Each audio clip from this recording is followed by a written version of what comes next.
Has everyone arrived? Everyone is already waiting inside. Well, what are we waiting for? Let's join them! Please, wait a moment. Before attending the meeting, I hope you can promise me one thing. What do you need? Promise me that you won't commit to anything too reckless. What do you think? Okay.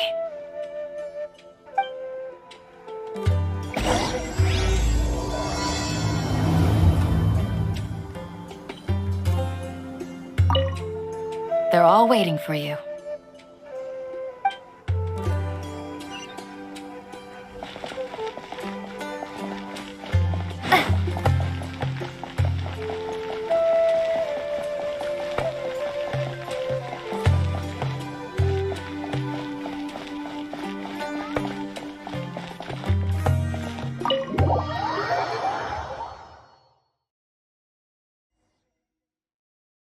Everyone's here so early! But why isn't anybody talking? We already discussed things a bit. Hey, where have you been? I've missed you two. Are you ready? Very well.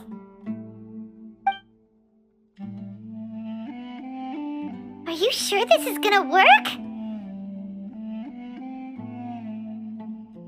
I gotta admit, it's bold. Color me impressed. It's worth a try. The point of discussion is to arrive at a solution. Let's cut the small talk and move to the next point. You're making Paimon nervous.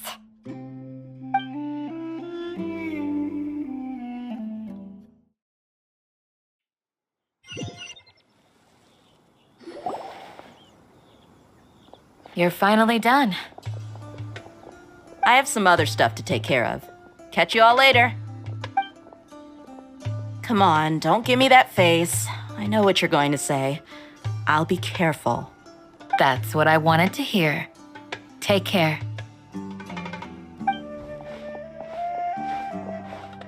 Well, traveler, Paimon, judging from your expressions, the meeting must have been quite productive.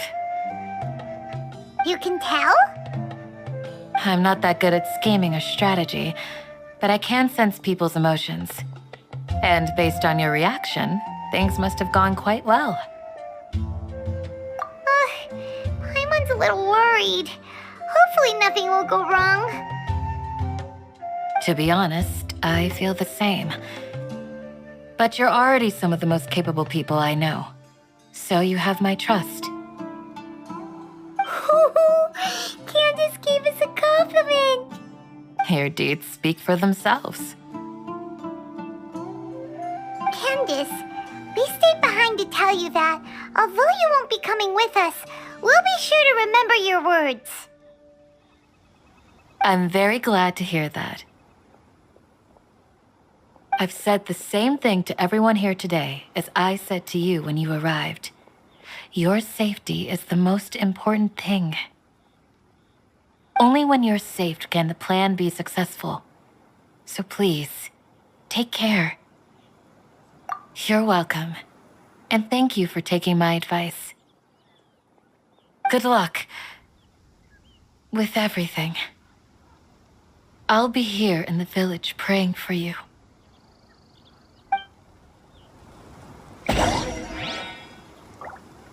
Stay safe, everyone.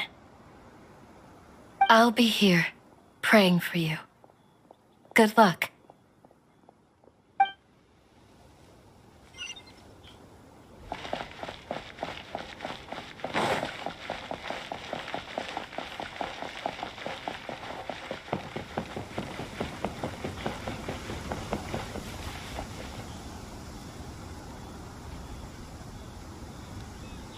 Sounds good. I'll go make some preparations. Okay. I'll hit them! Have you finished saying your goodbyes? Yeah! Also, Candace told everyone to be careful. Yes, she did. But I think my point also bears repeating. Our plan is not child's play. We won't be able to achieve anything if we're simply careful. We must go beyond that and fully commit ourselves to it. I hope this is clear to you. Huh? Shouldn't you be saying something more cheerful to boost our morale right now? Didn't we already do that during the meeting? You can never have enough words of encouragement. In that case, Candace can cuddle you to your heart's content while I continue to remind you of the seriousness of our situation. We all have our jobs to do after all. It's like how some people can be put in charge of logistics while others will fight on the front lines. Speaking of the front lines, you don't look anything like a soldier. Of course.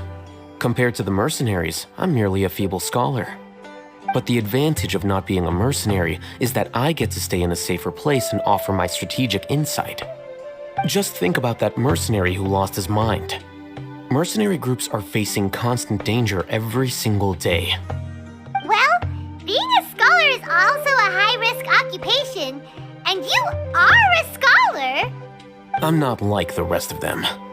Even among members of the same species, some will exhibit far more potential than others. This guy.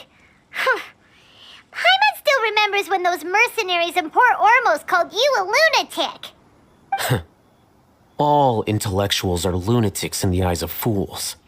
I'll take that as a compliment. That reminds me.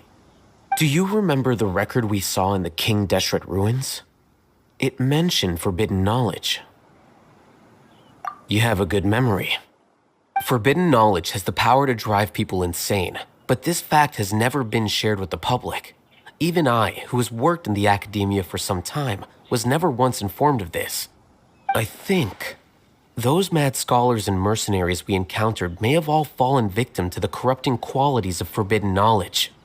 But the Akademiya has always held a different view. They have always believed that symptoms of madness are a side effect of human contact with divine knowledge as mere mortals. Come to think of it, perhaps the Akademiya has also never understood the true nature of forbidden knowledge and thus always approached the issue from the wrong direction. The Withering, Elazar, and the sandstorms. Don't you think what is happening right now across Sumeru is rather similar to the forbidden knowledge pollution that occurred in the desert thousands of years ago? But Paimon thought that Irminsul's disease is what caused the withering in the sandstorms. At least, that's what Tainari told us. Wait a second. Could it be that? Ah, you've connected the dots. The cause of Irminsul's illness may precisely be the pollution from forbidden knowledge. But if that's the case, what should we do? This is huge! Wait, why do you think Lesser Lord Kusanali would have a solution to this situation? You mean, it's related to the scene you saw when you passed out in the Avidia forest? That whole the world forget me thing? In that case, it's imperative that we rescue Lesser Lord Kusanali. Only by working with her to save Irminsul can we completely resolve the problems Sumeru currently faces. To make sure we're still on track, I would like to check on the state of some of our preparatory work. Where are we going? To an Eremite base.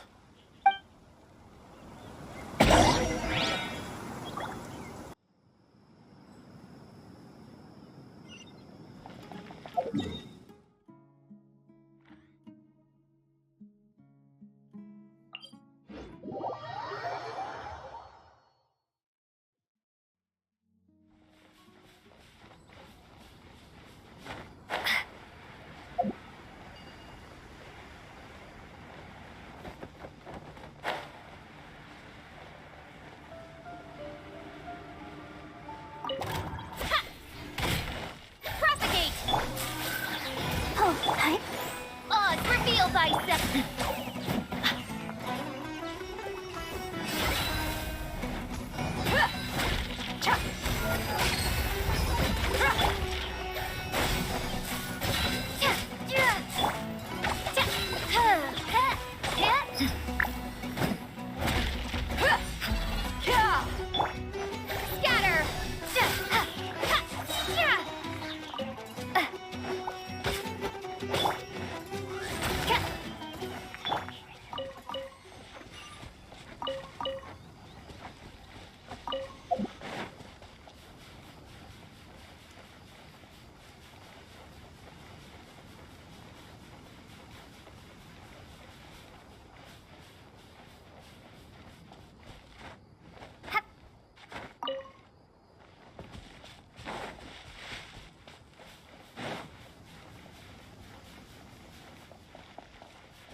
Ah, they're here.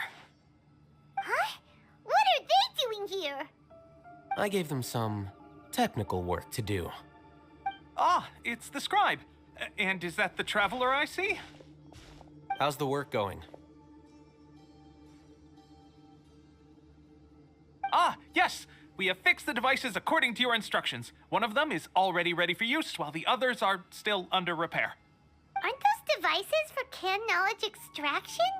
What are you doing with those? Look here. Huh? More can knowledge? Are you going to put more weird stuff into her head again? What's that look on your face? Are you scared? Paimon's a little scared, but very, very furious! That's an interesting response. Anyway, we're not going to use this just yet. As I mentioned during the meeting, this knowledge capsule contains a decree I drew up in the past. The Akademiya should also have their own copy. And according to the plan we just came up with, Traveler, I want you to record something into this capsule.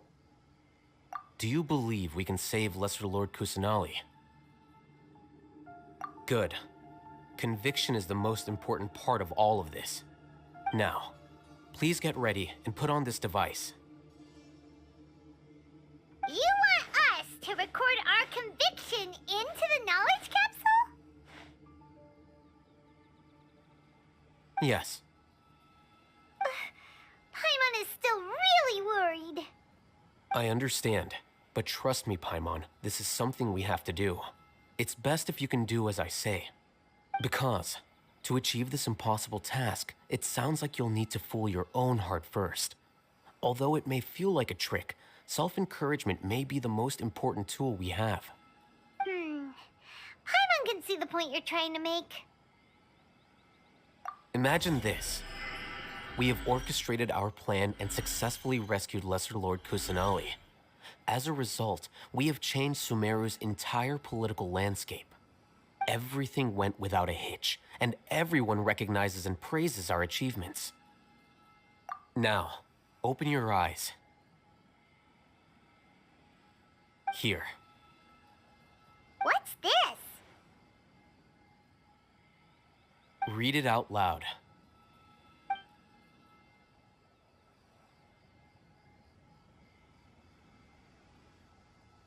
It's done.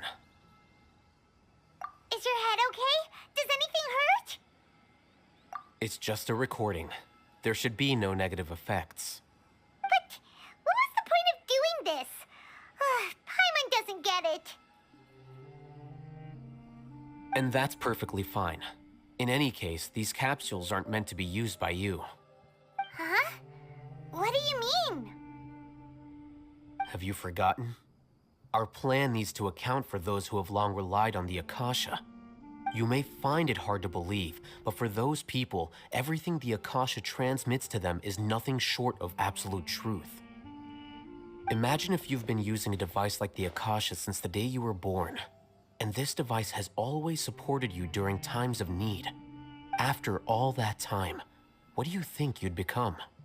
A fool? A machine? A slave to orders. And that's why rules are so important. In addition, those who understand the rules can delineate boundaries and identify gray areas. But why would you need to identify the gray areas? You could say that those kinds of ambiguous zones can be very interesting. One might even say they're advantageous in the right hands. Things you're interested in are really out there. Are all Sumeru scholars like this? Anyway, that's enough chit-chat. I'm going to take those two to work on some small projects. You can head to Caravan Rebot and start preparing for the next step. Small projects? We're going to tinker with the Akasha terminal and make a few modifications.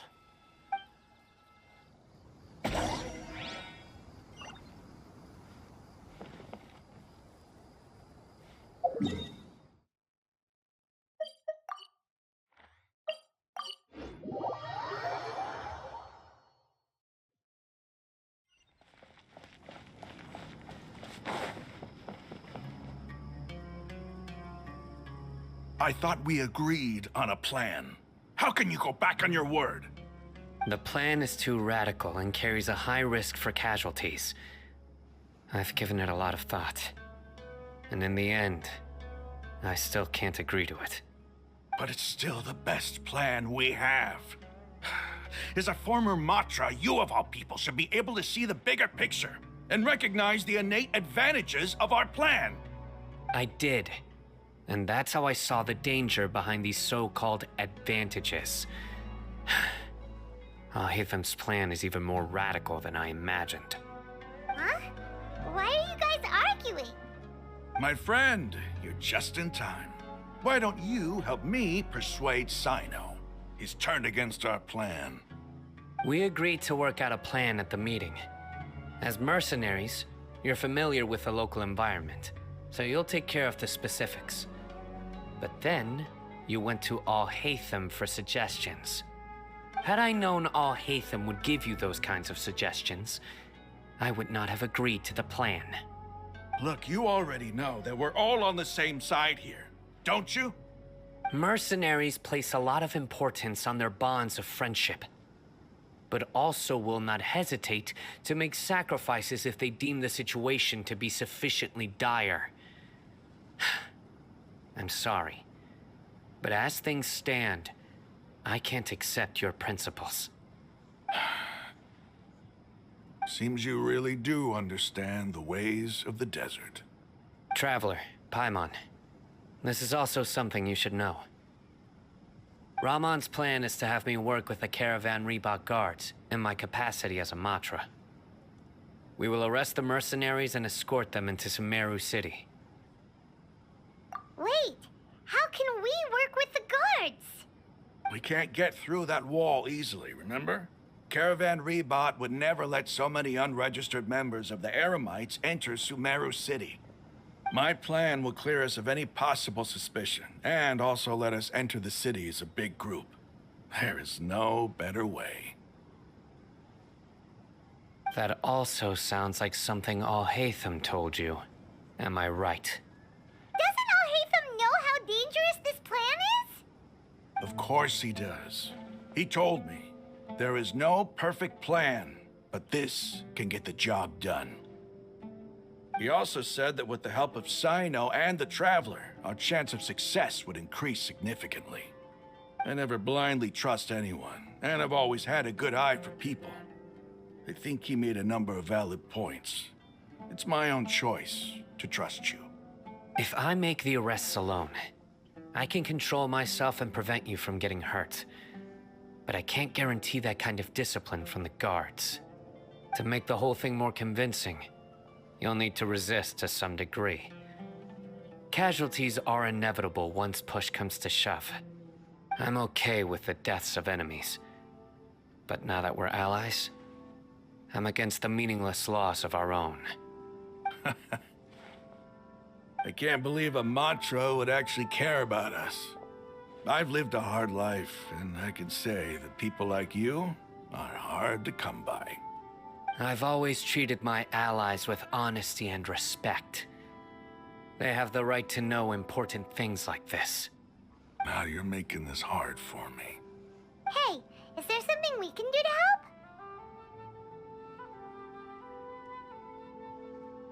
to help? I knew you would say that. We can help fight some of the mercenaries, which should reduce the number of times you'll have to struggle directly with the guards. That should help at least a little bit. Sino, on behalf of my people, I thank you for your kindness. But this is a mission we cannot turn our backs on. We strongly value the lives of our friends, but the goal we are about to achieve is even more important. We have no fear of casualties, because we crave the spoils of victory. So please, lend us your support. We will show you the determination of us desert dwellers. Well, now that you've put it that way, I can no longer refuse. But remember, you need to follow the plan and not do anything reckless. Candace made it very clear that we can only achieve our goals if we can ensure our safety. Since you and I both recognize the significance of this operation, there should be no more animosity between the followers of the Dendroarchon and those of King Deshret. Everyone's life is equally important. Okay, you have a deal. Let's do this for our shared dream. The guards should be stationed in the courtyard nearby. You can find them there.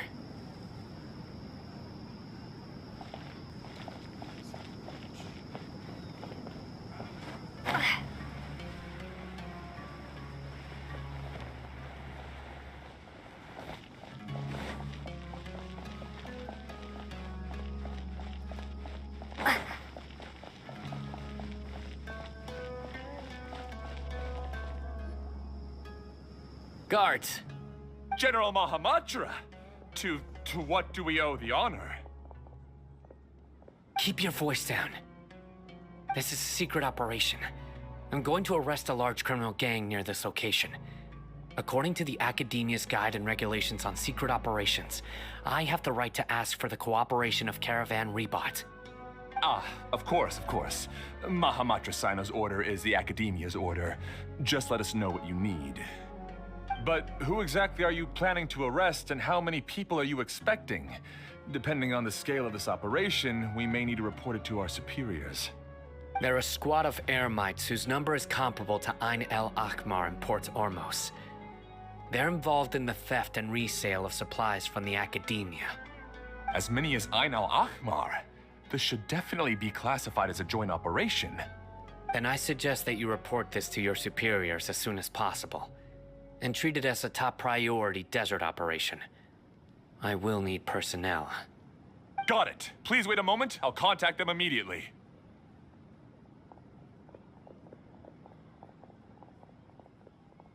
Because this is work. Because I trust you. Paimon can't believe you're still in the mood to chat. This whole thing has Paimon scared stiff. Aren't you even a little worried? What if these guards already know that you have betrayed the Akademiya and are no longer their General Mahamatra? Even if that guard doesn't know, their superiors might, right? We discussed this, remember? The Caravan Rebot operation is of great importance. But don't worry, the guards there shouldn't know that Sino has stepped down.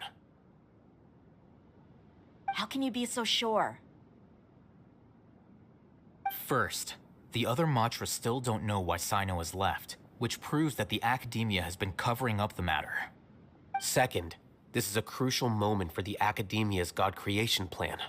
If something were to happen to the General Mahamatra, it's bound to attract a lot of unwanted attention.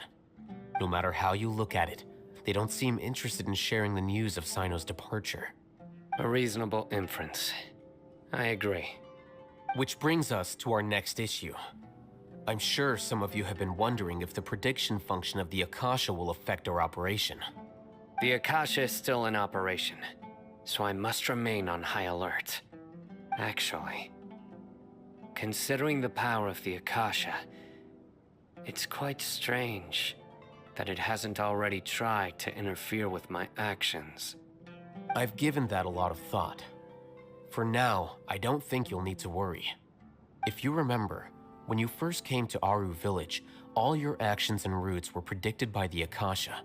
It even gave that information to those who kidnapped the village keepers. But things like that never happened again after we met up with the Traveler. That's true. But why? Look at it from a different angle. Why do you think the Akasha will predict your actions?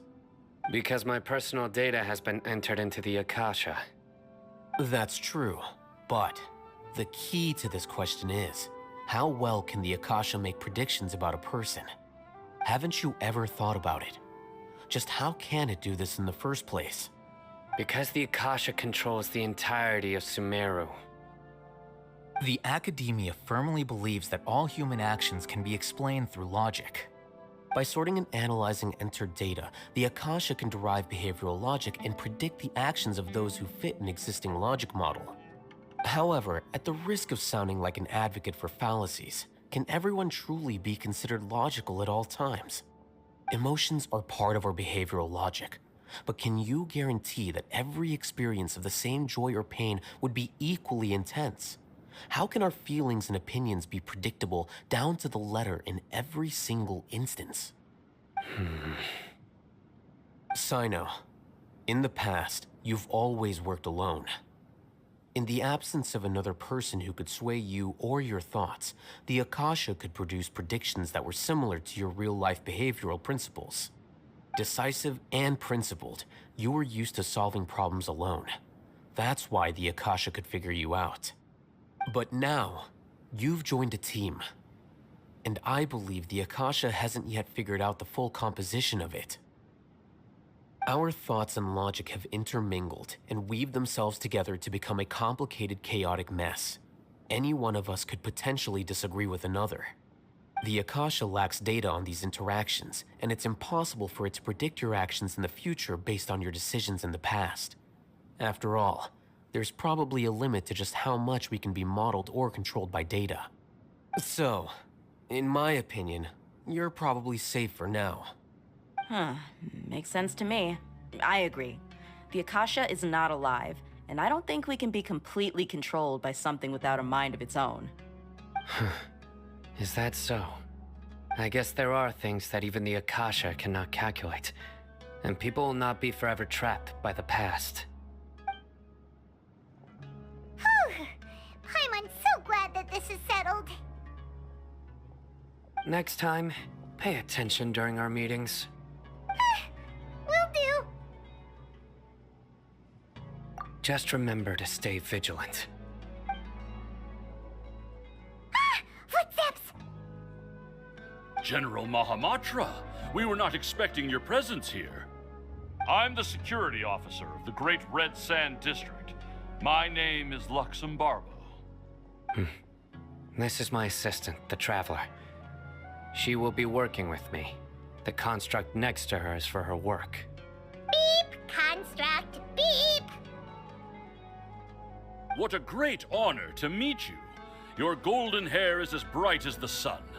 And, is this the latest technology from the Akademiya? Have you made a decision regarding the matter I mentioned to your subordinate? It seems to be a dire situation, so of course you will have our full cooperation. To be perfectly honest, I've always longed to go on a mission with someone as well known as yourself. There's no need for flattery. Yes, sir. Take your most elite platoon and follow me to the eastern side of the district. We will carry out the operation there. Understood.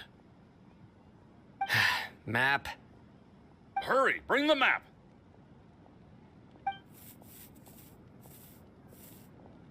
In 2 days, we will engage Rahman's Eremites and capture all of them. Any questions about the time or location? None at all, sir. Good. See you then. Yes, sir.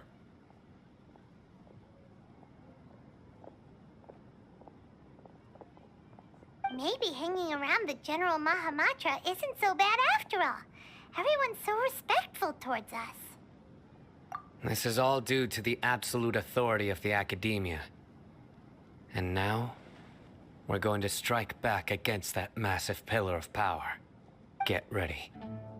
We will move out in 2 days.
Look! Over there! Our helpers have arrived already! Let's hurry over! Wait a moment. Ah! Oh, it's you. You're my assistant, remember? Being my assistant, you must stay with me. Now let's head over there. It's General Mahamatra and his assistants. We meet again. You're here early. It's to show how important we think the operation is. Since this is a big case for the Akademiya, we are prepared to give it our best. I'm glad to hear your sense of resolve. Remember, we must capture them alive. They are our only leads for the case. If they die, we will be unable to continue the investigation. Understood. Everyone! The Eremites are approaching from the west! Make preparations and be ready for combat.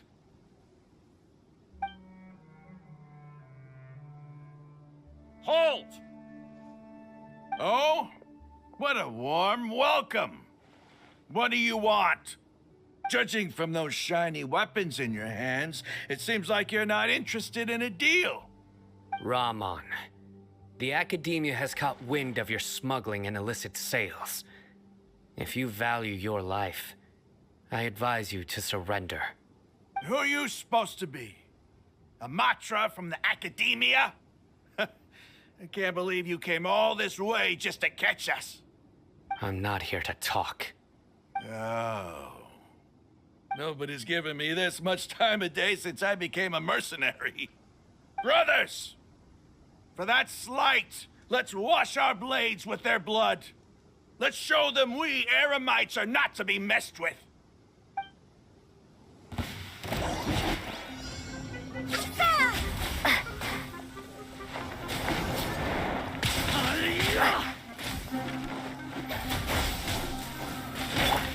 Look alive!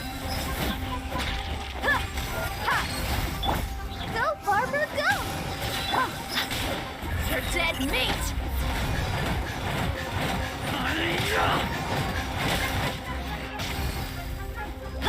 Propagate! By royal decree!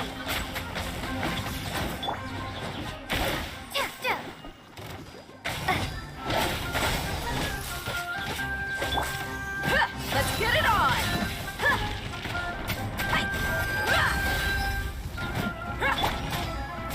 Let the show begin. Midnight Phantasmagoria!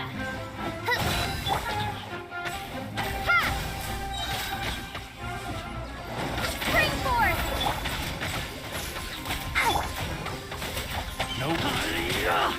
Oz, reveal thyself! Buckle up! It's over. We have subdued them. The operation is now over. All Eremite mercenaries and related personnel in the area have been arrested. You pitiful Dendro Archon dogs! You'll regret this! I'm afraid you'll regret it first. King Deshret will curse you, and you will all! Silence! Oh, Restrain them and take them back to Caravan Rebat. Count their numbers and send them to the Akademiya as instructed by the General Mahamatra. Yes, sir!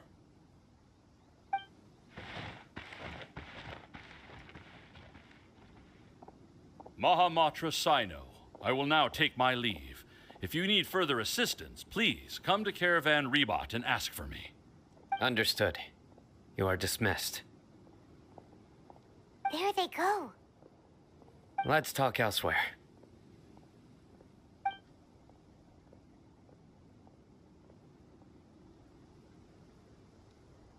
This part of the plan went really well.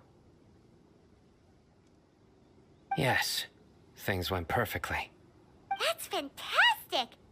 And that punch you gave Rum on there sure looked convincing enough. Once we're done here, I'll return to Caravan Rebot and oversee the group's transport. I promise.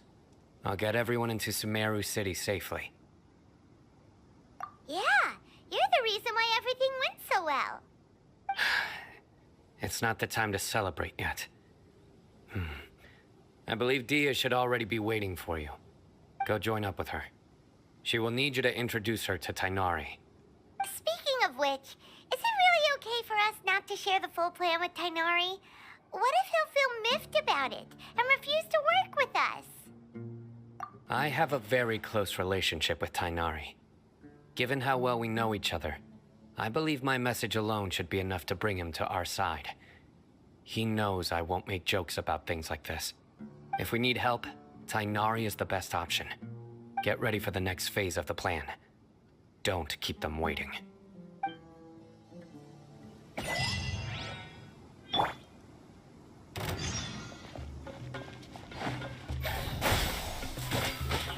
By royal decree, I'll protect us. Huh?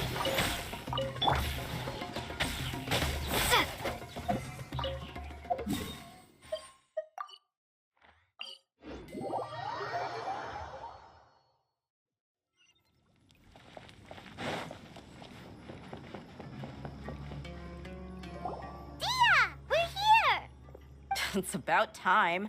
Didn't you say our part of the plan is the most important of all? And here you come rolling in late. In the time it took you to get here, I already did 5 laps around the place, downed 7 drinks, and even did some clothes shopping. Sorry. We didn't mean to keep you waiting. I just wanted to fix your attitude and rub it in a little. After all, you took your sweet time getting here, and we've got important stuff to take care of. I just like seeing that serious look on your face. All right, I'll stop. All joking aside, I'm glad you're here. Let's get moving and take care of this as soon as possible. But where should we start? Our responsibility is to get a status update on the Fatui Harbinger known as the Doctor. We need to make sure he won't get in our way when we rescue Lesser Lord Kusanali. Dealing with an institution that controls all of Sumeru is already hard enough. If the Doctor were to crash the party, it would be next to impossible for us to achieve our goals. Yeah, we sure don't want him showing up. Ooh, he really gives Paimon the creeps. Right? Hearing his name just reminds me of those stuffy old geezers in the Akademiya. I'd rather not have to deal with someone like that. According to the plan, we should first go to Pardis DI and ask for Forest Watcher Tainari. If all Hatham and Sino's sources are solid, then we can be sure that Tainari still has the Akademiya's trust. So, we'll find Tainari and convince him to get us the latest intel on the Doctor. Then, depending on what we learn, we'll make any necessary adjustments to our plan. The sages have placed spies everywhere on the other side of the wall. I'll follow you as a bodyguard.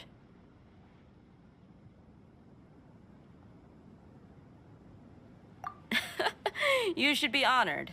I don't offer my services to just anyone you know. But Paimon thought mercenaries would do anything for Mora. That's certainly true. But when multiple employers are vying for your services, you should always go with the best offer. Let's see. If I were to charge you a bill, I guess I can apply a discount. How much more do you want? I was not sure we can afford it. How much do I want? Hey, how about paying me with a smile? What do you say? I haven't seen you smiling much recently. If you ask me, someone like you must look lovely when they smile. Come on, give me a smile so that I can be less worried. Looking good! I hope this pretty smile will become our lucky charm. There are many kinds of smiles, but only a truly joyous one can bring blessings to others. Let's consider this smile a down payment for our future victory. Let's go. It's time to pay a visit to Pardis DI.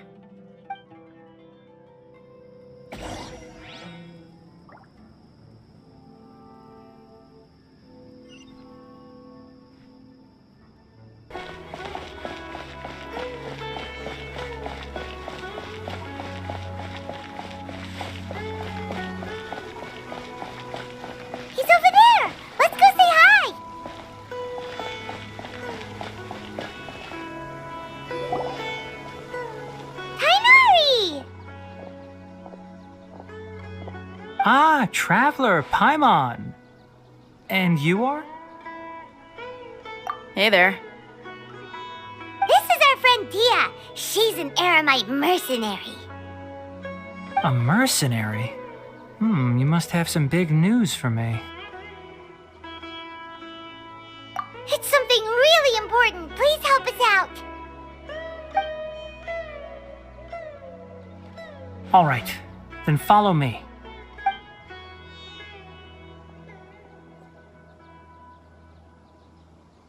This place is better. We won't be disturbed by any passerby. Okay, what is this important thing you want to ask me?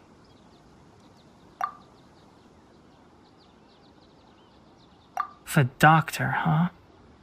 He's that strange-looking Fatui Harbinger with the mask. Paimon thinks he has blue hair. Yes, I know him.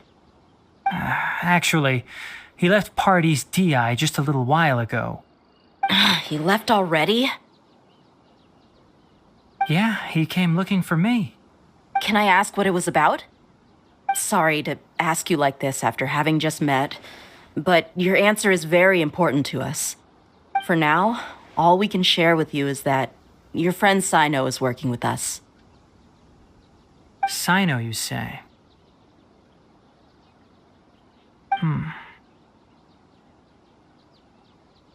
I see. So that's why he hasn't been at the Akademiya. Okay. I will answer your questions and will assist you any way I can. You don't have to tell me everything that's happened. Sino's name really does work wonders. You're not even a little worried that we might have made it all up? Despite having just met you, I can sense that you're the serious type. Between you, the Traveler, and Sino, none of you strike me as the type that would conspire to deceive me. You don't need to tell me anything you don't want to. I'll also get straight to the point.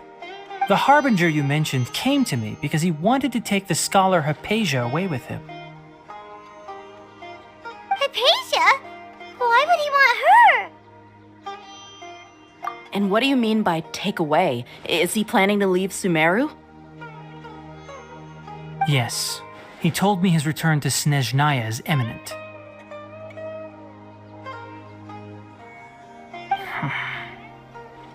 So you mean...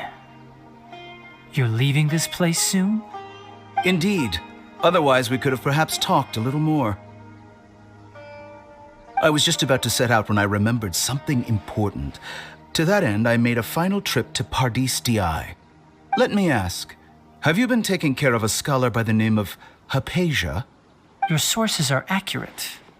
No doubt because you recruited many informants. But you're right. Hypatia has indeed been receiving treatment from me. Forgive me for asking, but how's the treatment coming along? Given the way you're asking, I assume you have something to say. Since you asked, I'll be frank. I would like to take Hypatia to Snezhnaya. It's incredibly difficult to transfer a patient. As a scholar yourself, shouldn't you at least be aware of this? Oh? I can't believe your utter lack of faith in me, to the point of even questioning my general level of knowledge. How unbefitting. Well, you're the only one who's ever made such a request. I have my ways of keeping her safe during the journey. In addition, I can also promise that under my care, Hypatia will receive the most advanced and effective treatment. I will personally supervise her treatment and see to her recovery. Would that be agreeable to you? Hypatia was born in Sumeru and remains a scholar of the Akademiya. Her situation has not become dire enough to necessitate her transfer to another nation. Transporting her to Snezhnaya is risky, and the potential benefits are unknown. As the person currently responsible for her treatment, I cannot possibly sign off on this transfer. Your suggestion is rude and reckless. I'll pass. I don't know much about the doctor, but after talking with him, I realized that, just like many other scholars, he possesses an aura of arrogance that I've come to detest. It's not so much that he's looking down on others, but more that he's so confident in himself and his abilities, to a point of near insanity. I would never refer a patient to someone like him. I prepared myself for a protracted battle of wits, and was really surprised to see him just give up on the topic. Still, his reaction really concerned me.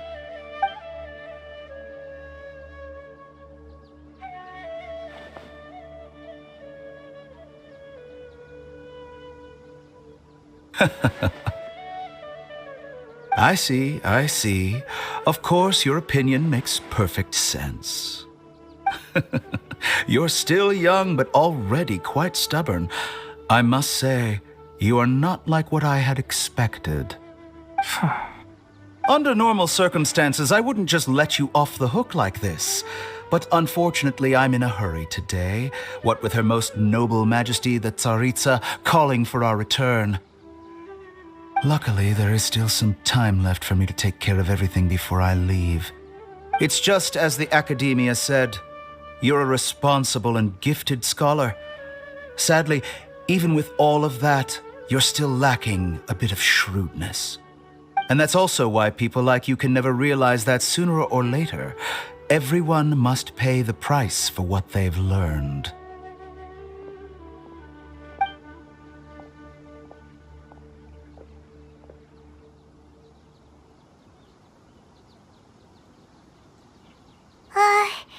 Paimon can't help but feel like he's hinting at something unpleasant. He asked a question, yet didn't care for my answer. Perhaps I'm nothing but a talking rock in his eyes. He never came off as malicious, but an utter lack of compassion permeated throughout our conversation. From his tone, I can sense that he's always looked down on others. I can barely believe it myself. But if that's true, the situation will be in our favor. I don't think I missed any details.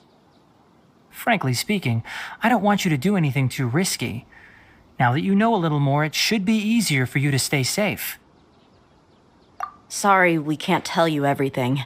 We appreciate that you helped us anyway. I won't forget your kindness. It's okay. I have an obligation to do so. To be perfectly honest, all of this may have started because of me.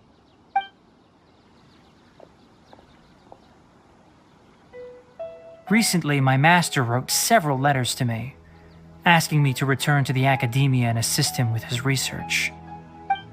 Hasn't he already asked you several times before? Yes, but there's something off about this most recent batch of letters. The handwriting and tone are both familiar, but some details have been omitted. My master will occasionally leave a few dots on the back of the letter. 1 dot means that he wrote the letter on a sunny day, and 3 dots stand for a rainy day. This has been a habit of his for many years, but I didn't find any dots in his recent letters. I believe something may have happened to him. I get it. Since you are always at Gandharvaville, you would like me, someone already working at the Akademiya, to investigate this matter, right? I'd like to ask you to do that for me. If you can keep yourself safe, please withdraw immediately at the first hint of danger. I can do that, but I have a feeling it won't be that simple. The Akademiya has been working on a big project. I'm not quite sure what it is, but your master might be involved with it. If the higher-ups really are hiding something, then it will be difficult to remove myself from the situation once the investigation starts. If the situation becomes critical, I'll leave the Akademiya. If you don't see me there for an extended period, that's your cue. All right, we've got a plan. I'll stay at Gandharvaville to support you. If that scenario comes to pass, you must be extra vigilant. And be wary of any messages or direct requests from the Akademiya. I must say, I didn't expect a warning like this from the General Mahamatra. Being loyal to the Akademiya doesn't mean blindly doing whatever the sages say. I know what I'm doing. On that note, aren't you also being quite distrustful of your alma mater?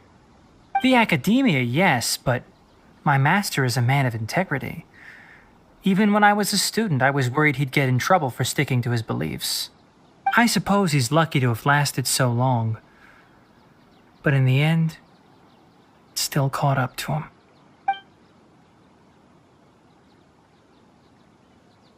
I see. So you noticed something was up with the Akademiya from the very beginning. This may well be how Sino became involved in all this. In that case, I must keep my promise and help you however I can. Also, if you run into Sino again, please help me pass on a message to him. Trust your own senses and experiences. I think this may be something he needs to hear right now. Okay, we'll find a chance to tell him. Thanks. Right. Now let's go hunt down this Harbinger. Oh, by the way, which way did the doctor go when he left Pardis DI? That way. Gotcha. Thanks so much. We'll be on our way.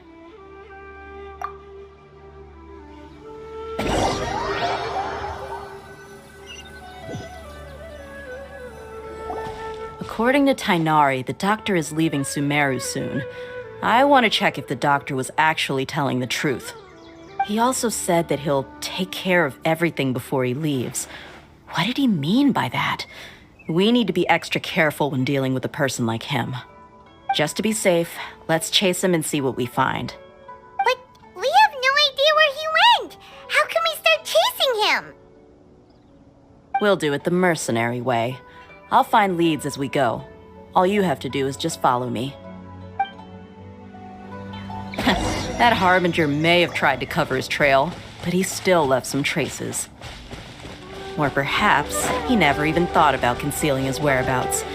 Maybe that's just how arrogant he really is. Yep, we're headed in the right direction. The traces are still fresh, but there's no sign of his entourage. Clearly they're in a hurry. It's just as I thought.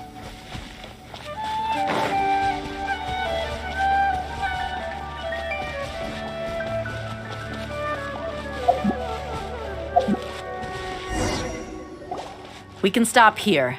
I think I know where the doctor went. To the south of here is Port Ormos, which seems to be where they're headed. Port Ormos?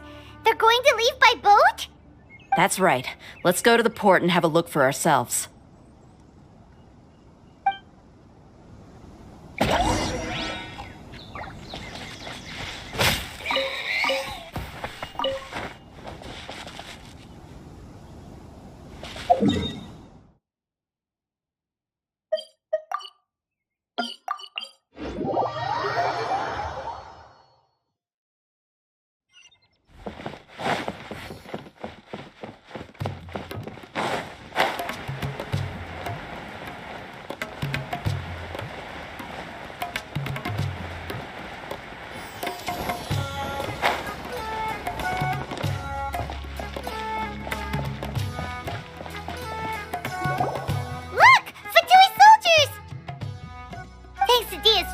Skill seems we found the right place.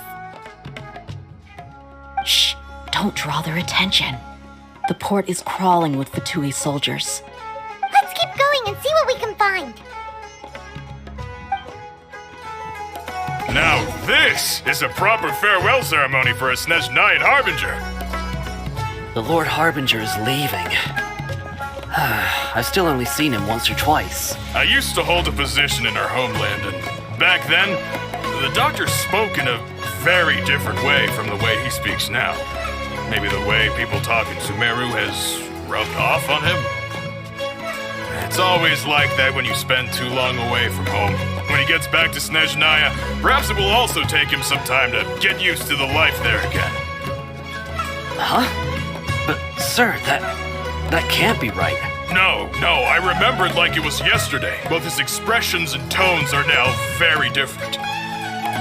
Also, for some reason, he seems like he's all smiles now. You must be mistaken. Nobody's supposed to look happy when they're on a business trip.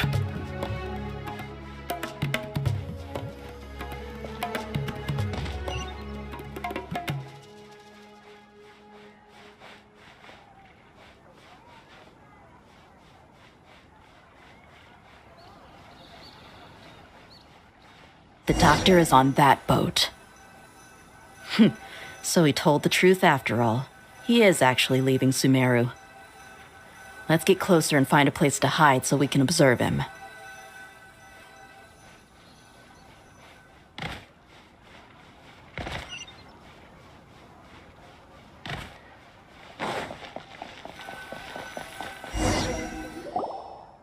This place'll do.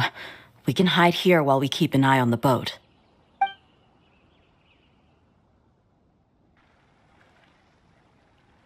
Uh-oh. He saw us.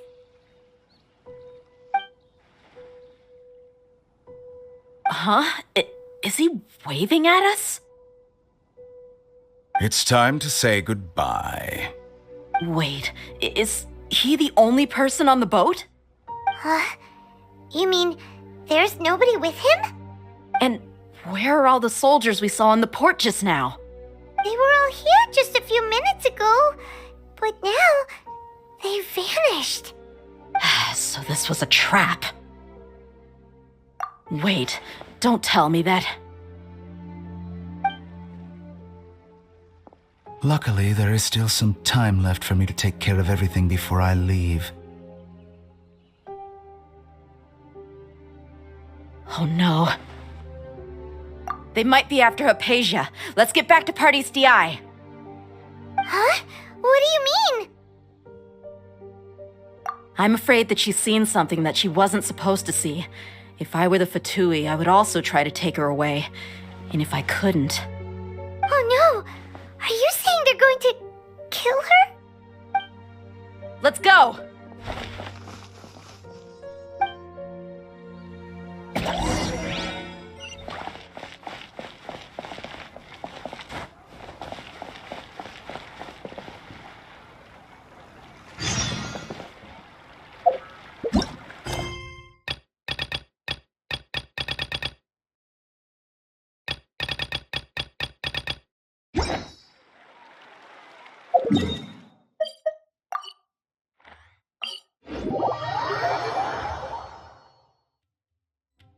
Party's DI is not a place you Fatui can just show up and do as you please. I believe we've already made ourselves quite clear. Our superior gave us permission to search for and collect medicinal herbs in Party's DI for research purposes. But you've been in Sumeru for some time already. I find it coincidental that you chose to only come here today. Even the Grand Sage himself may not have the right to question our research, much less an ordinary scholar like yourself. I've done my duty to inform you. Don't make things difficult for yourself. It would seem that my words have fallen on deaf ears. You can keep trying to deny it, but coming to Party's DI now? I'm pretty sure you're not just looking for herbs. With all due respect, your baseless speculations will only lead to unnecessary trouble. Well, you only have your Harbinger to blame. He knows nothing about keeping a low profile. I may be staying at Party's DI as a scholar, but that doesn't mean I'm no longer a forest watcher. It is still my duty to protect the peace and safety of the scholars who have contributed so much to Sumeru. Then it seems our conversation has hit an impasse. No one will lay a hand on you, Hypatia. Not on my watch. Tighnari! Are you alright? I'm fine. These Fatui have really crossed the line. Time to teach them a lesson.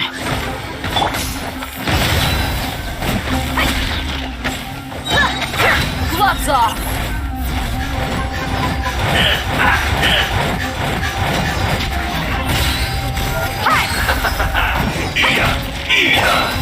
You need to hurry up!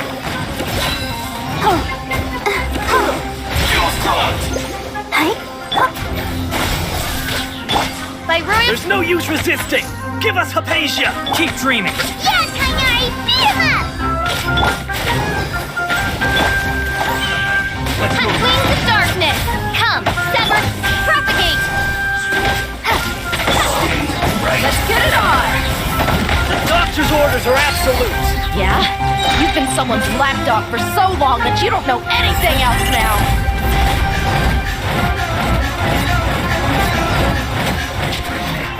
So soon!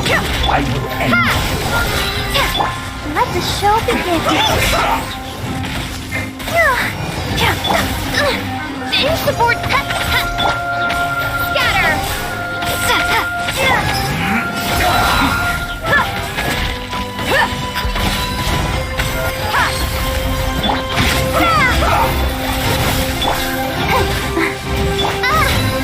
Midnight Phantasmagoria. Let's end this quickly. Let's dance. We're not getting anywhere. Traveler, Paimon, please go to Hypatia. We need to make sure they don't try to sneak around and attack from behind. Got it.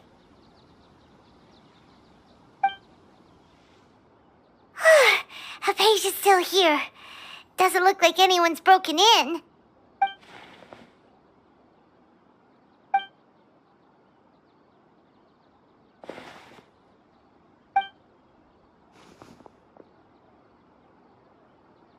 Well, how is she? Oh, that's good.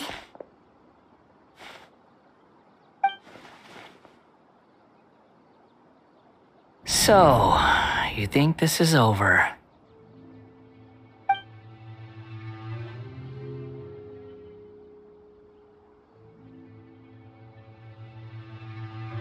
What? The Balladeer is here?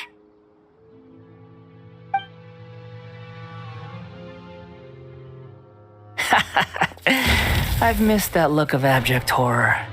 You've given me that look every time we meet. But, where is he?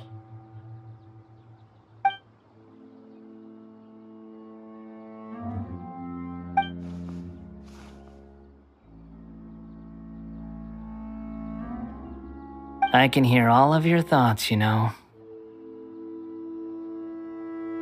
Don't you remember? I already saw you the first time you came to Parties DI and made contact with Hypatia. I didn't need to do anything. It is her honor to be able to connect her consciousness with me.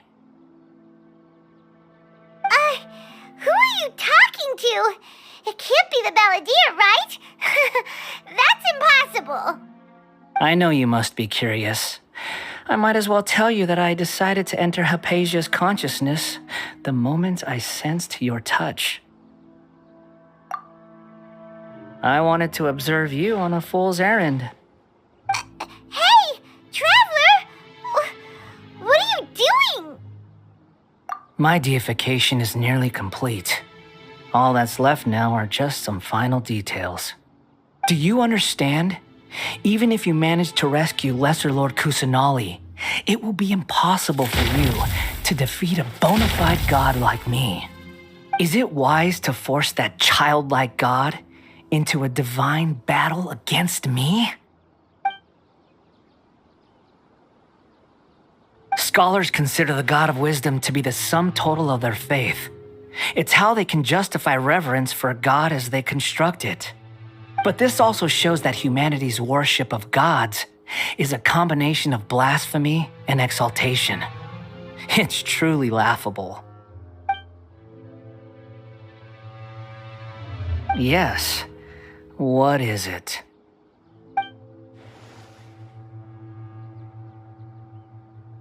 Yeah, I'm in a good mood, which is why I'm talking to you like this.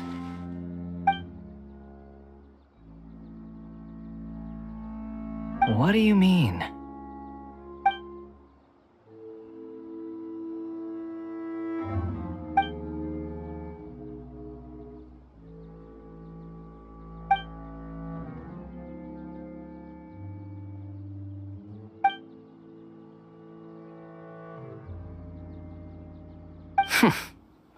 Those words almost make you sound like a friend who actually cares.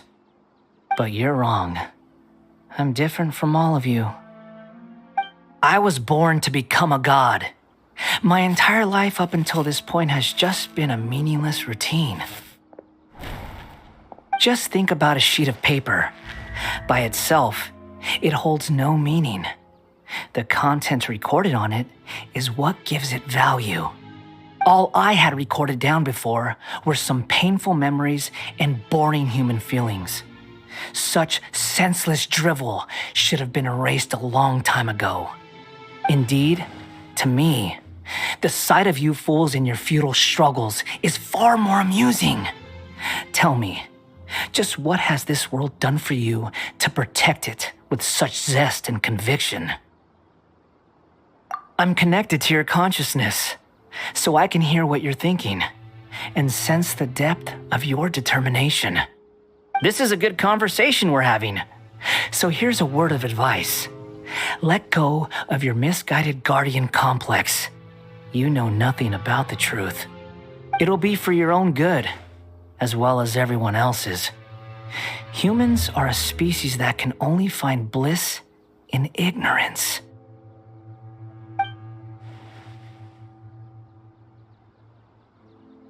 Ah, you've seen my affection for her.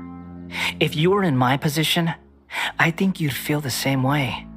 She peered into my consciousness and saw my past.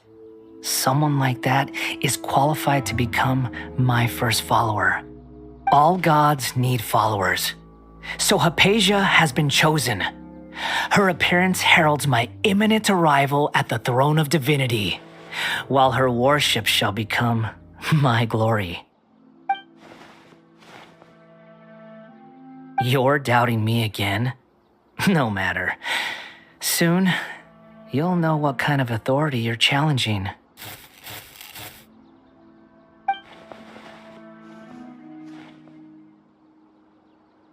Who wants to hurt my devout follower?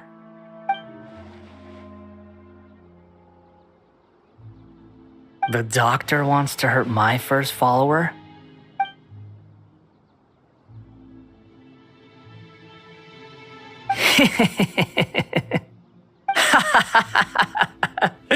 How very amusing. Has anyone ever told you that you're not good at sowing discord? The doctor has never known his place. Even now, the puny human thinks himself capable of interfering in the business of the new god. You're still too naive if you think a few words will be enough to convince me to destroy the doctor. But I'm willing to give you a gift, just like my expression of affection towards Hypatia. It is an honor for you to be able to stand here and speak with me. As my listener, you will be rewarded.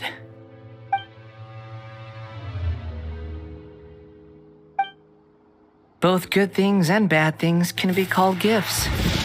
After all, gods have never needed to be reasonable. Paimon hears thunder! That person Paimon couldn't see was the Palantir? Oh, he sure chatted with you for a while.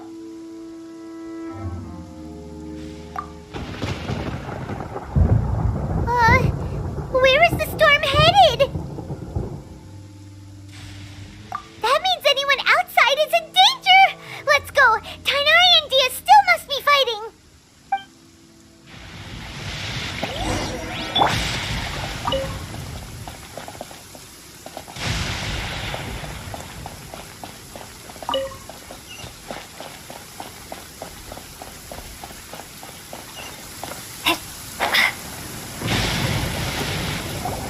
Oh!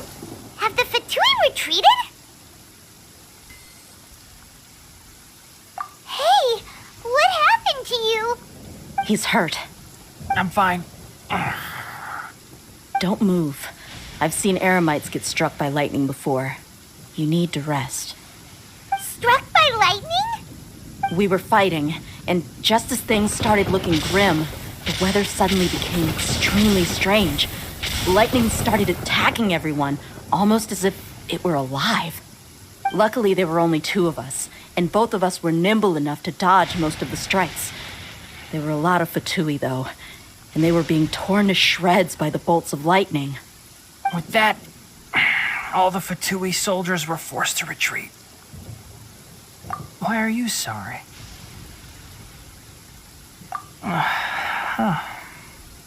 It's all right. I'm sure you also never expected this to happen. Don't blame yourself. My wound aside, You look like you've seen something unpleasant. Is Hypatia all right? Hey, didn't I tell you not to move? Just in case. Let's go to Hypatia's place and talk about things there.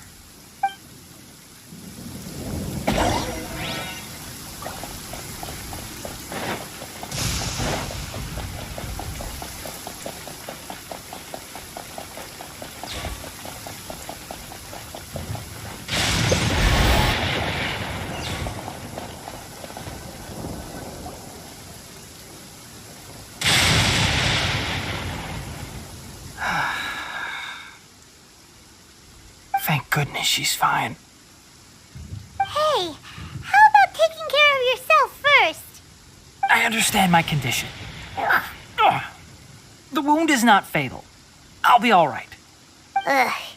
The more you understand medicine, the worse of a patient you become. I know. They always think they can push through the pain. Oh, he sat down. Let me rest for a bit. Sorry, traveler. Now you may start.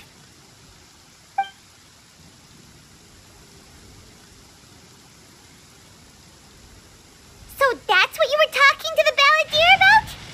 Oh, Paimon can't believe what he's thinking. The Akademiya's God creation plan. How ridiculous. That sounds, ambitious, I guess? Anyway, this is all way beyond me. As long as I can enjoy every day with a drink in my hand, tasty food in my stomach, and a good night's rest, that's enough. I'll only work when I have to. I must be the least ambitious person who's ever set foot in Party DI. Don't say that. I haven't even thanked you for your help back there. Don't mention it. Well, if nothing else, all this proves that the doctor really did have some urgent matter to attend to and left Sumeru in a hurry.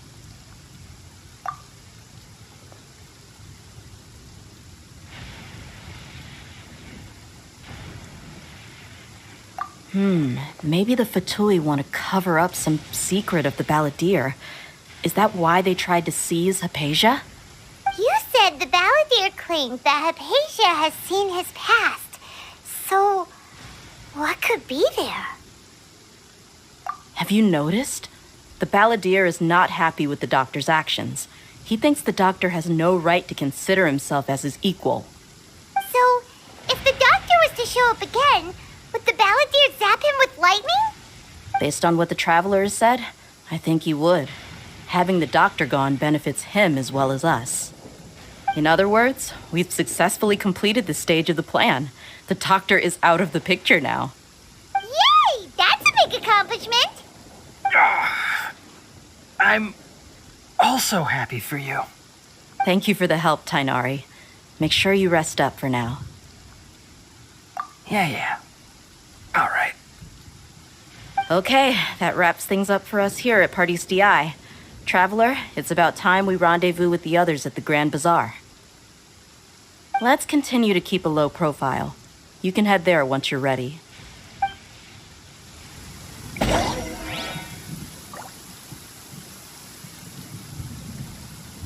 You can just focus on your plan.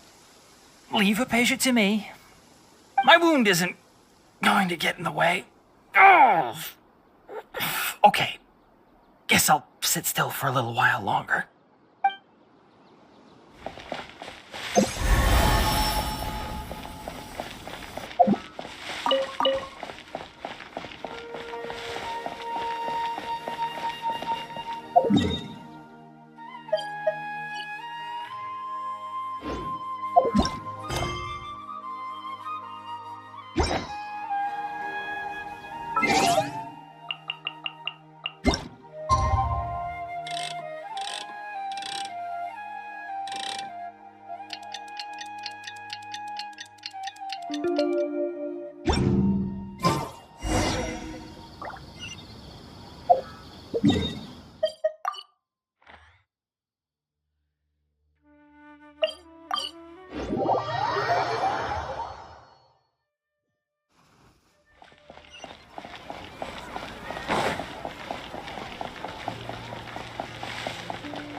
All right, everyone is here.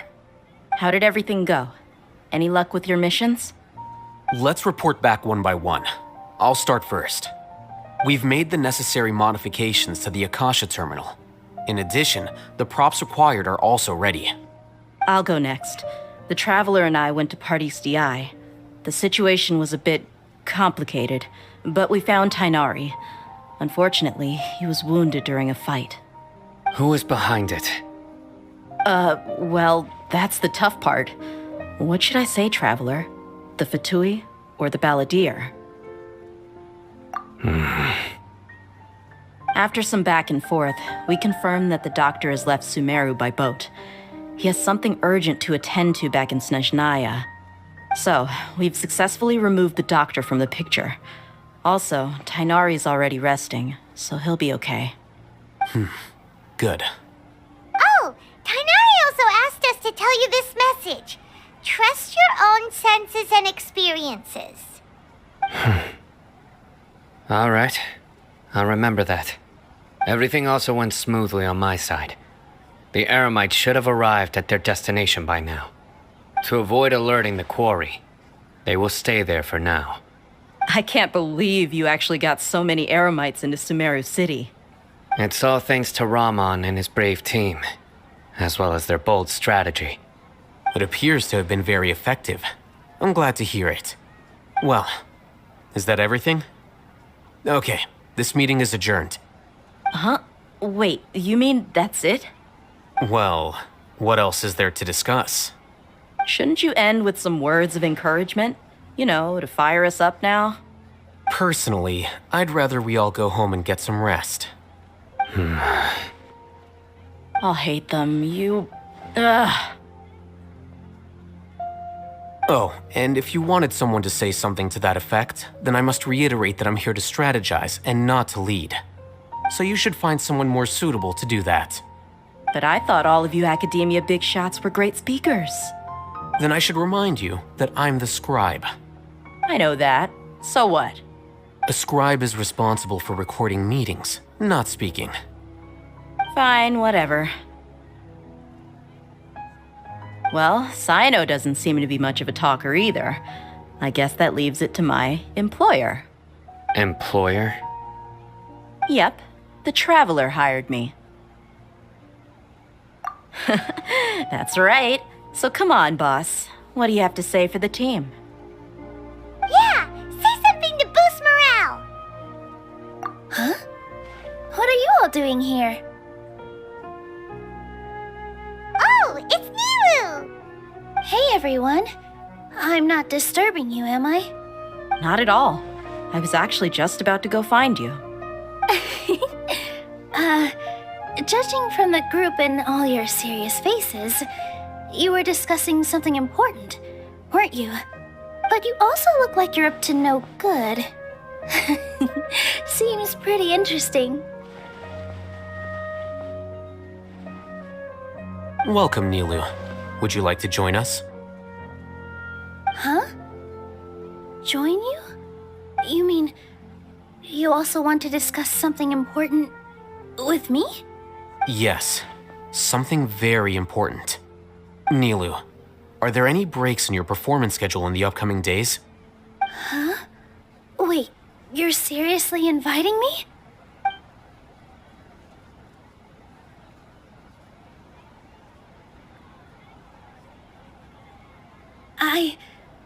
I can't believe my ears.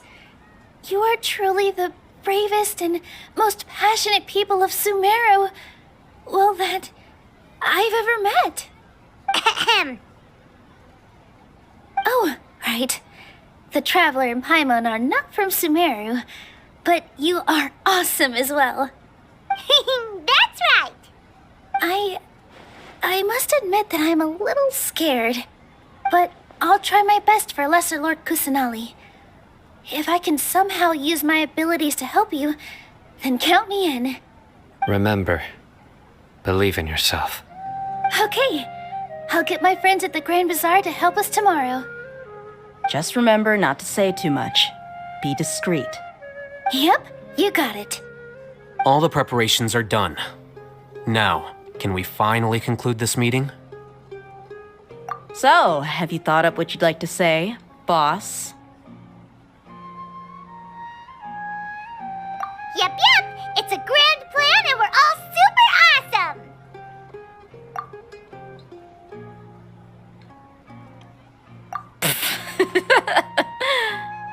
Well said. A good night's rest before an operation can be the difference between success and failure. Thankfully, I've had my place to myself recently. It's been nice and quiet. Huh? Oh, nothing. Alright, let's all go home and get a good night's sleep so we can be up early tomorrow! Okay, so I guess that means it's time to say goodnight now. Yep! Good night, everyone!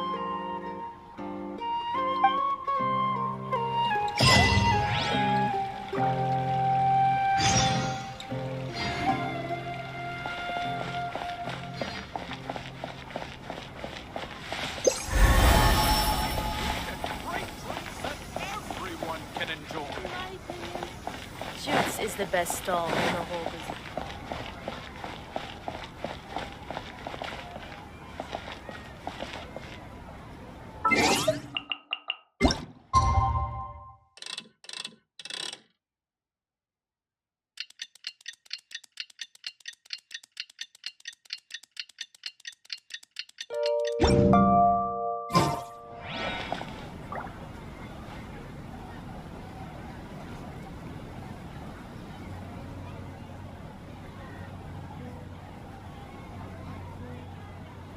Today is the Akademiya's Nia Garbaha Day.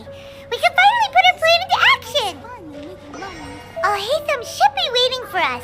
Let's go to the Akademiya and find him. It's time to apply for a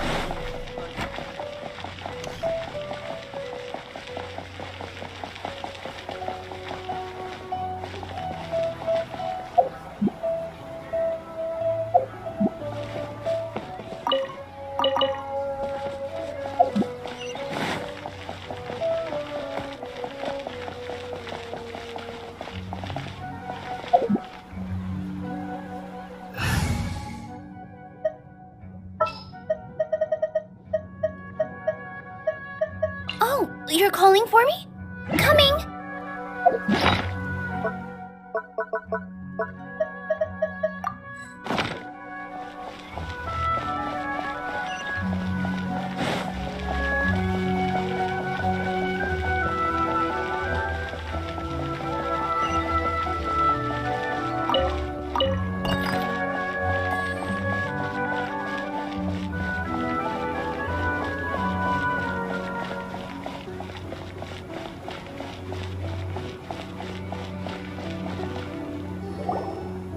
Hello, you two.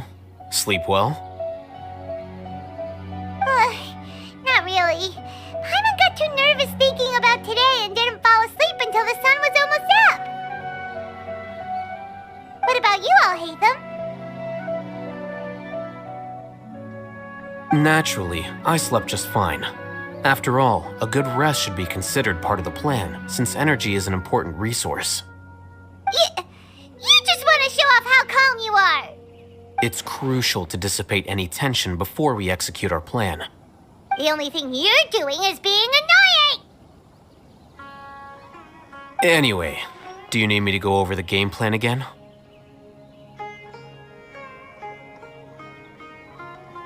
Our target is Grand Sage Azar's office. Everyone in the Akademiya knows that's where the Grand Sage's console is. Only they can operate it. Many restricted commands and operations are executed via that console. I'm sure that console has a way to free Lesser Lord Kusanali. You know, Paimon's been thinking, what kind of technology could let the sages imprison even a god?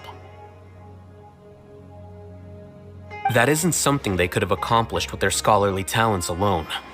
In the Sanctuary of Surasthana, there's a device of Greater Lord Rukkhadevata's that she once used to isolate herself while meditating. 500 years ago, the Grand Sage at the time modified the device so that it could no longer be controlled from the inside. They were effectively trapping one god with the power of another.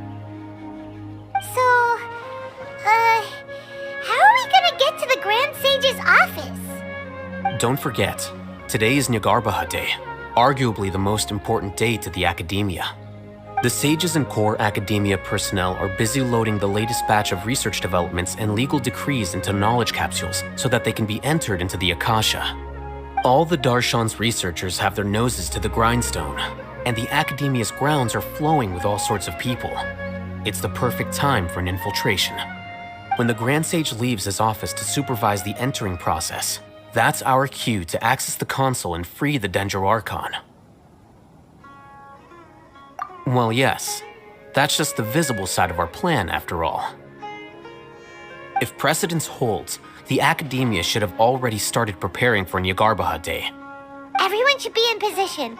All that's left is for us to lead the charge. Let's go. So are we just gonna walk in through the front door, or...? Yes. Were you expecting a stealthier approach? Paimon can't think of a good comeback. Alright, it's all on Alhaitham if things go south.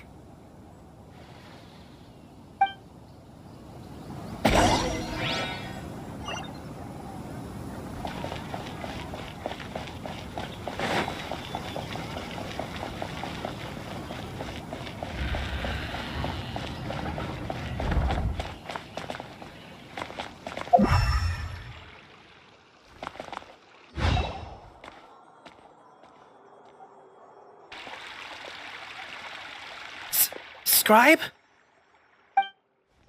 Please, wait. Are you Scribe Alhaitham?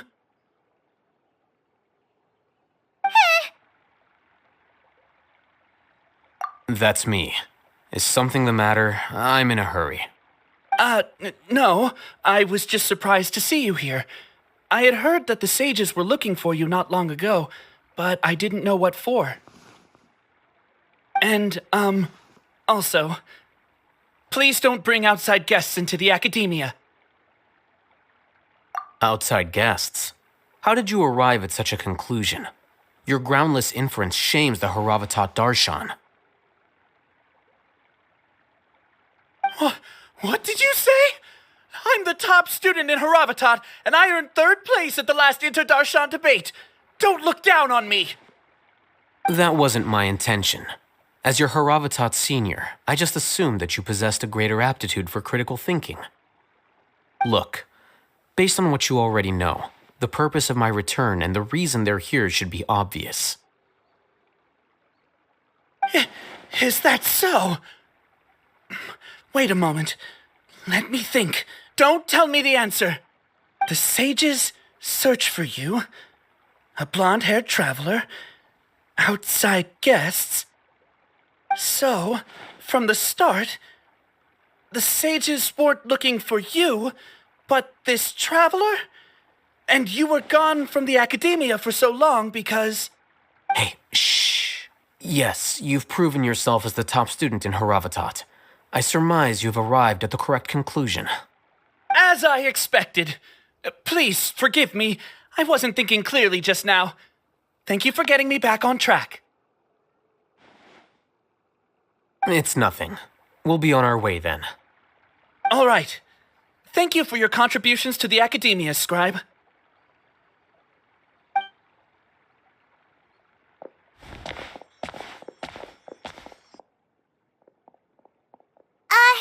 What the heck just happened now? What did he just guess? I'm afraid I don't know either. You have no idea? Mm-hmm. He convinced himself of whatever truth he came up with. That is the so-called pride of a scholar. If someone questions their academic facility, they will instantly feign understanding to keep up appearances. Nowadays, the Akademiya is rampant with this type of scholar. Their obvious farces of intellect only serve to highlight themselves as fools. Wow, so there are special ways to deal with smart people. We don't even need to make up our own excuses. We shouldn't waste any more time. It would be problematic if we missed our window of opportunity. Let's go.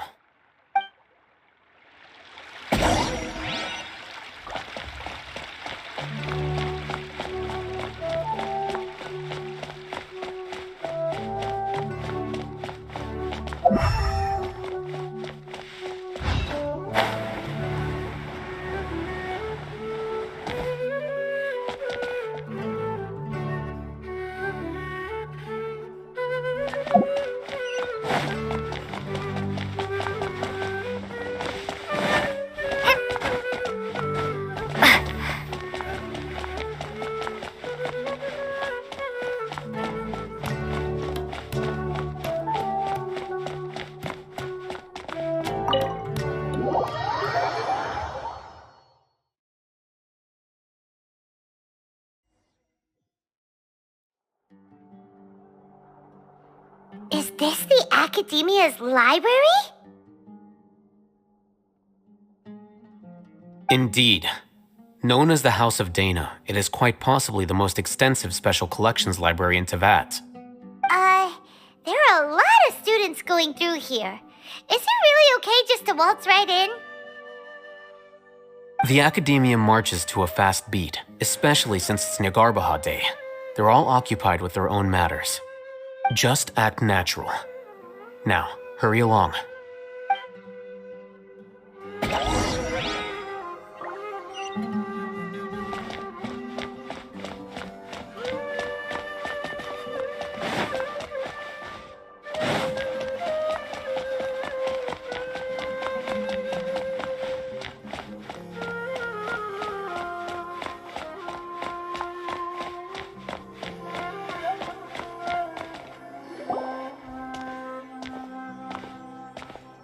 What's this platform for? It's a lift that Akademiya personnel use to access higher floors. Are we gonna take it then? The Grand Sage's office is up there somewhere. No, not right now. We can't guarantee that we won't run into the Grand Sage. Let's step back and observe for now.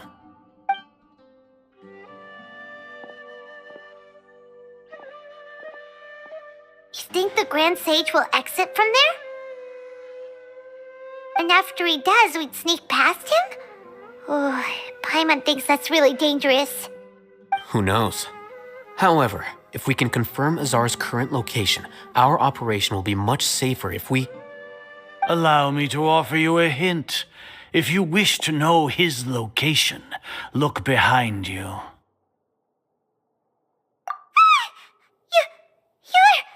What's Grand Sage Azar doing here?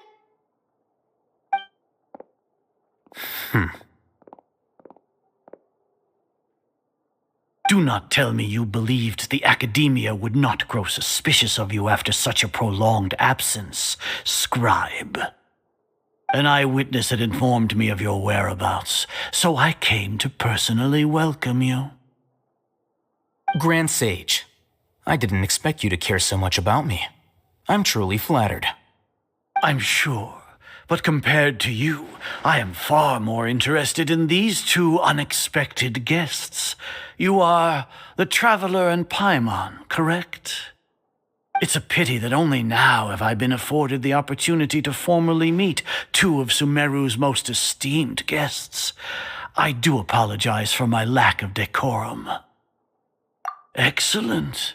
You immediately initiated discussion instead of attempting to prepare some perfunctory excuse. You clearly understand the situation at hand, and have no intention of making a reckless stand. The foot traffic here renders this place unsuitable for discussion. Please, follow me to my office.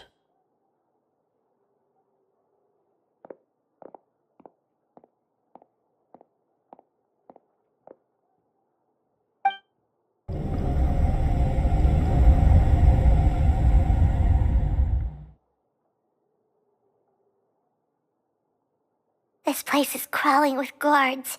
There's no way out for us. All right then, Traveler. What did you wish to discuss with me? Today is Nyargarbaha Day, so I still have many responsibilities to attend to. There is little time for idle chit-chat before I detain you all. You seem to know quite a bit about our endeavors. If that is so, then you should be praising our great work rather than using your trivial misgivings in a futile attempt to sway me. Trivial? Then tell me, what do the Fatui want from me? Worthless. Those are all completely worthless. Benefits, divine power. These materialistic words do nothing but debase our great work. Creating a god. Yes, we are using human wisdom to create a god. If humanity cannot attain omniscience and omnipotence, then we shall create a god to reveal them. This is the pinnacle of human wisdom. We shall regain a god's guidance at long last. No longer will we flounder in the interminable void of consciousness and knowledge. Even Ermin's soul will be freed from its plight. For our nation of scholars, this is the ultimate aspiration. No cost is too great to realize it. You will never understand the rapture of having a god be born within your very hands. With your degree of knowledge, you cannot even comprehend such an emotion. Gods exist on a plane that far eclipses humanity's. Lesser Lord Kusanali, what can she even do? Care for the people? Fend off sandstorms? Fabricate silly fairy tales? These are but child's play for the Akademiya. Does that make us equal to the gods? We are a people favored by Greater Lord Rukadevata. Though I may have personally not seen it, our forefathers bore witness to true wisdom. The ascension of the Lesser Lord has brought nothing but bewilderment to the scholars. They all ask, is that truly what true wisdom is supposed to look like? With that in mind, it is better to keep her isolated in the sanctuary of Suristhana, so our academy will not become embroiled in turmoil. What a pathetic justification! Do you really think that only the super smart or powerful should be able to call themselves gods? As per your judgment, Grand Sage, they are indeed dangerous individuals. Not only are they acting against the Akademiya, but their ideologies have the potential to lead scholars astray. Looks like there really was merit in my assignment. Oh, Hatham? Are you talking about us? Anyway, I've brought them to the Akademiya as ordered, but it took some time and trouble. Oh, that reminds me. Here's the investigation report you had requested. It's a summary of my time spent with the Traveler, an array of information about her ready for your perusal. Oh, Hatham! So you're still on the Akademiya side! We finally started to trust you!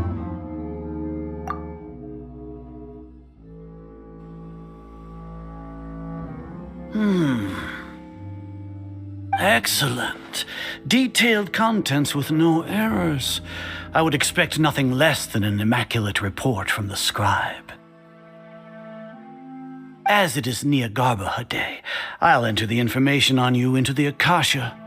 Surely you know what that means. We'll be monitored, just like Sino.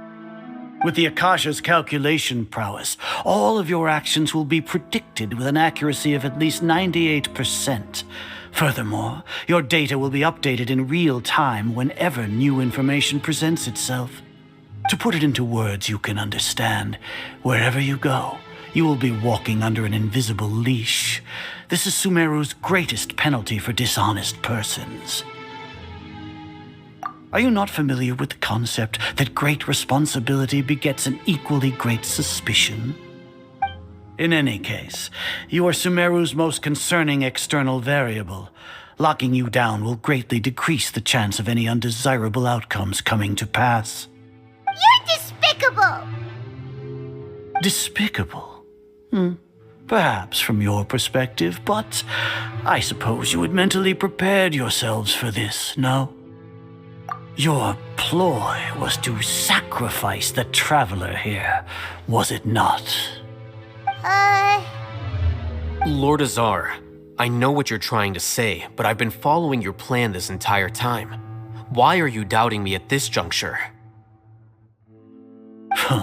Must I delineate your entire plan? Very well, I will spell things out. First off, I received an eyewitness report that you were spotted with the Traveler at Caravan Ribat. However, you immediately departed for the desert and escaped surveillance range. Judging by the time, you all likely encountered the truant General Mahamatra in the desert. Am I correct? Maybe Paimon shouldn't have mentioned Sino just now. The Akademiya had not received correspondence from its scribe for a prolonged time. You were also in the company of the Traveler, a close associate of Lesser Lord Kusanali and General Mahamatra Sino, who had defected from the Akademiya. With their instigation, what was the probability that you would betray the Akademiya? Rationally speaking, 50%? 70%? What do you think? Regardless, that's only a guess. The facts are that I've brought the Traveler right before you, and I gave you my report. Indeed, your boldness deserves praise. To think that despite status as an outlander, the Traveler is still willing to sacrifice for the sake of your plan. If I'm correct, you have a contingency plan to save Lesser Lord Kusanali and ruin our great work. Sneak into the Akademiya on Niagarbaha Day, using Alhaitham's status as the scribe, for there is a good chance that an opportunity to save the Lesser Lord will arise. Should your intentions be discovered, Alhaitham will turn traitor and sacrifice the Traveler, thus proving his innocence. He can then stay inside the Akademiya and continue searching for a way to proceed forward. As for Sino, according to the Akasha's calculations, he will soon return to the Akademiya and confront me in person. I suppose this is also a part of your plan? You'll see me as a traitor regardless of what I say, no? Even if you impugn me, it would have little effect on you all. You misunderstand. Losing our scribe would irreparably damage the Akademiya's regular operations and the development of Sumeru's future academic systems. However, under the current circumstances, even that is trivial compared to what we stand to gain from our great work. You said that I betrayed the Akademiya, but you, Azar, you've betrayed all of Sumeru, betrayed its Archon. So flight has turned to fight at long last. Guards!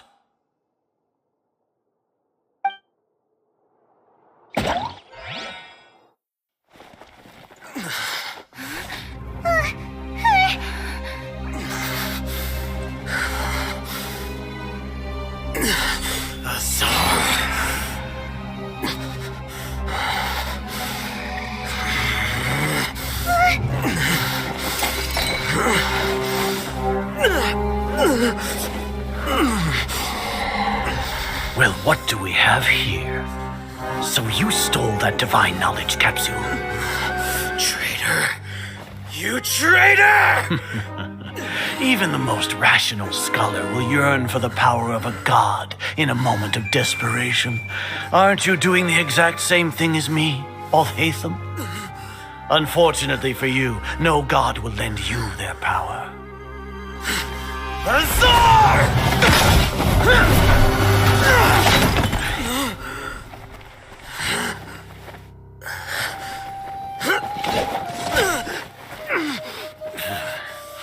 He has gone completely insane.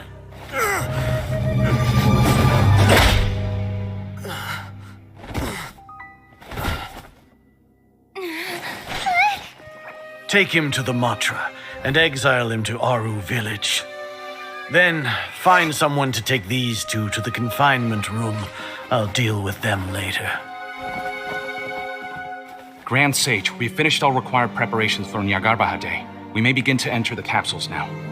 Excellent. You may begin.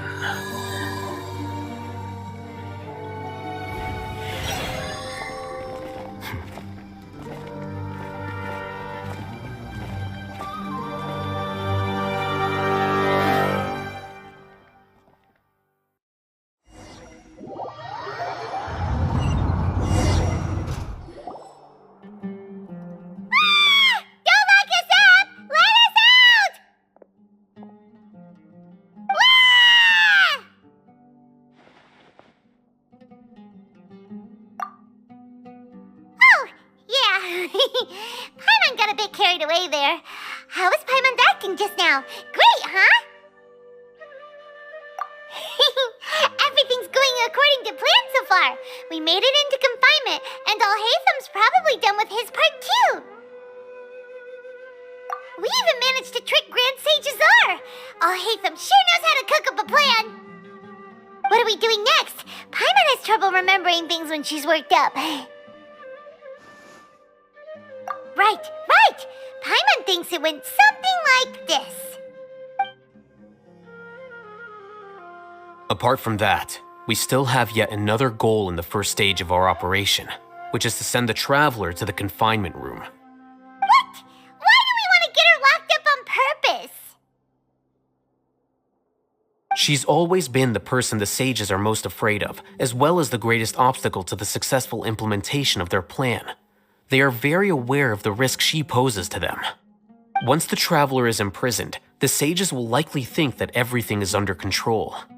And with their guard down, the next phase of our plan will have a much higher chance of success. I can already see the pompous looks on their faces. Oh, that's a super tricky plan. But Paimon still thinks it's not really worth it. That isn't the only reason, of course. She has a more important task once she's in confinement. According to the Akademiya scholars in Ramon's custody, Lesser Lord Kusanali has sealed off her consciousness in the Akasha ever since she was captured by the Doctor. That way, they can't pry any more information from her. Even if we break into the sanctuary of Surasthana, it will take time to awaken Lesser Lord Kusanali's consciousness. We need to do that in advance. So our job is to wake up Nahida! Okay, totally worth getting thrown in jail for. The confinement room is inside the Akademiya, close to the sanctuary of Surasthana. It's a completely enclosed space, and you won't be receiving any visitors. I'll work with Ramon's scholars to make some modifications to your Akasha terminal. Once you're in, get as close as you can to Lesser Lord Kusanali and try to connect to her consciousness. However, as for whether she'll actually wake up, that will depend on our luck.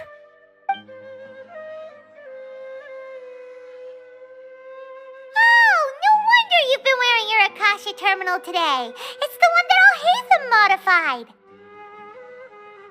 Paimon thought they'd take our Akasha terminals when they locked us up in here. Were they being careless? Alright, so what now?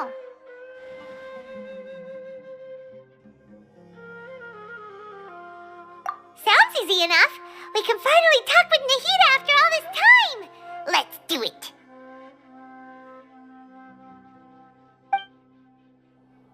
There's a light flashing on your Akasha terminal. It's almost like... the faster it blinks, the better the signal!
When did it first start?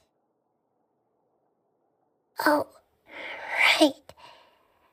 It started from the moment I was born. I want to become a worthy Archon. So I've kept studying. Kept listening to my people and their hearts. Kept looking for a way to save Irminsul. So I can catch up. Catch up to Greater Lord Rukkhadevata. But I'm stuck in the sanctuary of Surasthana. The sages are creating a god to replace me. And I'm forced to lock my consciousness in this boundless darkness. Nahida!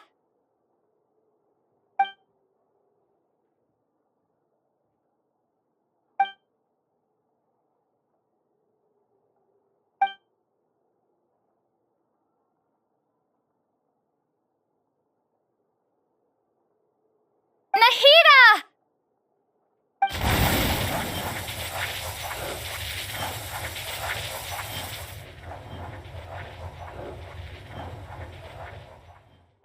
It's so quiet here.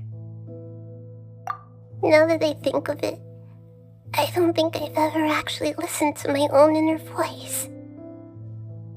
Do Archons have them? Should Archons have them? Have I been doing the right thing?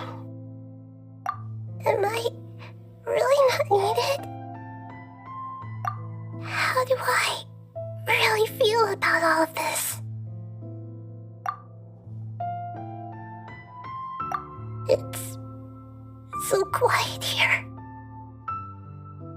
Since you're the god of wisdom, you've known the answers to all these questions since the very beginning, haven't you? Who are you?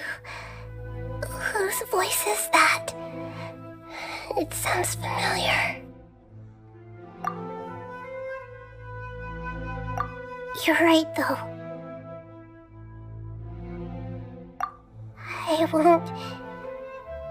I won't ignore my own voice anymore.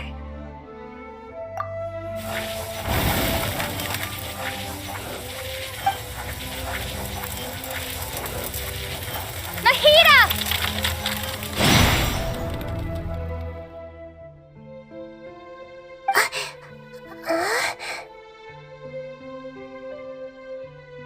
Nahida? Did you wake me up? Thank you. Why are you here? We're here to rescue you. Are you alright? I'm fine. It's just... when I think of everything that's happened to me, I feel really angry now.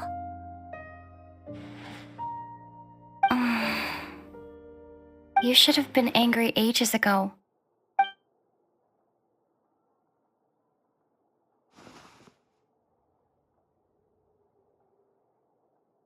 Huh? Oh, you're back! How's everything?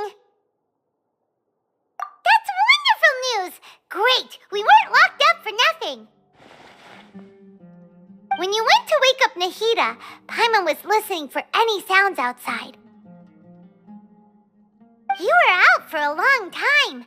There are fewer and fewer scholars going about now. You think everyone's done with their Nyagarbha Day stuff? Yep, so that means our next act is Nilu's performance.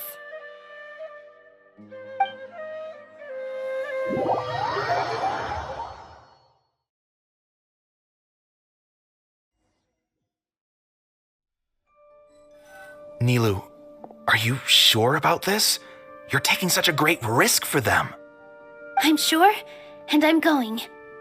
You know that I don't like to pass up any opportunity to dance, and this one is especially important. All right. You seem to have a lot of trust in them, so I won't say more on the subject. But if anything happens, the few of us here may not be able to help you. Don't worry. They've been through worse. Everything's going to be fine. All right. You know, if you really do get arrested, we'll do everything we can to get you back. Be careful, even if it's only for our sakes. Thanks, Mr. Zubair. You're so very kind.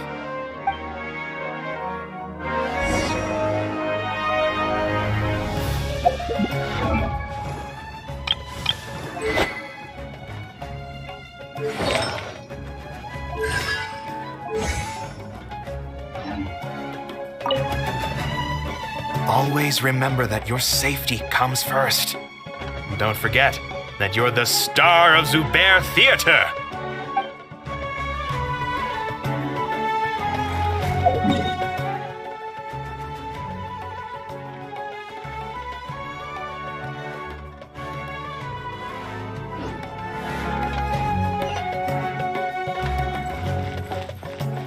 This isn't the way to the Akademiya. Better stick to the plan.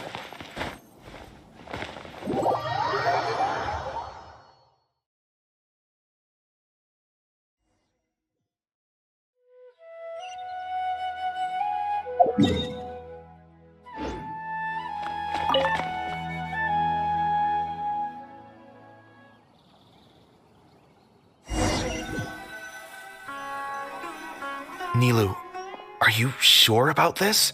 You're taking such a great risk for them. I'm sure, and I'm going. You know that I don't like to pass. But if anything... Don't worry. All right. Thanks, Mr. Zubair. You're so very kind.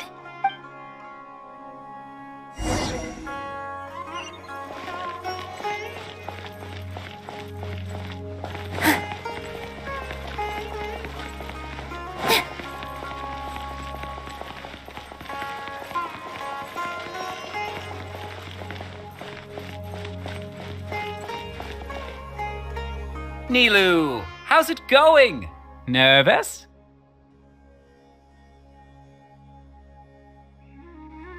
Definitely more than usual. But it's because I'm worried I won't dance well enough. It's okay. Just focus on your performance. We'll take care of everything else. You sure know how to talk. Taking all the credit, even though we came here together to help out. Well, thank you both.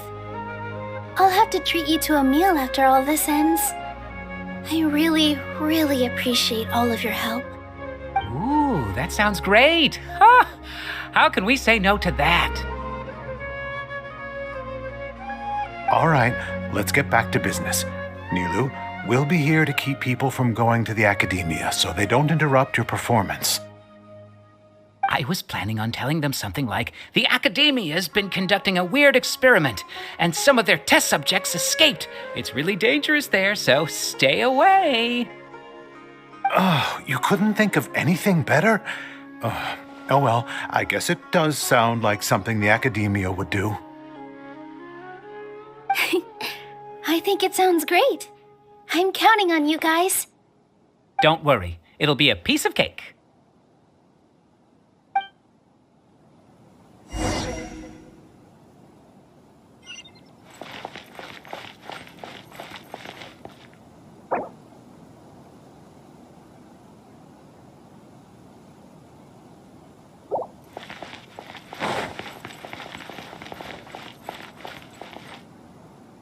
Hey, Nilu! Sorry, it's great to see you, but I'm really busy right now. Our Bait People Away with Yalda Candies plan is working beautifully. Do you want some candy? We have more than we can give out. Vihar, thank you so much for doing all of this. And even dressed up as the Knight of Flowers, no less. I'll pass on the candy, though.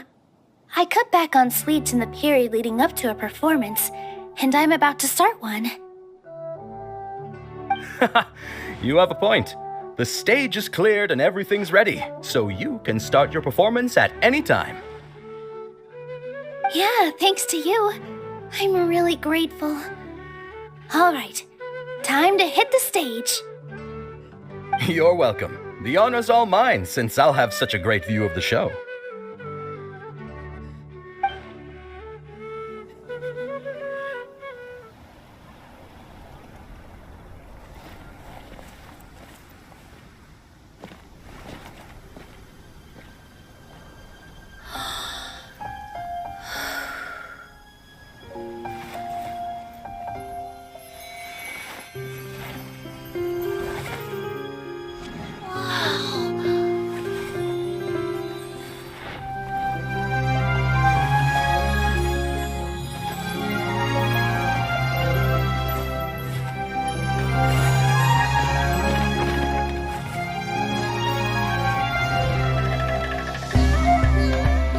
never seen a performance like this.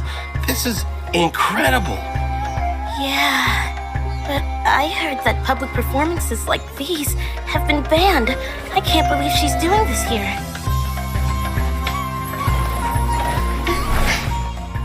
Grand Sage, there's some commotion outside. How uninteresting. Issue the new Prohibition Act from the Akasha to the guards. They'll know what to do. Do you think we should, stop her? Let's just watch for a little bit longer.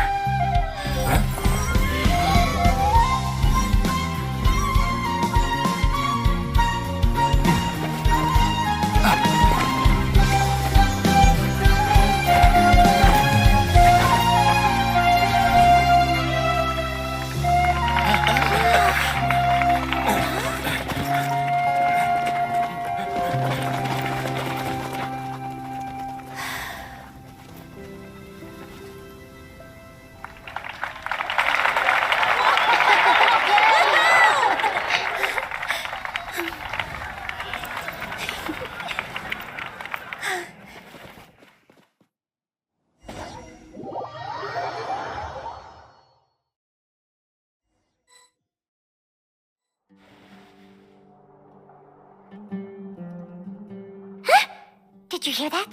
It sounds like a lot of guards just ran by. Does this mean the plan has moved on to the next stage? Yep. It's great that everything seems to be going well. Come to think of it, when did Al-Haytham replace the knowledge capsule that was about to be entered into the Akasha? Oh, so that's when he did it! Paimon was too nervous to notice. Speaking of, didn't Al-Haytham also yoink the divine knowledge capsule from that mercenary leader in Port Ormos when everyone else was distracted? It's a time-tested trick of his. Why are we complimenting him? Yeah, he's smart and all, but he still makes Paimon's blood boil. Let's review our plan for this stage again. It's not like we have anything else to do right now anyway, and it'll help us feel more confident. Paimon remembers that Nilu's task was supposed to go a bit like this. Now that Lesser Lord Kusanali's consciousness has been forcefully sealed, the core figures of the Akademiya and their guards have started to wear their Akasha terminals again. With the doctor's technological support, they think they have nothing to fear. How despicable of them to rely on such a person. But this is also our chance. I was originally asked to draft the knowledge capsule for the Artistic Performances Prohibition Act when I was still at the Akademiya. It should be on the Grand Sage's desk right now, and will be entered into the Akasha during the next Nyargarbaha Day. Are they really going to stop all artistic performances? That's horrible! I'll make an identical knowledge capsule, but this time, I'll smuggle some misleading information into it. We only need to find an opportunity to switch the capsules. Once it's been entered into the Akasha on Nyargarbaha Day, if someone were to be seen performing in public, the sages would definitely use that opportunity to announce the ban, and so the misleading information will be disseminated amongst the guards. Sure sounds complicated, but it seems like if everything goes well, we'll be able to get rid of all the guards in the Akademiya without any effort. That's pretty clever, getting right into their heads. I just have one question. Even if we manage to get the misleading info out to the guards, how can we be sure that they'll believe it? People who are used to relying on the Akasha become less inquisitive, and their ability to distinguish truth from misinformation is significantly reduced. They will view everything the Akasha releases to them as the unequivocal truth. The Akasha will turn humans into machines. I've seen it happen many times. Yikes. Good thing I didn't wear it for long when I was working in Sumeru City. At first, I thought it was a good thing too. By the way, this plan still requires a performer, right? Do you have someone in mind? Nilu of Zubair Theater. I know her really well. We can trust her. I'm kinda hesitant to ask her to participate in a dangerous plan like this, but we can ask her in person. All right. After the guards in the Akademiya are gone, Then it'll be time for me and my stowaway brothers to shine.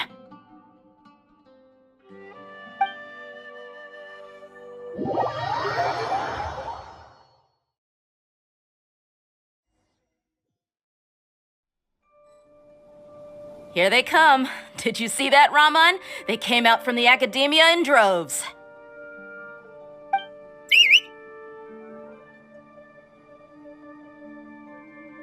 After laying low in the city for so long, this is the moment we've been waiting for. My brothers have already sprung into action. We couldn't do anything to them inside their coop, but outside the Akademiya, this is our hunting ground. With a lioness like you, the prey sure won't be able to run far. We still need to eliminate the guards as soon as possible. If we give the sages enough time to realize what's happening, the plan's doomed. Yeah, all they've done is to sit on their cushy salaries and twiddle their thumbs all day while we fought and struggled every day in the desert. The only advantage they might have is their numbers. Speaking of which, most of the guards who report directly to the Six Sages belong to the Corps of 30, but they have a completely different reputation. Following those blasted sages every whim, throwing away all the principles of being a mercenary. As someone in the same profession, I'm obligated to teach them a good lesson today. Indeed, the trap has been set. All we need to do is lead them there. All right, let's each take a road and herd those scattered guards back into one place. Make sure to attract their attention. Isak will be the key. You gave such an important task to that child. Will he be okay? It'll be fine. Isak was so determined to help, so let's put our faith in him. Besides, even if he's caught, the guards would be too scared to do anything to him. They've never seen Lesser Lord Kusanali in person, after all. You've got a point. Anyway, I think I see them coming. Let's head out. Good luck.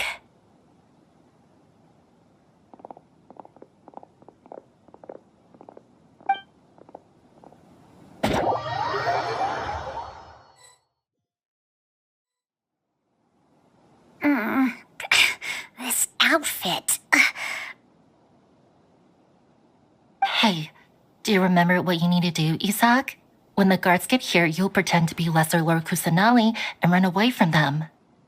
Oh, yeah, I remember. Of course I do. I'm just a little nervous. Relax. Don't think about getting caught.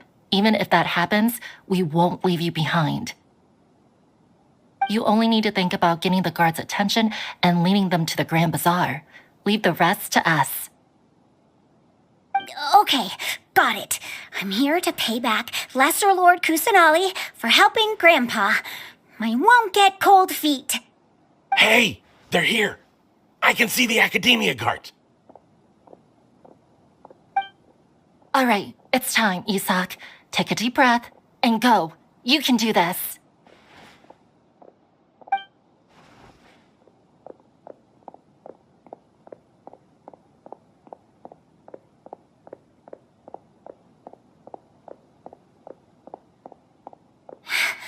Why is there a guard over there? Did he already run ahead of me? This is different from our plan, but there's no time. I need to make a choice. Huh? Did I just see something dart by? I'd better go have a look.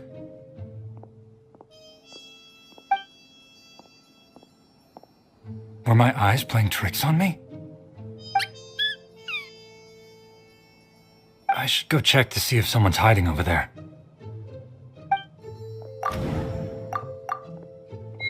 There seems to be nothing here. Just to be safe. Good thing they didn't find me. That was close. I'd better hurry and keep going.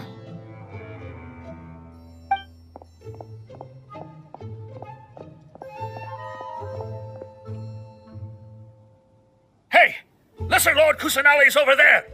Stop! What? Lesser Lord Kusanali?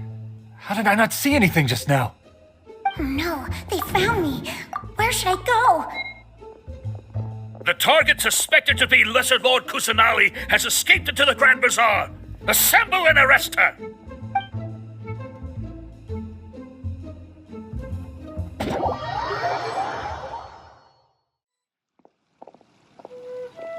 Where did she go? How did she disappear? Did we lose her? Hurry up and find her! Hey, why is your team here? Didn't we say to split up our search?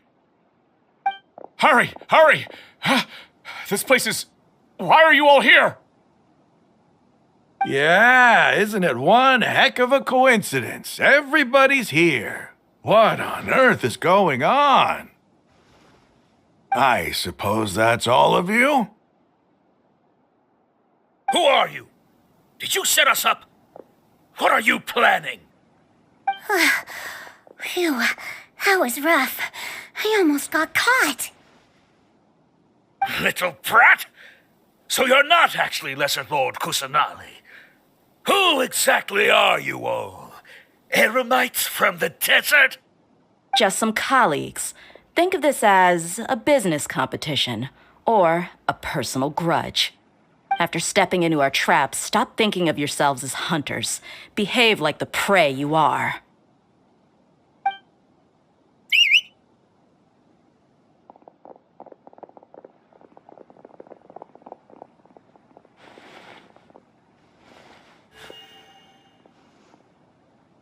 An ambush? How's that possible? This is Sumeru City, but mercenaries from the desert somehow ambushed us! You've spent all your time hiding away in the Akademiya. This place has long since become our hunting ground.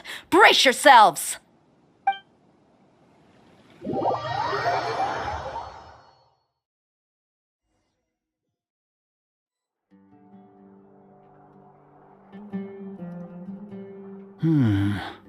This is odd. The Akademiya has quieted down after the conclusion of the Niagarbaha Day ceremonies, but it's much quieter than usual. Where are the guards? Why have I not seen a single one? Guards? Guards! Grand Sage, how may I be of assistance? I called for the guards. Why did you come? My apologies, Grand Sage. Right now, all Akademiya guards have entered the city to perform the ordered arrest. I thought you knew. Arrest? Who is there to arrest? I have an ominous feeling. Arrest Lesser Lord Kusanali, right? Is that not what the order was? Lesser Lord Kusanali? You mean she has disappeared? Yes. I wouldn't dare make up something like that. Right now, everyone is in a panic, and many are saying that Lesser Lord Kusanali will take revenge on us. What happened? Just what is going on? Lesser Lord Kusanali somehow escaped? Was it Alhaitham and his party that freed her? That's impossible. The Akademiya is heavily guarded today, and any order to release Lesser Lord Kusanali would be strictly confidential. Besides, Alhaitham and the Traveler are already in our hands. What manner of trickery did they employ? How could Lesser Lord Kusanali disappear into thin air? Disappear? Wait. How was the arrest order distributed to the guards? It was issued by the Akasha earlier today.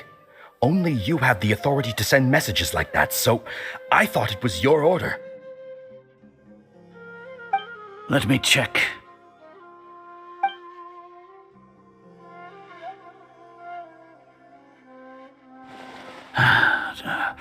Here. Lesser Lord Kusanali has escaped from the sanctuary of Surasthana. Go to the city and arrest the escapee immediately. The Akasha indeed contains this information, and it clearly appeared in my mind. How did they bypass my permissions to issue this kind of message? Was it the report about the Traveler that Alhaitham submitted? No. I specifically checked that knowledge capsule before entering it into the Akasha.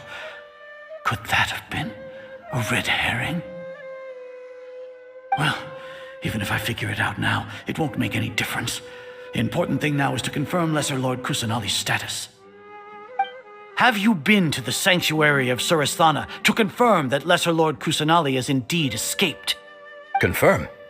No, I haven't. It may be a bit offensive to say this, but Grand Sage, what you're saying doesn't make any sense. How can the information in the Akasha be inaccurate? What the Akasha decrees is fact. That is common knowledge to all of us. If we have to confirm the information and knowledge from the Akasha ourselves, then how is that any different from us learning that information ourselves? Wouldn't Greater Lord Rukkhadevata's legacy lose its meaning that way? In the beginning, it was I who asked you to believe in the Akasha, to believe in the legacy left by Greater Lord Rukkhadevata. Are you trying to use my words against me? No, Grand Sage. I'm merely confused because I believe in you. I never meant to refute you. Stay here and see if there are any suspicious people around. I'll go to the sanctuary of Surasthana on my own. Yes, Grand Sage.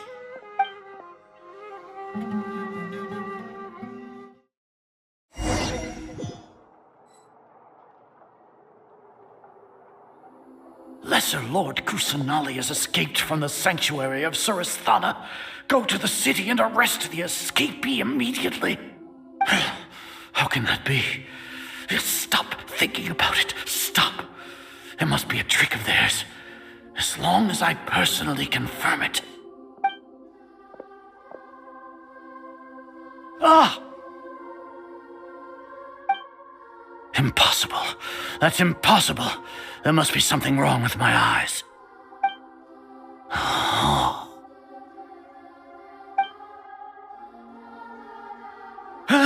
She really appeared again?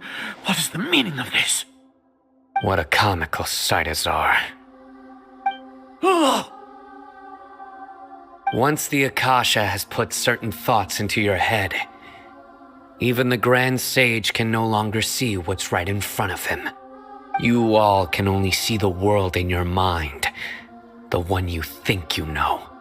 And precisely because of this, you disregarded Lesser Lord Kusanali's existence. She has been a wise and worthy Archon. Sino, have you been waiting for a chance like this? The Akasha predicted that you would return to the Akademiya to confront me, but I didn't expect it to turn out like this. I was careless. No, you were blinded. Your faults stem from your reliance on the Akasha. You're still the same as always. I truly did not expect a proud person like you to cooperate with Alhaitham and the Traveler. People change, Azar. Admit it. The Akasha can't predict my actions anymore. Then tell me, what have you found during your investigation? You want to buy time? This is the sanctuary of Surasthana. Under your own regulations, even Akademiya staff are forbidden to come here. No one will come to save you. As for the investigation, I've at least confirmed that you are guilty of insurgency against the Archon. A serious crime. So what? Did you do all of this so I would plead guilty in front of you, General Mahamatra? No. I want you to plead guilty in front of the Archon herself.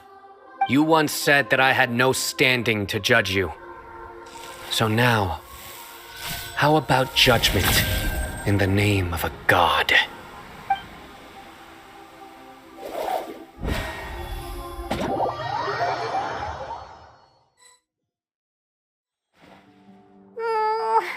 How long do we have to wait? Paimon wants to know how things are going out there. Paimon hasn't heard any sounds outside for a while. Hopefully something bad didn't happen. Yeah, but aren't you scared that we might be locked up in here for the rest of our lives? Thinking about it, at least Paimon has you. We could still chat like this. When Paimon thinks of Nahida being imprisoned alone in the sanctuary of Surasthana, Paimon can't help but feel sorry for her.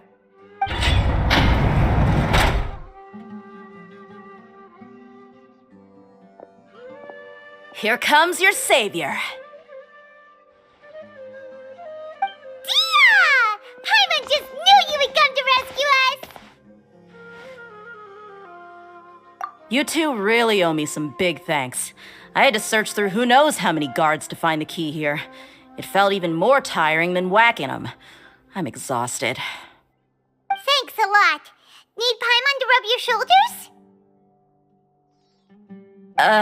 No, that's, I'll pass. What are you afraid of? Oh, are you ticklish? Now isn't the time to talk about being ticklish. Things in the city and on Sino's side are both going well. The guards that stormed out of the Akademiya are all taken care of. The Corps of 30 is in charge of the city's defenses, but we already talked to Asfand. They've been fed up with the sages bossing them around. As long as it doesn't break their employment contracts, they'll turn a blind eye. That's probably because you've been super great friends with them for a long time. So, how's Sino doing? The Grand Sage is in his custody. Even I know how terrible it is to fall into Sino's hands, so he probably does too. Sino forced him to release Lesser Lord Kusanali. He has no choice but to obey. So, hurry to the sanctuary of Surasthana. Assuming nothing weird happened, we should have already rescued our Archon. Honestly, I didn't expect our ragtag bunch to do this well. We just came together last minute to save the Archon, you know? Alright, you two better go. I still have to clean up some messes in the city. See you around.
They say it's nice to meet you. This is the first time we've met in real life. Before, we've only met in dreams, consciousness, or when I was in someone else's body. Thank you so much for coming to rescue me, but I also need to apologize. During this time, I did some self-reflection. My sense of inferiority and yielding to the Akademiya led to all of this, and created so much trouble for you all. Exactly! We're here because you're a good Archon and one of our friends! Thanks, you too. Amazing. So this is how it feels to walk out of that cage with my own body. It's like I just had an endlessly long dream. I can't even tell if I just woke up or was only now born into this world. My concept of self has become so clear. But now doesn't seem to be the time to indulge in this feeling.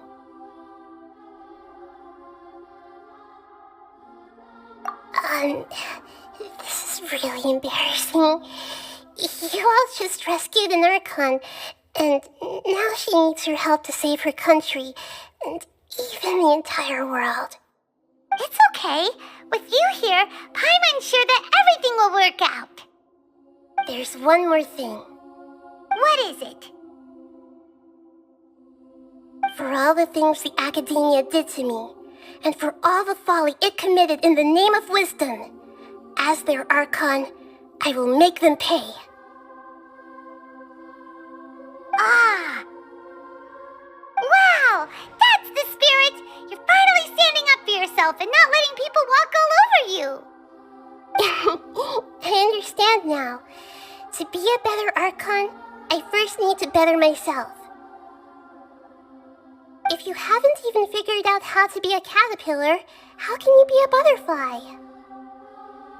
Yes, true. That reminds me. I wonder how far along the Akademiya is with their god creation plan. We need to hurry and prevent the birth of that false god. I need to make some preparations. Since I'm now free, I can establish a direct link to the Akasha and control it. First things first, I need to remove the restrictions that the doctor put on me in the Akasha. After that, I'll make some adjustments and revoke the sage's permissions. The Akasha will then be like how it originally was, only operable by the Archon. After all, the Akademiya betrayed Greater Lord Rukkhadevata's trust. This might take some time. In the meantime, you should also work on your own preparations. If we don't stop the god creation plan in time, we'll be in for a tough fight.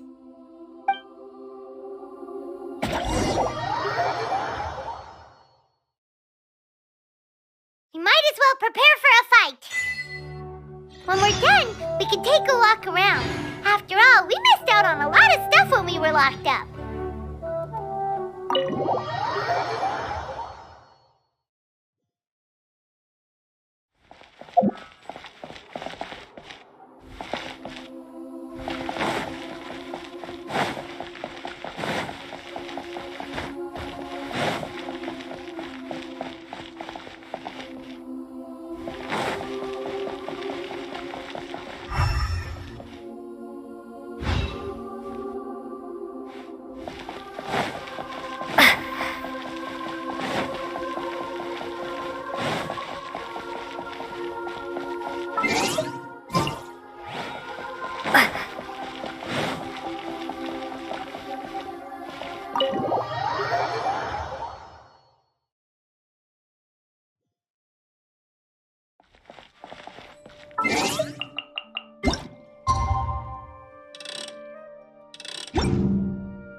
How's it going, Nahida? I'm done with the parts that needed my involvement to complete. Although it's my first time working with the Akasha like this, its internal structure and operation procedures are easy for me to understand.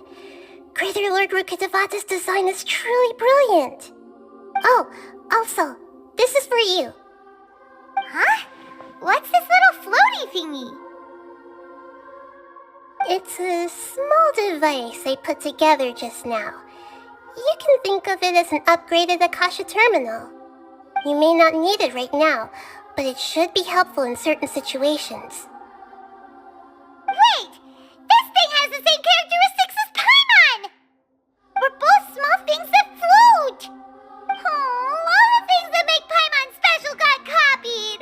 When Paimon appears with the Traveler from now on, people won't remember Paimon because she isn't unique anymore!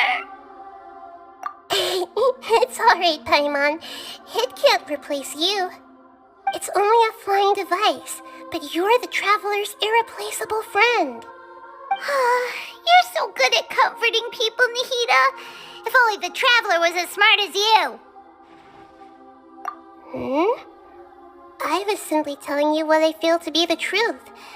I wasn't trying to comfort you. Nahida, you're natural at this. What you just said made Paimon even happier. By the way, there's something I need to confess. Even though I'm the Archon and in control of myself again, I'm not very good at fighting. You may have heard that an Archon's power is derived from their people's faith.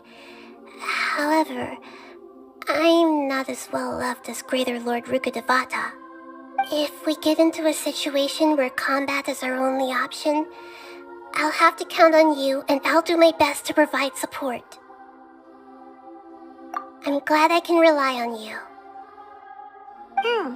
So the God of Wisdom isn't good at fighting? That actually sounds about right. I've located where the false god is. Time is of the essence, so let's skip to it.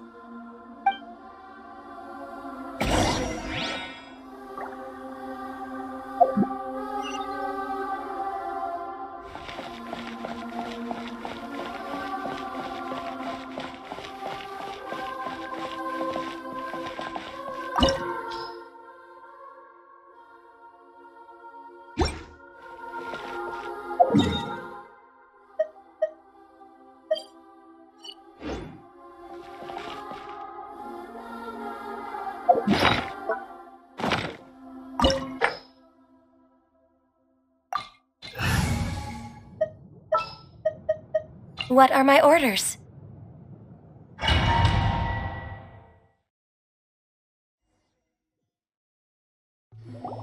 What is this place? Is this really the way we need to go? Wow. Who would have thought there'd be a place like this hidden right slap bang in the middle of the city? The sages wanted to realize their god creation plan without being discovered. The safest and most convenient way would be to build within the Akademiya itself. That's true. They were already hiding one god, so why not two? Judging from the structure here, the project is a huge undertaking. The sages really saw the god creation plan as their ultimate goal. But this place doesn't look like it could have been constructed by the Akademiya alone. The Fatui under the Doctor sure didn't hold back. They provided a lot of technological support. Yeah, or else they wouldn't have been that generous. Is that it, though? I've always felt that this Doctor is different from the Akademiya sages. He doesn't seem to share their sense of urgency.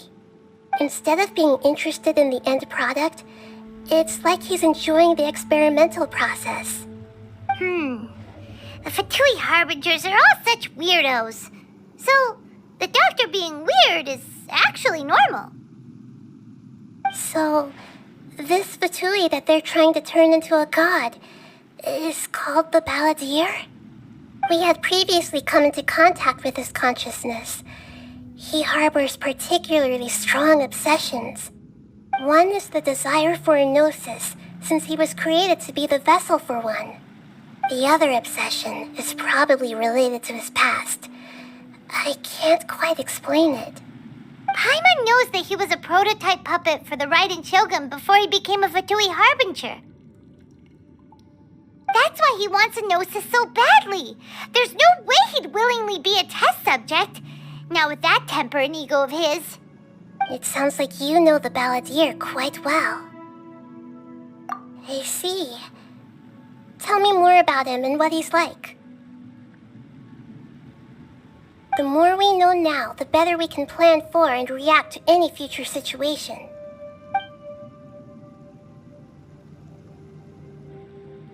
I see. How fascinating. Alright, time to go. Let's get through here and meet him in person.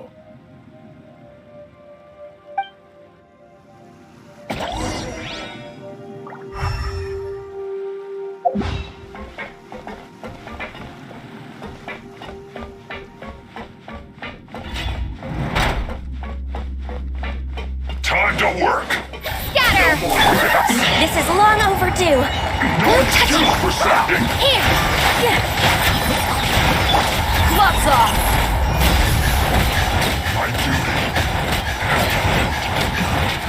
This isn't good.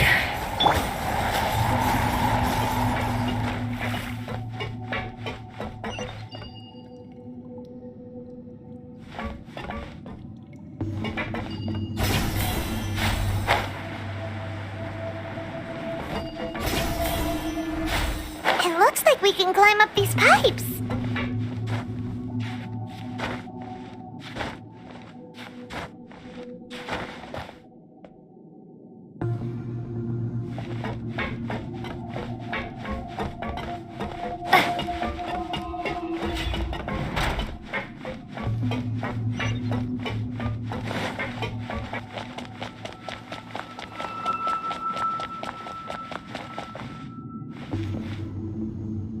The pattern on the ground seems all messed up. Let's go around and see if there's a way to fix it.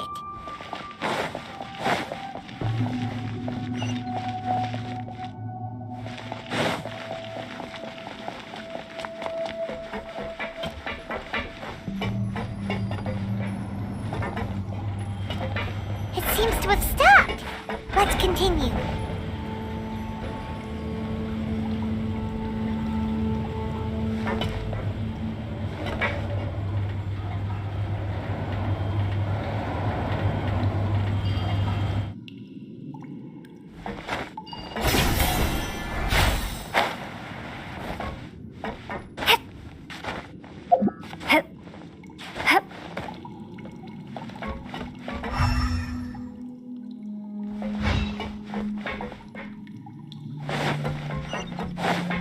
Propagate! Springboard! Let's end this quickly! Buckle up!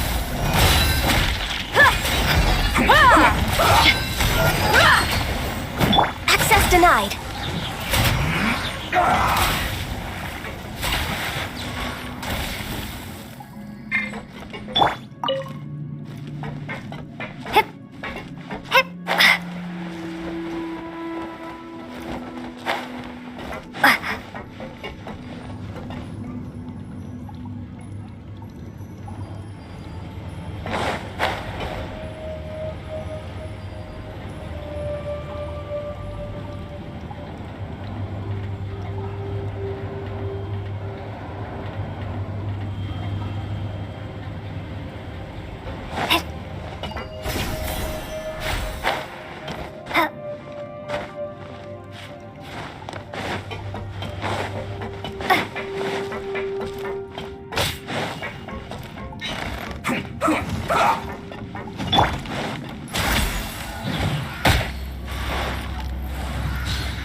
With all my strength. All eyes on me. Let's get it on! Ha! Born of ice and frost.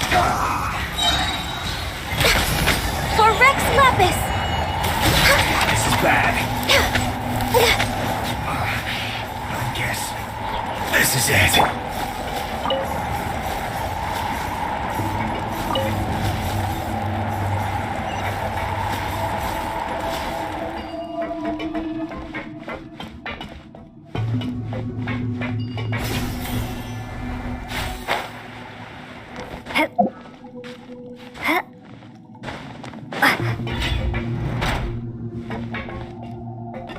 You'll get frostbite. Scatter! Position! You asked for it. It's time for a flash freeze. Buckle up! Hey! Ha!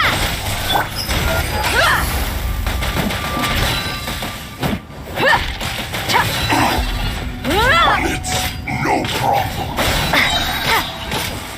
Germinate!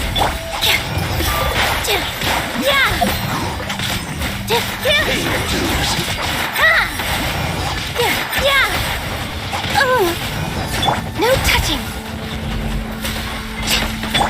Book alive. Hi! Propagate!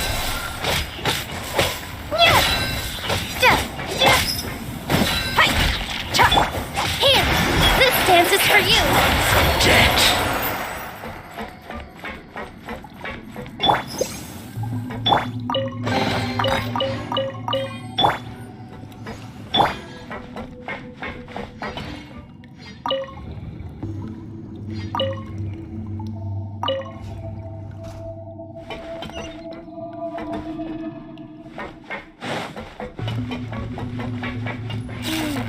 The cart is stuck. Maybe there's something wrong with the tracks. Let's try adjusting the direction of the device to clear the tracks.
Have a load of this! Position! Shouldn't get careless. We're waiting. Let's move. Scatter!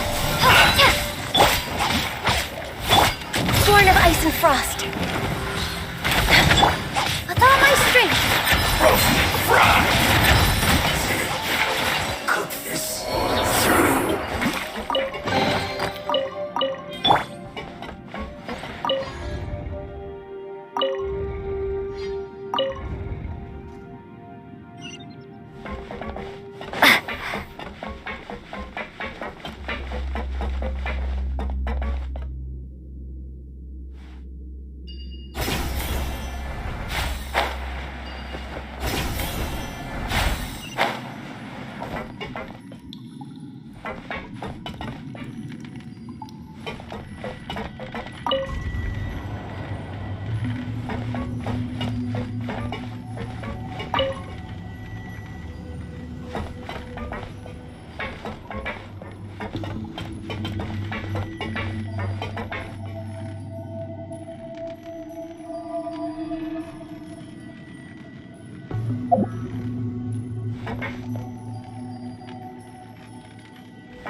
Let's begin.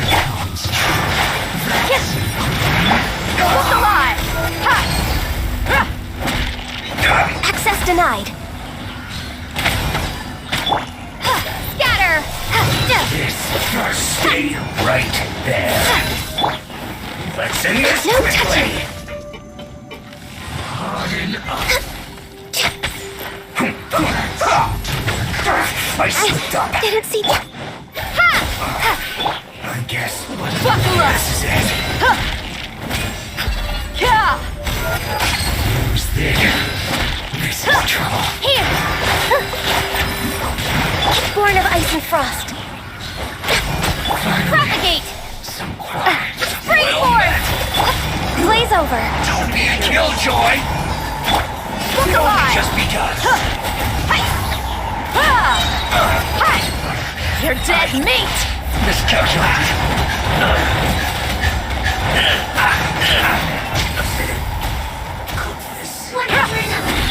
Dance with the waves. Positions. Access denied. Let's get it on.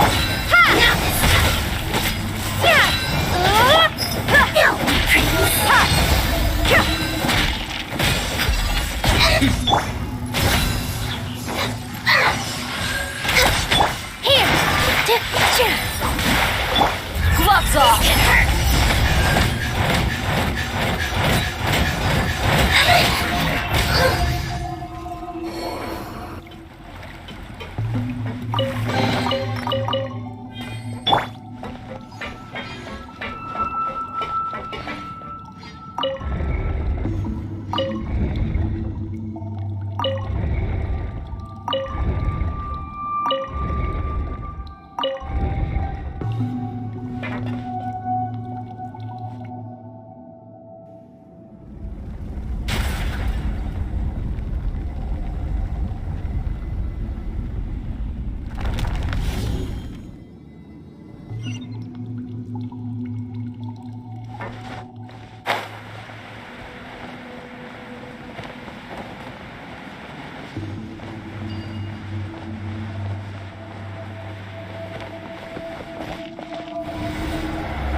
Looking at its operational status, we must prepare for the worst.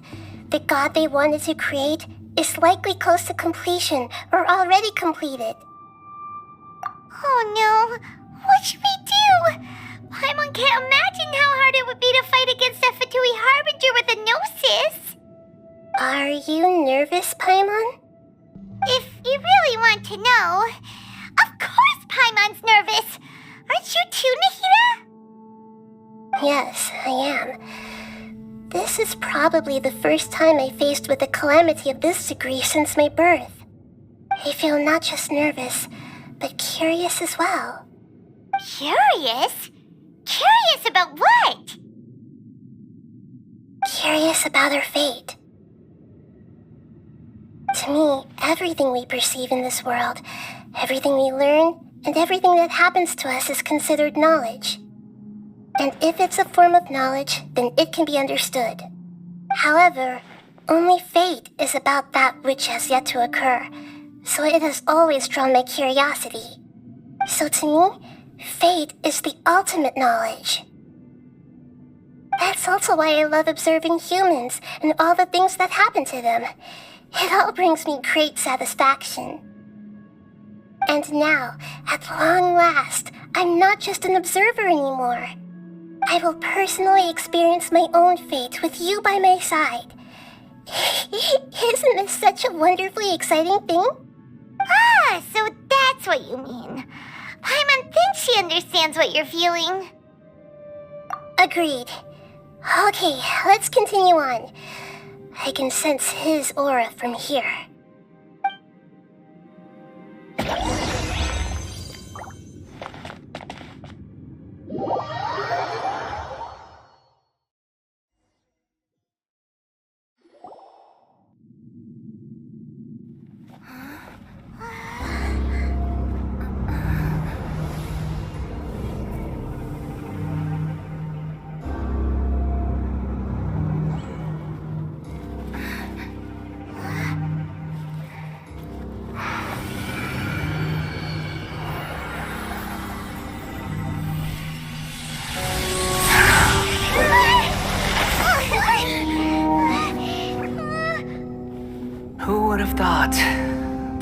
be so eager for my birth. I remember you, Booer, the god of wisdom, and standing beside you, the traveler. Is he all-knowing and powerful now like Greater Lord Rukkhadevata? No, I can't feel the same kind of divinity I felt from the Greater Lord. It seems that the sages didn't get the chance to infuse the divine knowledge capsules into him.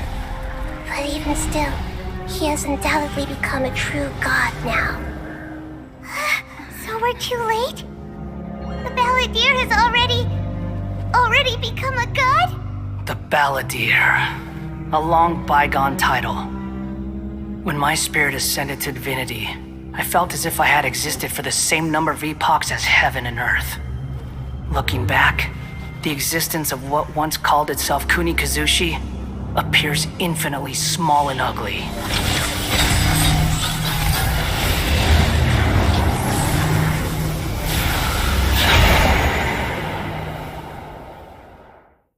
This imposing aura, it really feels like the gods! A body that capitalizes on the Balladeer's original construction as a mechanical puppet, with the Gnosis serving as a constant power supply. How much effort and resources did the sages put into this? From a purely technological perspective, it's a commendable achievement indeed. It's no exaggeration to say, this is the culmination of human wisdom. You sure are something! Dishing out compliments at a time like this? But I don't think he's reached the spiritual height of a god. Strife is engraved upon every god and every gnosis brought forth into this world. Can you feel it? The exhilaration of such power and the thrill of anticipation for our contention. Nahida wouldn't feel the same things as you! Do you not realize that you are interrupting a conversation between gods? Lowly creature, know your place. The strife engraved upon a gnosis. You're talking about the Archon War. Tevat's current peace was not easily won. I didn't personally participate in the Archon War, but the way I see it, all those losses were meaningless, driven by the demands of the laws. There's no point in bringing it up again. Is that so? Yet I am deeply disappointed that I was never allowed the fortuity to personally participate in the Archon War. This is a first, encountering a god in this world who does not crave power. No wonder your own people have abandoned you, god of wisdom. Your judgment is as your existence, unsubstantial. This is where everything ends, Booer, the god of wisdom. You should know that wisdom cannot solve every problem. Like now, where your only option is to face me in combat. Come! Let us reenact a scene of the Archon War. Come and inaugurate my birth as a god.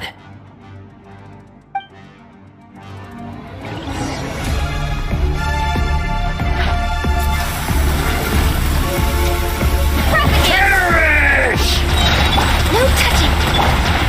Stop!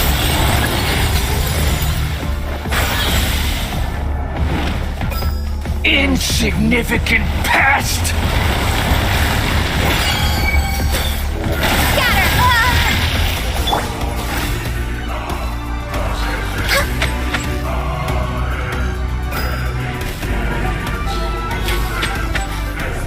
My endless Next on the agenda begins!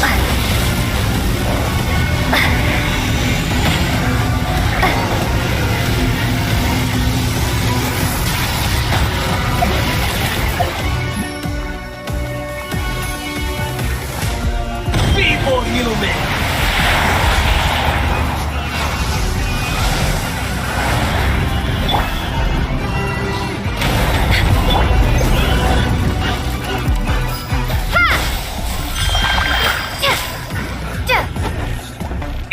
Insignificant pest!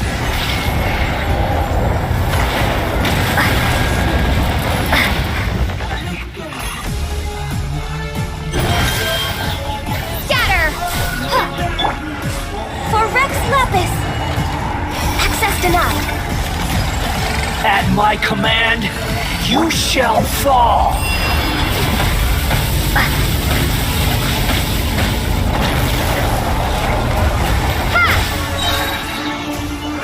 Germinate! Feeble human!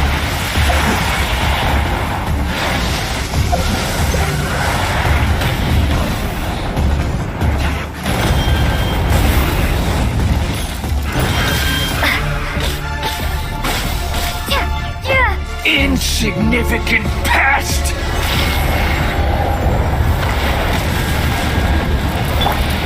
You're dead meat!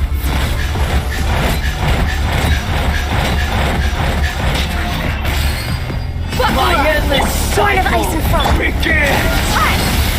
This dance is for you!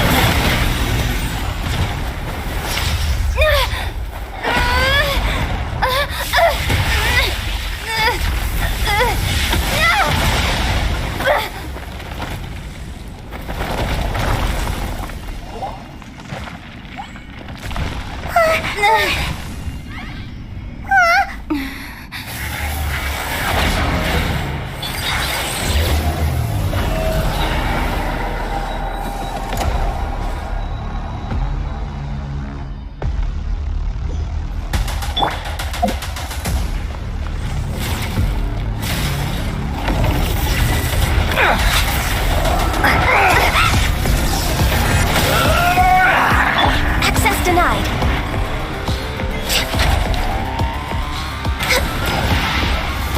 Next on the agenda. Oblivion! We're way behind schedule.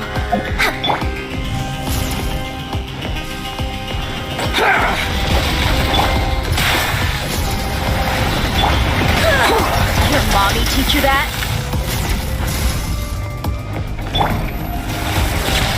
Kneel! Did I miscalculate?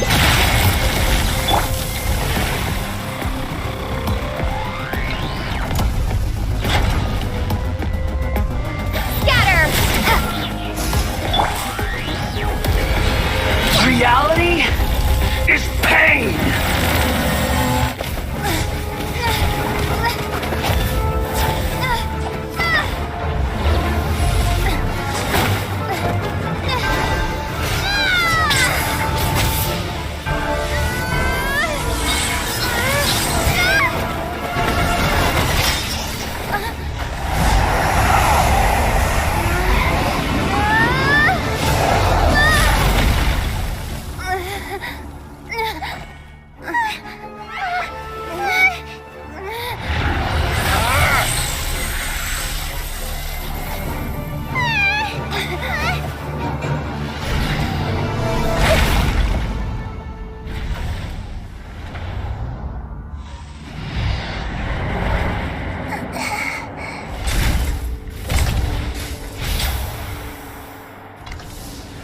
This is supposed to be a battle between gods, yet you choose to hide behind a mortal. And now, you're acting like you'd sacrifice yourself for a human. Are you having fun proving a false sense of heroism to yourself, Boor?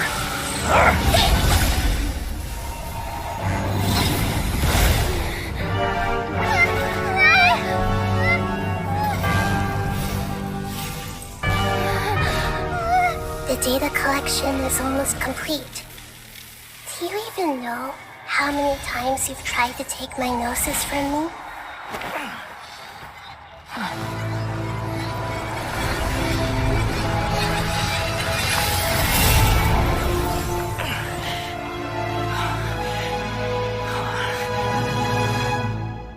We just concluded the 168th loop. Did you know that in the effort to create you, the people of Sumeru were forced to live through the exact same number of Sub-Zerus festivals and Samsara cycles? The power of dreams. When did you use it on me?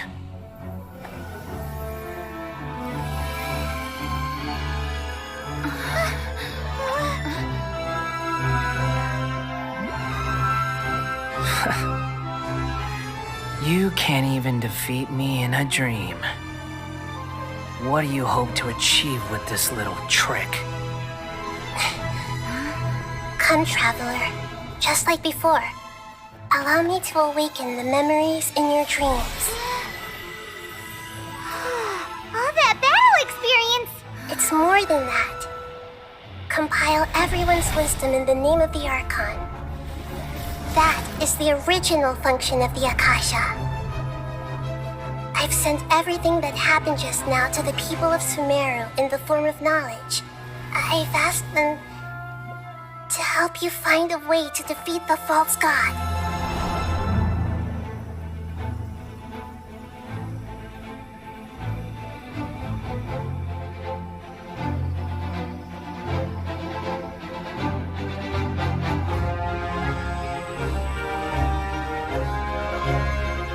Now, all of Sumeru's wisdom is at your disposal. Meaningless tricks won't save you.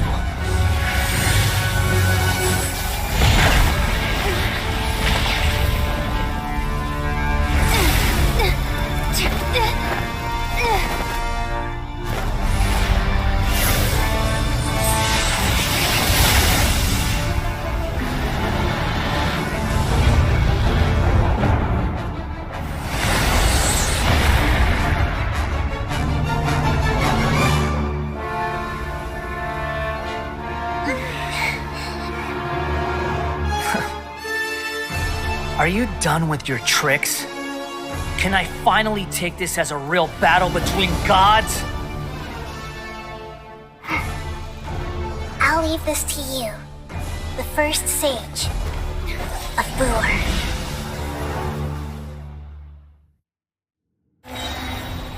1,000 eons, mine to dominate!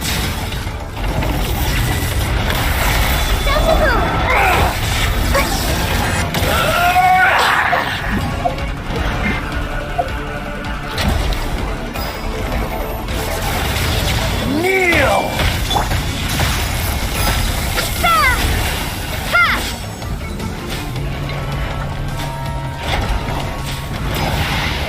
Burn to oblivion!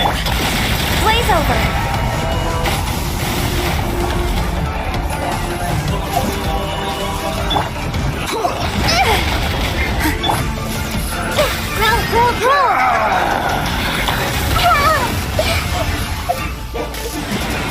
Tremble!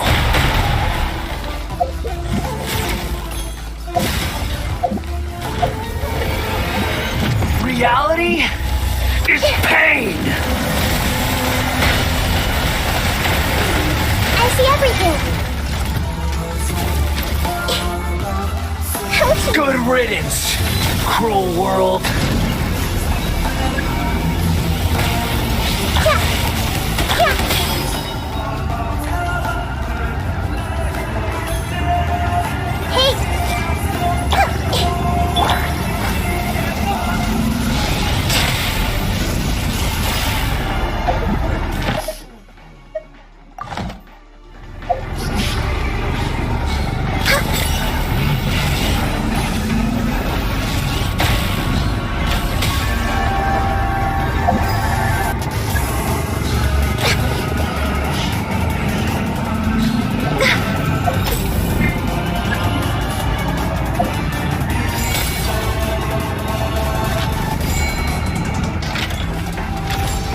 Your new god, awaken!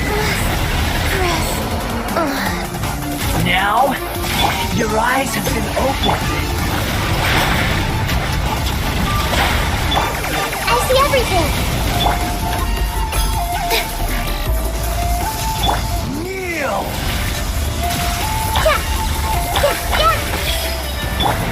Look alive! Tremble! Next on the agenda.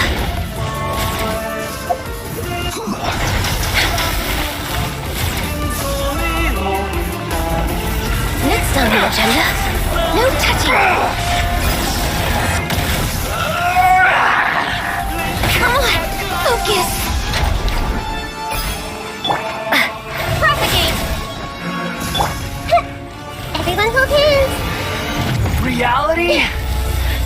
pain!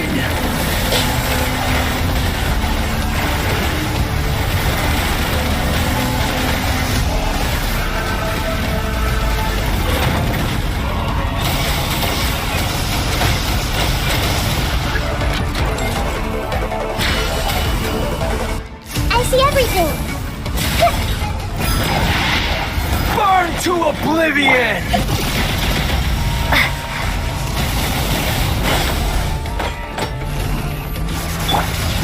Kneel!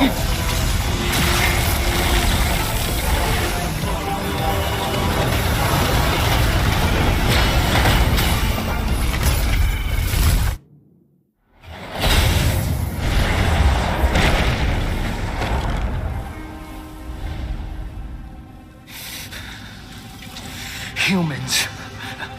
Filthy humans.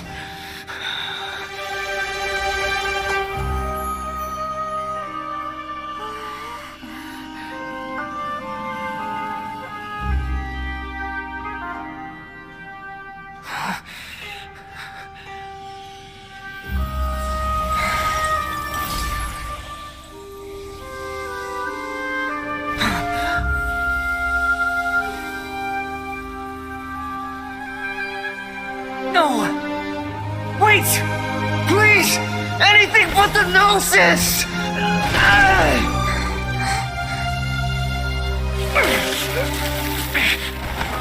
That's mine! Don't even try! I'll never go back!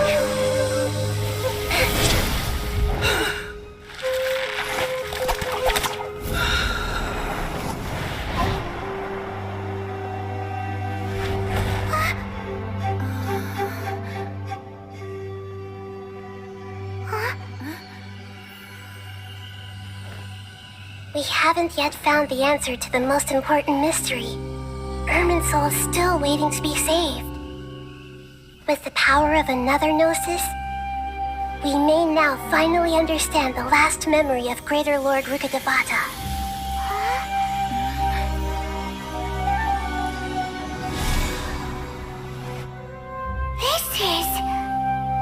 That's right. This is the last memory of my predecessor.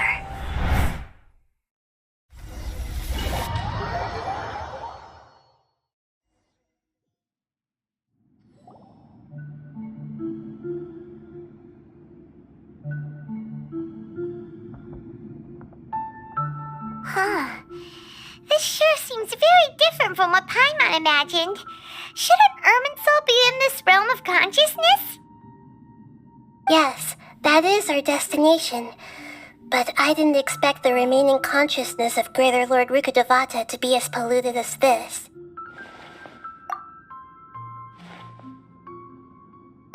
Forbidden knowledge? It seems you know about a concept that even I don't completely understand. Could you tell me what you know?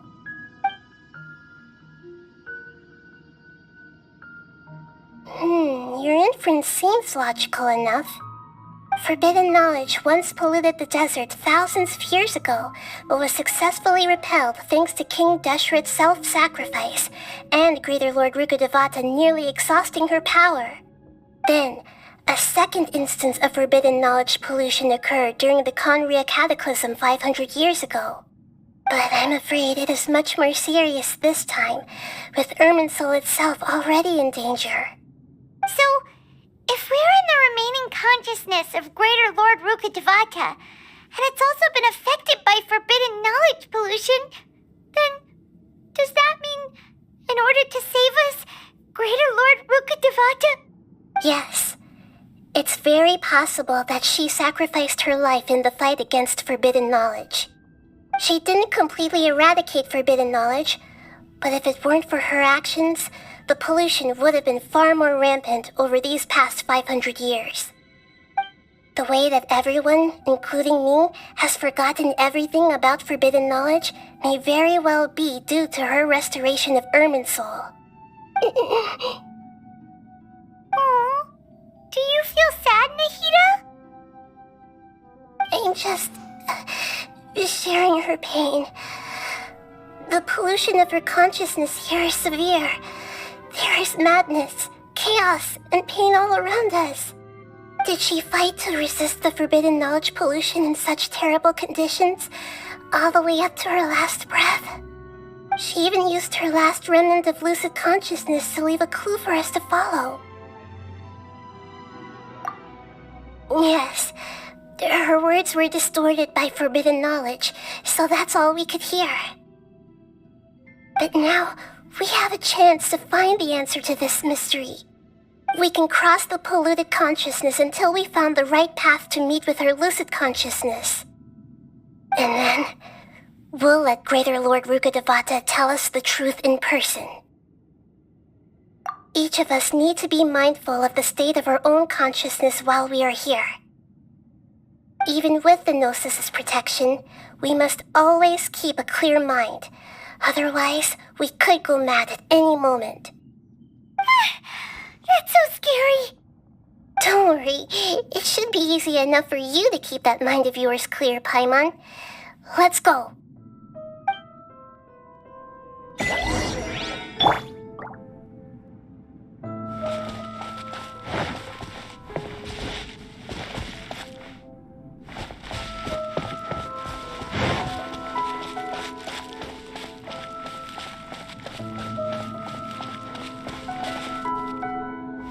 Are we in the air? And why is there a huge boat? That's the boat of consciousness, which symbolizes reason here. Its course is the direction our consciousness is traveling towards. If we lose control over our consciousness, we will fall into madness. So let's make sure the boat stays on course. Wow! What are these? The monsters seem to have been affected by them.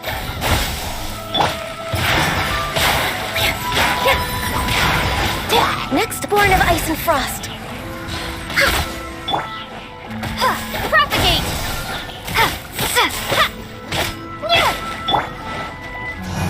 No touching.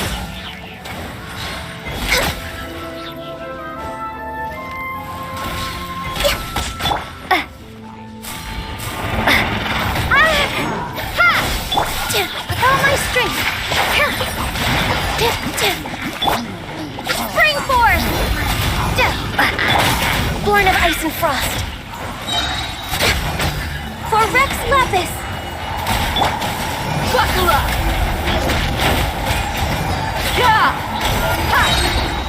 Gloves off!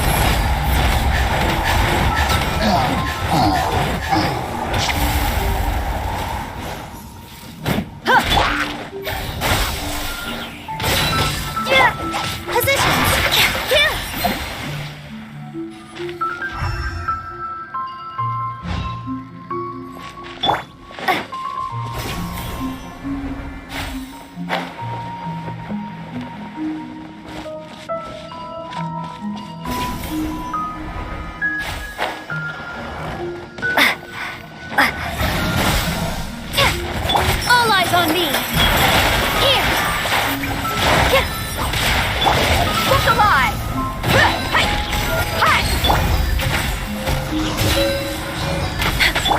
Scatter!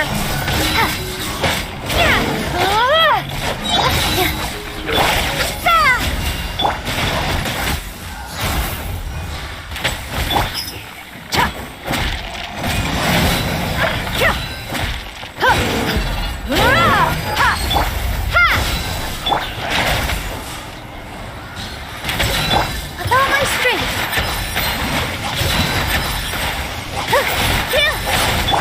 You asked for it.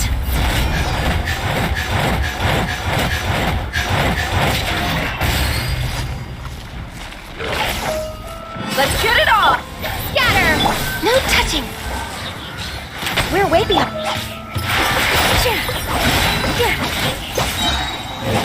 This dance is for you!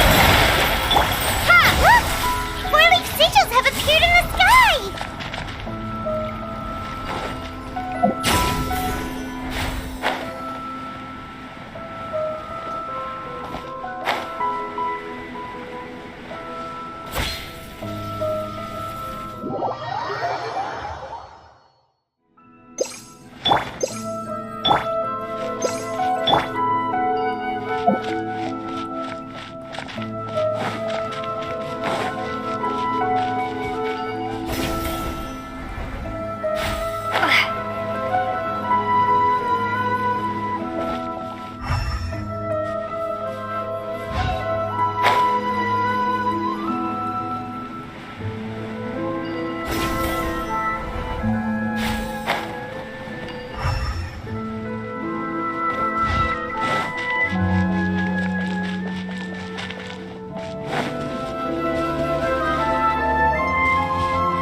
Let's get it on!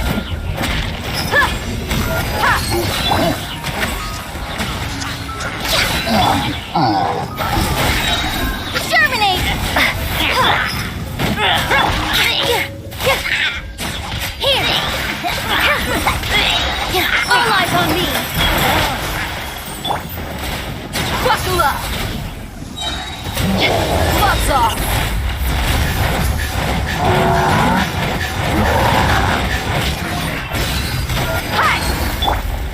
All hail!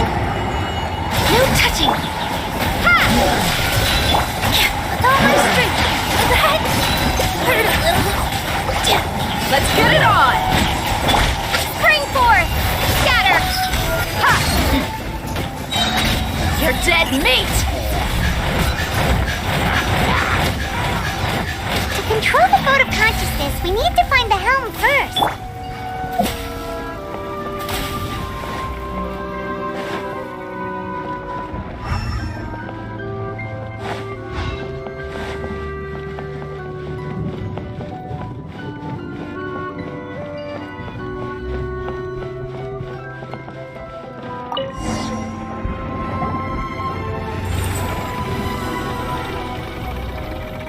We changed direction.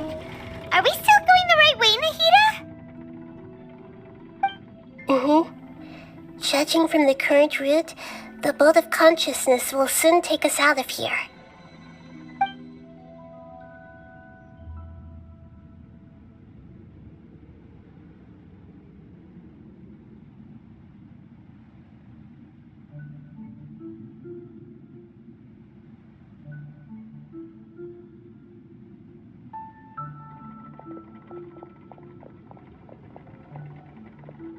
We'll be arriving at our destination soon.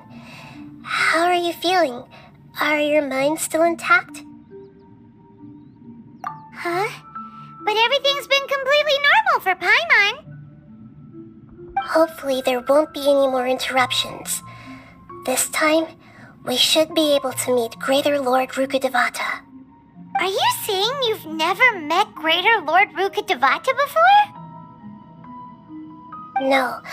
It seems that my birth and her death took place at the same time. Otherwise, I think she would have given me a little more guidance, and I could have done a better job. Hey, you've done a great job, Nahida. Let's get out of this creepy place and go meet her.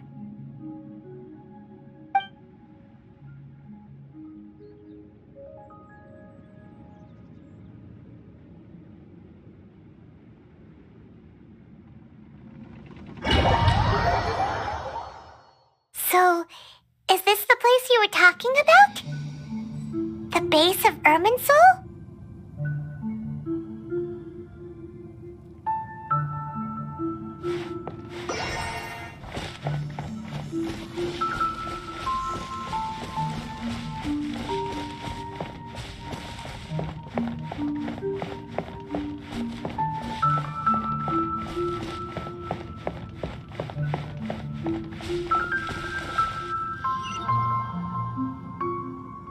Well, this is the place.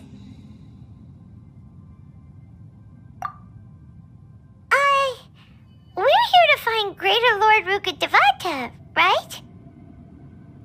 But the one standing over there is... Is that... me? She looks exactly like me. Are you... Greater Lord Rukkhadevata? Yes, that's me. Are you surprised by my appearance? Irminsul and the surrounding lands have been reproduced here as they were years ago. But this is just a realm of consciousness. We are manifestations of the same nature. Hence why we would appear exactly the same. we're of the same nature. Why? Because you are me, and I am you. You are me in the new samsara. The new samsara? As Greater Lord Rukkhadevata, I'm the avatar of Irminsul, and you are the purest branch snapped from Irminsul. Imagine it this way. Even if a tree dies, its branches will eventually take root and grow, continuing the tree's life in another form. I'm merely the remaining consciousness of Greater Lord Rukkhadevata. The real me has presumably died a long time ago.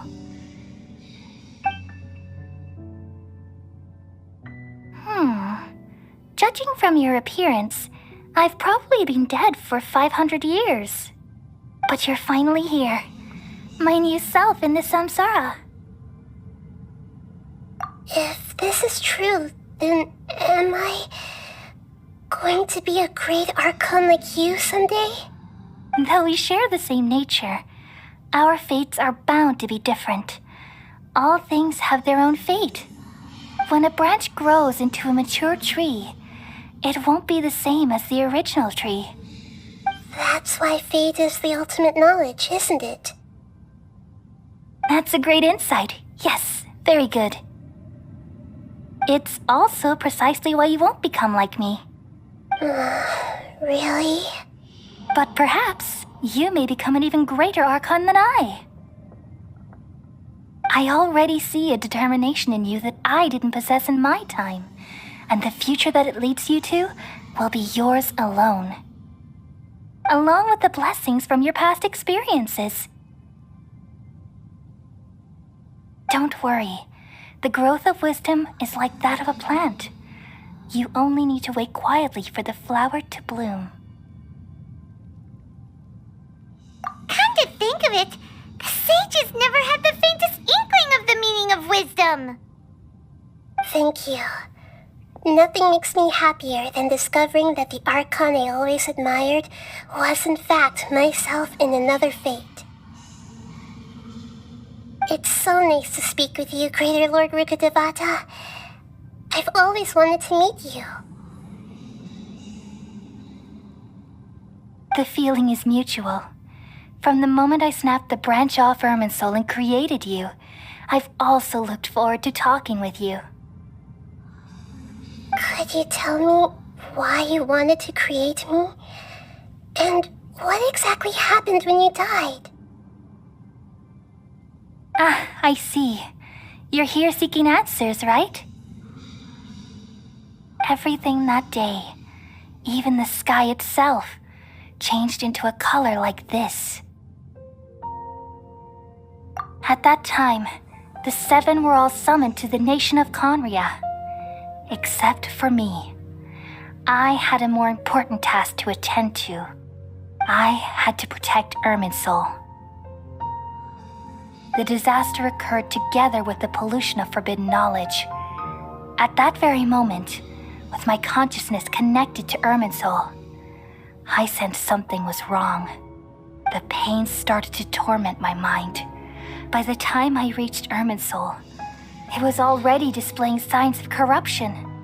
Had I not repelled the pollution of forbidden knowledge with King Deshret thousands of years ago, I might have felt even more hopeless and lost. So what exactly is forbidden knowledge? It's a kind of knowledge that doesn't belong to this world, and a form of truth that can't be understood. It came from the very bottom of the abyss. Even I could never understand it. The world is constantly rejecting it, leading to all kinds of bad phenomena. If we allow forbidden knowledge to pollute Irminsul, I'm afraid the entirety of Tevat could fall apart. So, there's knowledge that even the God of Wisdom can't understand? At that time, I knew I couldn't repel the forbidden knowledge with my strength alone. Which is why I created a device that compiled human wisdom and named it the Akasha. It's truly the world's most amazing invention. Thank you. For a long time, I thought dreams were the fruit of human wisdom. Though it was selfish to do so, I borrowed people's dreams using the Akasha. Then I compiled their wisdom and all of my own power. Well, did it work? Thanks to the wisdom of the people of Sumeru, almost all the forbidden knowledge was cleared from Irminsul. But things didn't go as smoothly as I thought. I had a terrible headache, which gave me an uneasy feeling. And then I remembered that my consciousness was also connected with Irminsul. It brought me knowledge and wisdom, but vile corruption as well. From the very beginning, my existence had been polluted by the forbidden knowledge. Oh no! How could that happen? I've experienced that pain in your consciousness. It must have been a horrible experience. Yes, but my feelings weren't important. The important thing was that even if I died, my existence and everything related to me would continue to exist in Irminsul as memories and knowledge, meaning that the forbidden knowledge couldn't ever be permanently eradicated. And there's no way for me to eliminate myself. It would be a sort of paradox. So, I took the purest branch of Irminsul as my incarnation in the next samsara and left a trail of clues, all in hopes that you would come here and remove me and my pollution from Irminsul forever. Wait, no, I can't. So you realize what that implies. You are very smart indeed. Irminsul has all the knowledge and memories of this world. And as you've realized just now, removing me from Irminsul means I essentially will never have existed in this world. But this is the only way to save Irminsul. People love you so much and they've missed you so much over the past 500 years. I am exactly the same. So how can we just forget you like this? Is there really no other way? There must be something else I can do. You're the god of wisdom, Booer. You should know that there is no other way. But this is so cruel. I don't want to forget you. No need to feel so sad, Booer. As someone who delights in wisdom, you should feel joy at finally finding the answer. These are the words in their entirety, the answer you've been seeking all along. Let the world completely forget me. We all nestle under the great tree of wisdom, peering out to perceive the world. From the earth and from the rain, we perceive its wonders until we become a white bird to perch atop a branch and finally snap off the most important leaf. Once upon a time, I alone dreamed in this world. In my dreams, everybody would also dream after they fell asleep. Wild and wonderful thoughts would emerge from their minds. Some tumbled to the ground, and others floated to the sky, connecting all things in the world into one dazzling net. Among a plethora of worlds were numerous smaller worlds, all of fate, finding within the tapestry their brilliant glow. I gradually understood that these indescribable and constantly changing things are the most profound things in the world. Only they can completely repel the madness. Only dreams can awaken consciousness from the deepest darkness.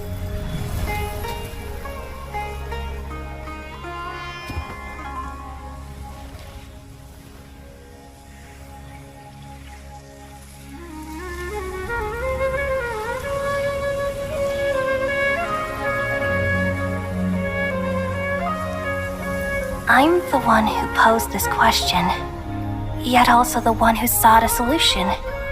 Saving the world with the dreams of the people used to be my answer. And now, you've also found your own answer, and I shall return all the dreams to the people.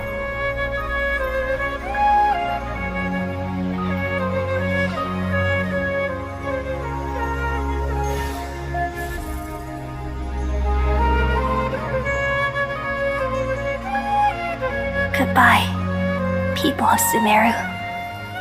May you be blessed tonight with the sweetest of dreams.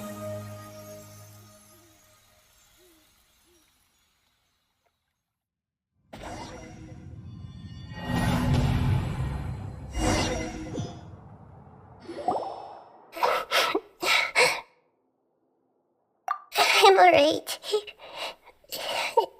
I'm just a little confused. We've just saved the world, right? So why am I crying? I don't know where this feeling inside of me is coming from, but I feel very sad. Just now, we used the power of two gnosis to successfully connect with the Ermin soul consciousness from 500 years ago. Then, we removed the remaining pollution from Merman soul. Yeah, what's wrong? Weren't you there just now?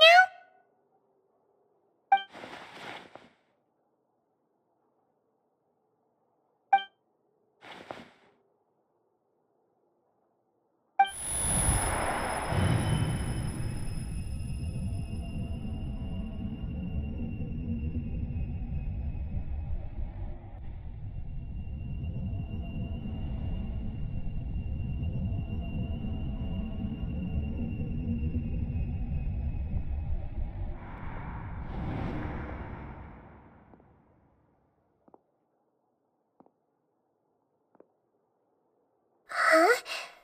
That sound. Traveler! Paimon! I've been waiting here far too long, but finally I have the chance to be alone with you. All the precious time I wasted has finally paid off. The doctor! What have you done? Just a type of sound wave that can quickly put defenseless people into a dream. As I expected, it doesn't have any effect on gods. This is the only thing of interest I found among the sage's research. I thought I'd take it for a little spin. Don't worry. I know you would never forgive me if I actually killed them. I'm here to negotiate with you. Naturally, I won't do anything dangerous that could potentially damage our relationship. Negotiate with me? I heard you had already left Sumeru. Why are you here again now? I left Sumeru, but I also stayed in Sumeru. Even the God of Wisdom is restricted by the habits of cognition.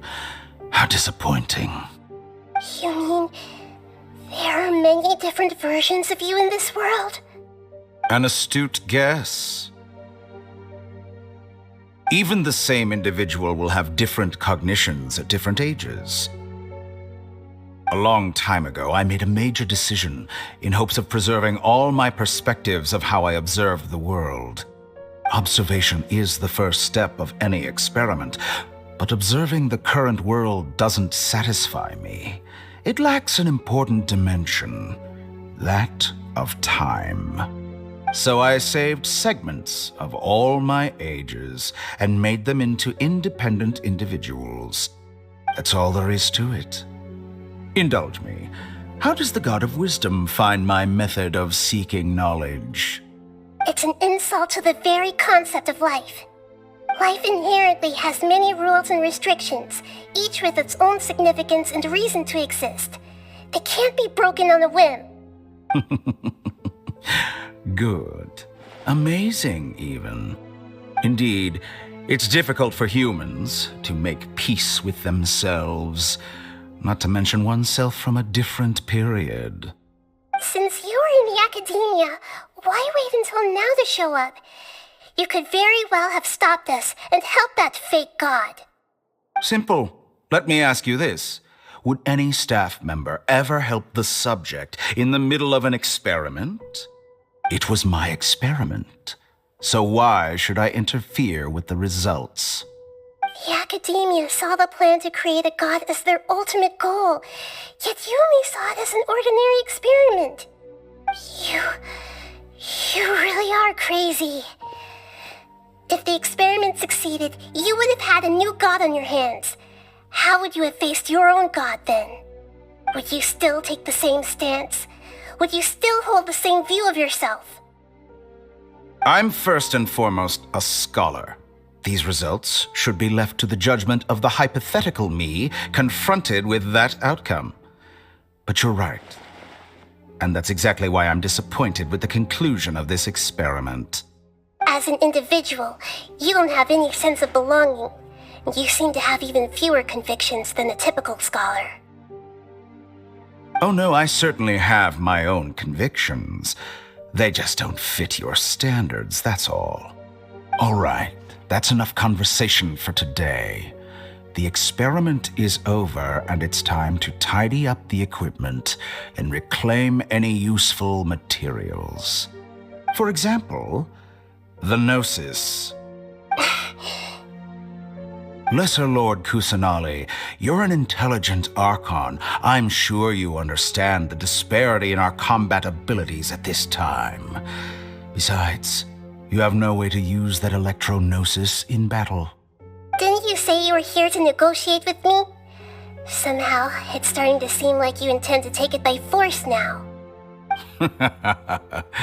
I'm merely stating a fact. After all, I'm also a scholar. Naturally, I hope to show proper respect and dignity to the God of Wisdom. Your hypocrisy is built on absolute confidence. I understand your scheme, but... what if I were to destroy the Gnosis now and awaken the heavenly principles? Awaken the heavenly principles?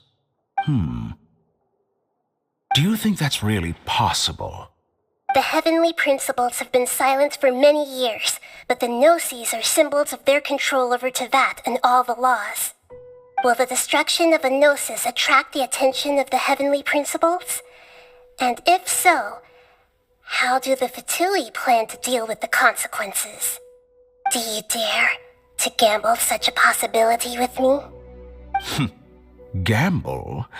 How surprising. I thought you would show evidence or use rigorous reasoning to prove your point. The word gamble is the last thing I expected to hear from the God of Wisdom. But this is a clever move. You must have seen through me when I first captured your consciousness. As a scholar, I respect all possibilities. This has always been my principle and is an essential trait as an experimenter. Indeed, I can't ignore this possibility. So tell me then, what are your conditions? This foreign Gnosis will only lead to disaster if it stays in Sumeru. But this Electro-Gnosis is the prize I obtained after defeating one of your fellow Harbingers. Now, as the one who initiated this cascade of events, shouldn't you pay the corresponding price? Price? Interesting. What price would you have me pay? How about erasing all your other segments? So this is how you wish to restrict me, the most threatening opponent of the Nation of Wisdom. What you request of me is like plucking out the eyes I have placed in the dimension of time. Segments are extraordinarily difficult to make. They require extremely rare resources and enormous amounts of time and effort, requiring me to destroy them all here and now. Bravo. A suitably wise decision on your part. Yes, how very interesting.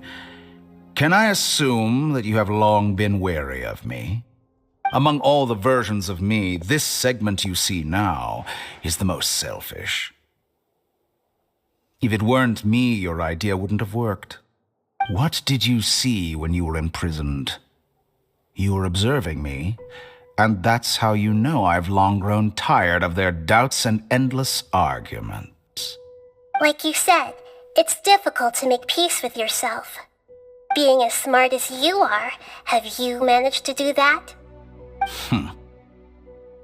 I see. If you think all those versions of me are worth a gnosis, then deal. You sure didn't hesitate much. Is the relationship between all the versions of you really that bad? I don't think there's any need to dwell on that. The surplus versions of me can be exchanged for a gnosis. Do you think anyone can offer themselves at a higher price? Besides, with my abilities, it's only a matter of time until I find better perspectives. Perhaps it's best to say, you're just temporarily ahead. But what I'd like to know is, how can you be sure that I've really erased them? I can see your remaining honesty.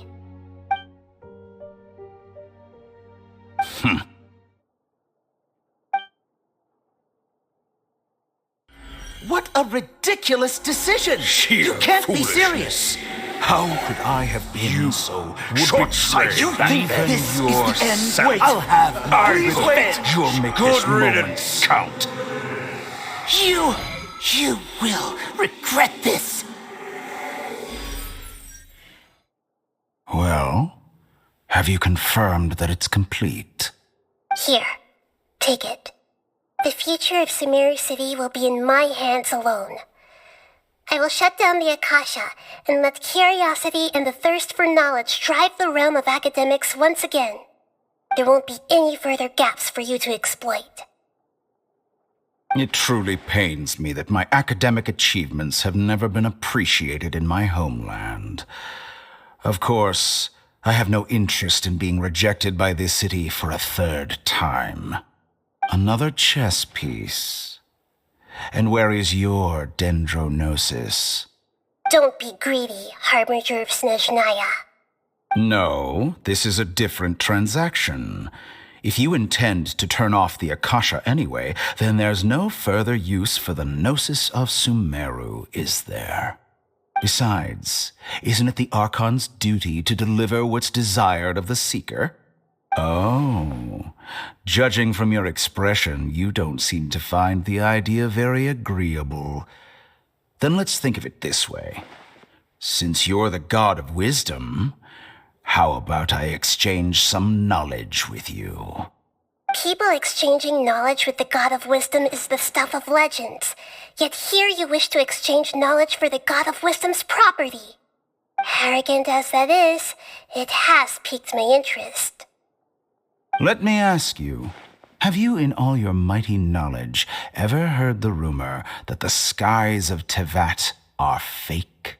Huh?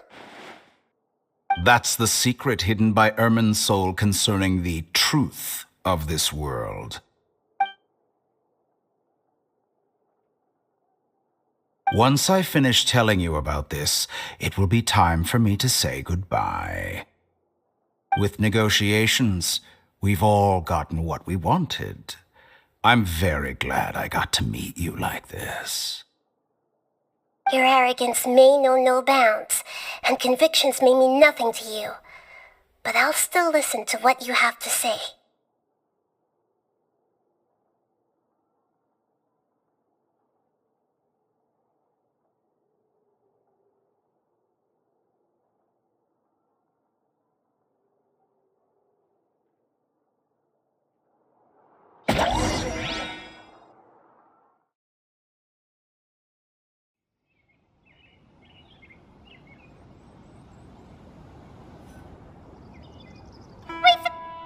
Together! Okay, wake her up.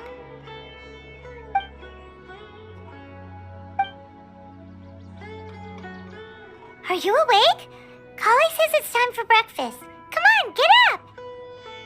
Good morning! How are you feeling today? Good to hear. It looks like we've recovered pretty well. Not even Tainari could stop us from going out now, right?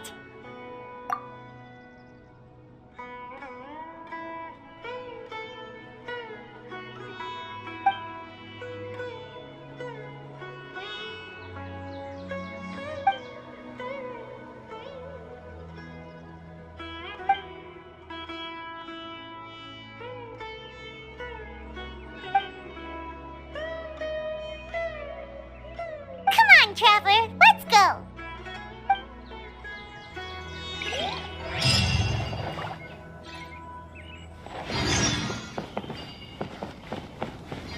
How many Rubishava mushrooms do I need to sell before Yesterday, a total of 5,000. Good morning.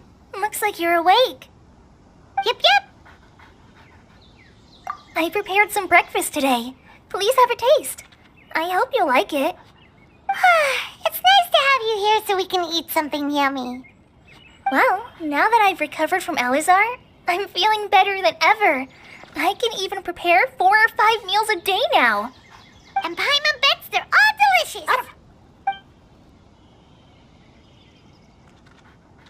Oh, by the way, someone brought a letter for you after you went to sleep last night.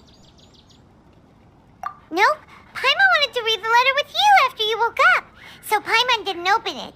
All right, let's read it now. Oh, it's from Nilu. Ahem. We're going to hold a feast at the Grand Bazaar and celebrate Sino's reinstatement as the General Mahamatra.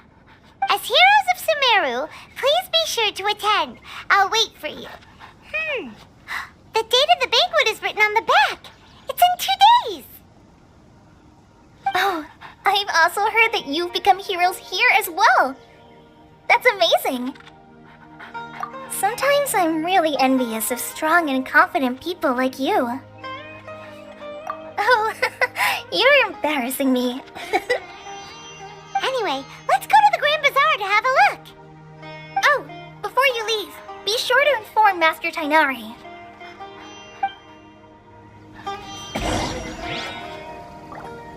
Everything has been getting better lately, and my mood has been improving as well. You can come find me anytime if you need anything. You're welcome. I was just doing my duty. Remember to talk to Master Tainari before you leave.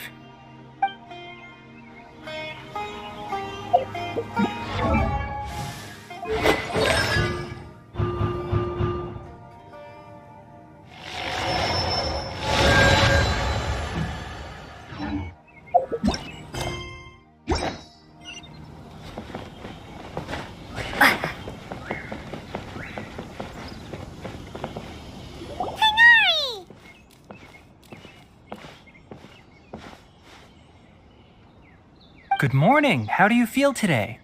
We feel much better. How about you? I'm recovering well. Thanks for asking. But from the looks of it, you seem to be already busy with work again. It's fine. I'm not that busy, really. The Elazar patients have recovered, as well as Hypatia. For now, I only need to tend to my Forest Watcher duties. It seems once Irminsul started getting better, everything else started to recover too. Yes, but there are still some residual effects. The withering is one example. Though it won't spread anymore, the existing zones won't just disappear. We forest rangers will still need to do the work. By the way, we have some good news. Sino got his position back. This news is hardly new. He had already mentioned it to me before. Huh? You mean he was already here? Why didn't he come to say hi to us? He visited once, but he was afraid of disturbing you while you were resting. He just asked me a few questions and left.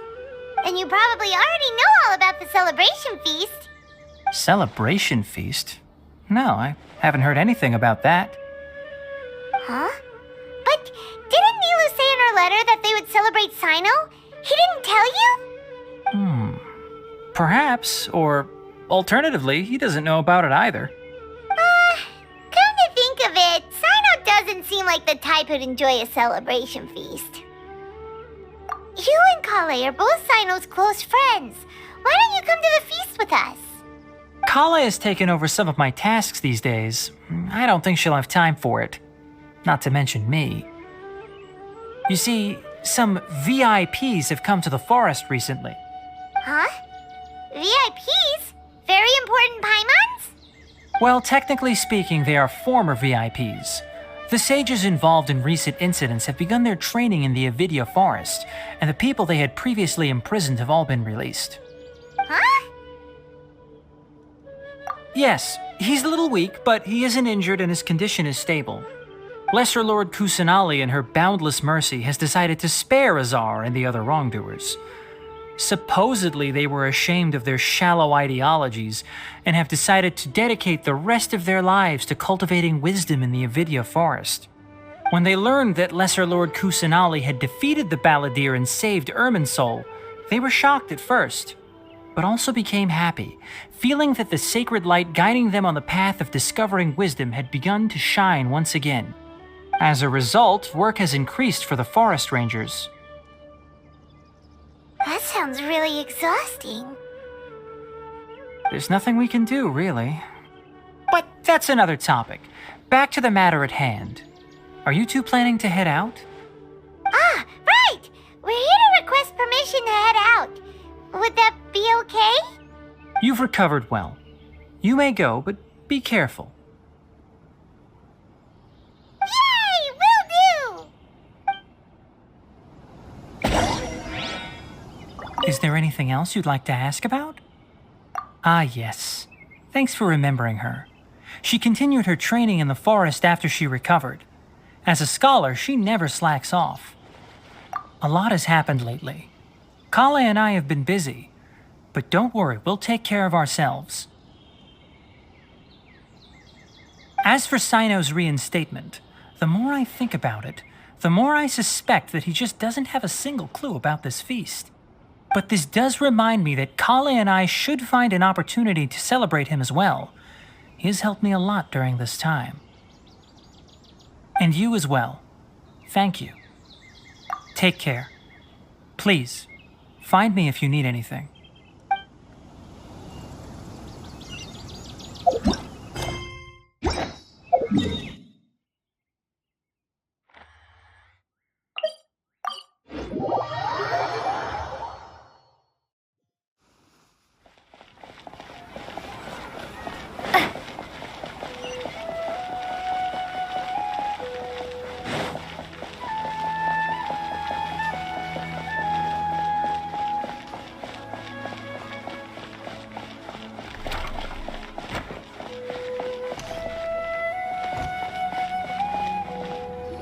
Well, there won't be any problems if the feast starts at that time. Everything has already been prepared. Mr. Zubair, I finished tallying things up here. Well, except for the guests. Is a simple reply really that much to ask of our guests? It's affecting our arrangements. Oh, it'll be fine. Besides, it never hurts to get things ready in advance. I was thinking the same thing. The feast will be held sooner or later, right? Hey, Nilu! Traveler, Paimon! We got your letter, so here we are! You're the best. The other guests haven't even replied yet. Huh? Are we the only ones that have arrived? Yeah, I had someone deliver letters to all of our guests. But maybe everyone is still busy with other things. Look, I get it. Sumeru is in an extremely important period of transition right now, but even if your friends are important figures, they shouldn't just ignore your request like this. Nilu is Sumeru's #1 celebrity after all. You have no idea how happy I am to talk to people with good taste. If you consider enjoying Nilu's dances having good taste, then almost everybody has good taste. Because Paimon thinks everybody will love her performance. That's right. We all think she's amazing too. Nilu is an absolute favorite among those of us who frequent the Grand Bazaar. For Outlanders, you have a great eye. Master Zubair, let's have a vote for the most outstanding audience members next time. I think these two may win. Nonsense. It is not for us to determine the value of an audience. But indeed, we could try giving gifts to people with particularly good taste. I heard there's a device in Fontaine called a camera that can record people's appearances as pictures. Such pictures would make superb gifts. Ooh, good idea. I wonder where we can find one. I don't want you giving pictures of me to everyone. I'm satisfied just being able to perform here. There's always a lot going on at the Grand Bazaar. Yeah, and that's why I love it here. Traveler and Paimon, could you help confirm if the letters were actually delivered? If for some reason they didn't receive the letters, then please tell everyone that there will be a feast here. Yeah, we can also check out how everything in Sumeru is going now. When I wrote the letters, I heard that Dia was in Port Ormos, and Alhaitham was at the Akademiya. As for Sino, we've only heard that he appears at the Akademiya from time to time. I'm not too sure about Ramon's whereabouts. My guess is that he's with Dia. As for Dunyarzad, I just hope she's feeling better. I sent her a letter, but I was afraid of disturbing her. If you have time, please ask about her for me. Okay, got it. Let's go, Traveler.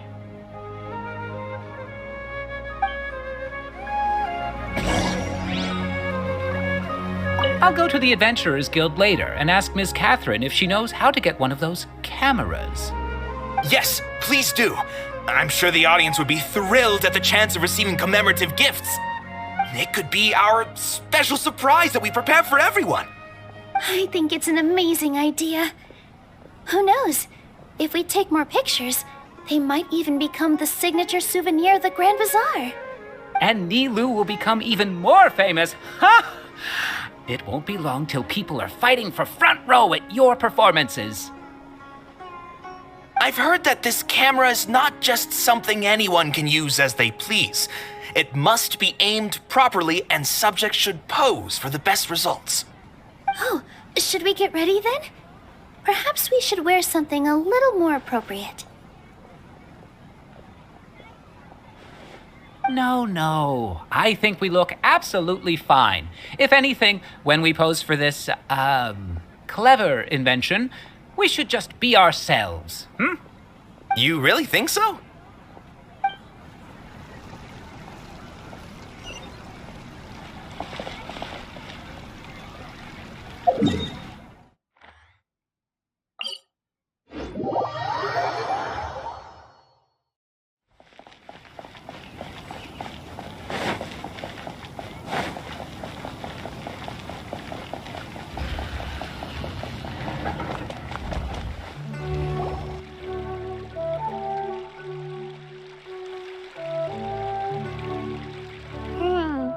We haven't seen Alhaitham anywhere.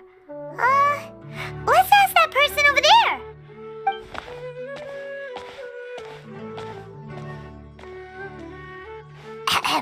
Hey there, have you seen Alhaitham around? Yes, it seems Scribe Alhaitham has gone to the House of Dana. You should be able to find him there. But you're already the second group of people I've seen looking for him today. He must be quite the busy man. Oh? Who else was looking for him? Mr. Cave was just here asking about him. You wouldn't believe how terrible their relationship is. And now you two are here. Don't tell me everyone's here looking for gossip about the sages. No way! We're strictly here on business. Ah, I see. Sorry, I thought maybe everyone's as interested in rumors about the sages as I am.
Maybe I'll borrow something.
Oh, Hatham should be around here somewhere, right?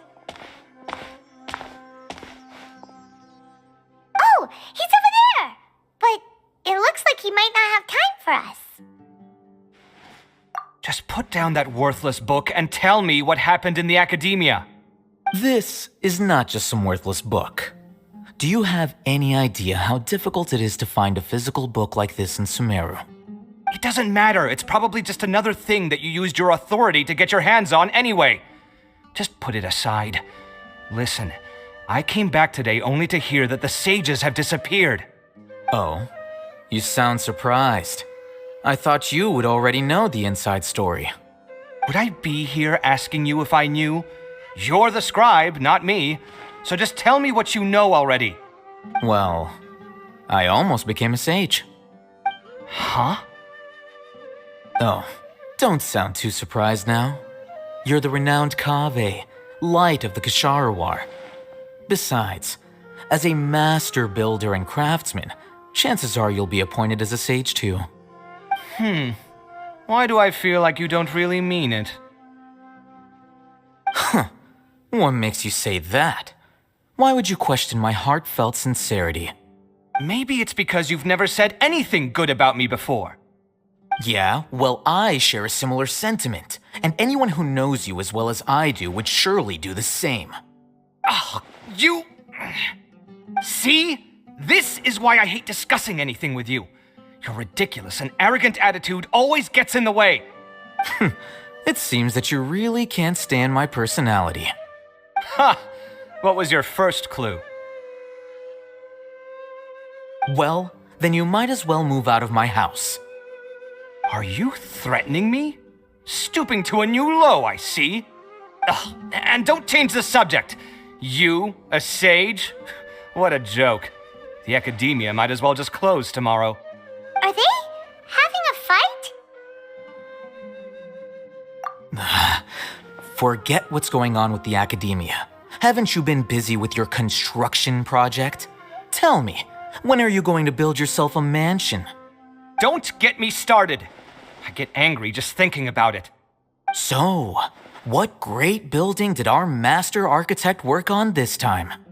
Like I need to tell you. Keep your nose out of my business. No, I think we deserve to know. Where were you when Sumeru needed you most? I was in the desert for a large project, but considering Haravatat's utter ignorance of architectural and aesthetic matters, you probably wouldn't understand. Which is truly unfortunate. I can only pity the man who doesn't understand the first thing about beauty and romance. Unlike a true... hold on, wait a second. What do you mean by when Sumeru needed me most? Well, while you were out fiddling around in the desert, many people came together to save Sumeru from a crisis. Ha! And you think I'd believe that? Look, all you really need to know is that Azar and all his accomplices have all been overthrown. Huh? What nonsense are you talking about? It's no skin off my nose if you don't believe me. It's not like my Darshan was the one trying to apply for funding from the Grand Sage. Yours, though, on the other hand... You know what? I'll ask around. I'm sure someone knows what's going on here. You're dead if I find out you're lying to me.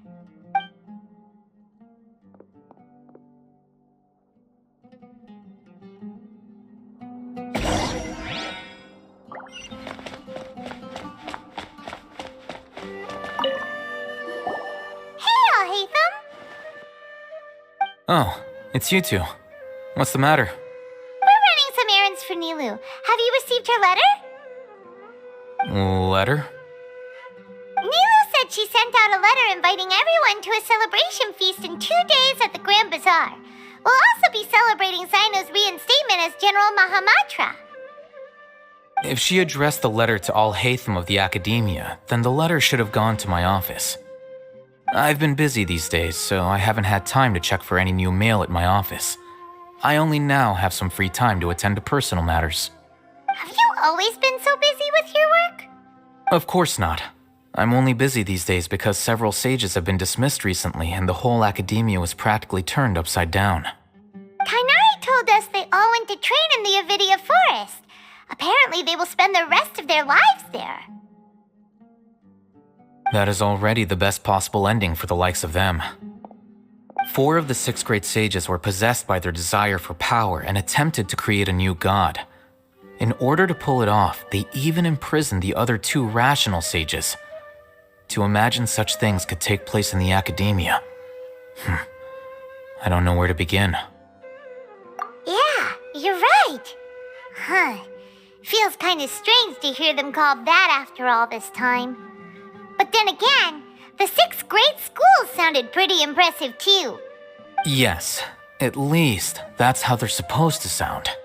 It's said that when the Akademiya was first founded, the Dendro Archon herself established the 6 great schools, each representing one of the 6 different types of wisdom. Numerous Darshans have sprung up and faded. Only the 6 Darshans attaching themselves to the 6 great schools have stood the test of time and obtained permanent seats in the Akademiya. Now, the 6 Darshans are nearly synonymous with the 6 great schools, and the leaders selected for the schools are the 6 great sages. Among the 6 great sages, there is one central leader, the Grand Sage. Unfortunately, only the sages from Vahumana and Amorta remain now. They were imprisoned for opposing Azar and were only rescued after Azar's downfall. So who's managing things in the other 4 schools now? Do they need to find someone new? Yes. Normally, New sages are selected based on a strict set of criteria. Oh, didn't you just say something about becoming a sage? If they pick you, then we'd have a huge connection in Sumeru. Yes, about that. You didn't let me finish my sentence. The person in charge of personnel affairs nominated me to be the Grand Sage in place of Azar and help Lesser Lord Kusanali manage the Akademiya. But I refused. Huh? But why? Ugh, can't you be a little more ambitious? I'm not even interested in being one of the 6 great sages. Like I said before, I don't like being a leader. Oh, all right. So are you busy these days trying to find others to take the job? That's not my job either. I'm only responsible for handling important affairs within the Akademiya before the new sages take office. And the first thing I'll do is reject Kasharawar's application for funding. By the way, who was that other person just now? Is he your friend? Do we look like friends?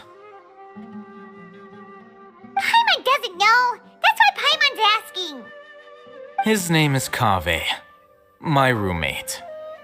You could say he's the representative for Ksharawar scholars. Which is exactly why he always has so many problems. So everything that's happened recently must be a huge change for the people of Sumeru. Such is the work of the Akademiya scribe. Well, anyway, no matter how busy you are, since you are our planner, remember to attend the celebration feast in 2 days. Alright, I'll see you there.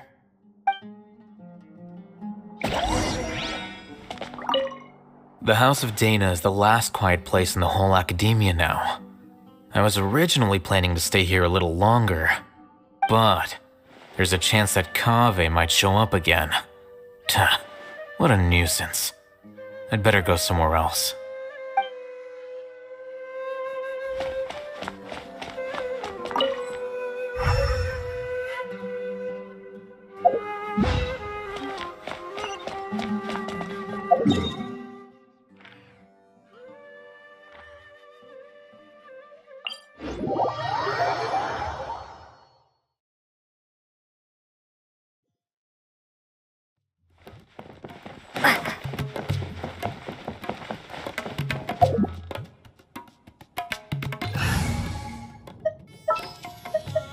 The threads of your fate lie in my hands.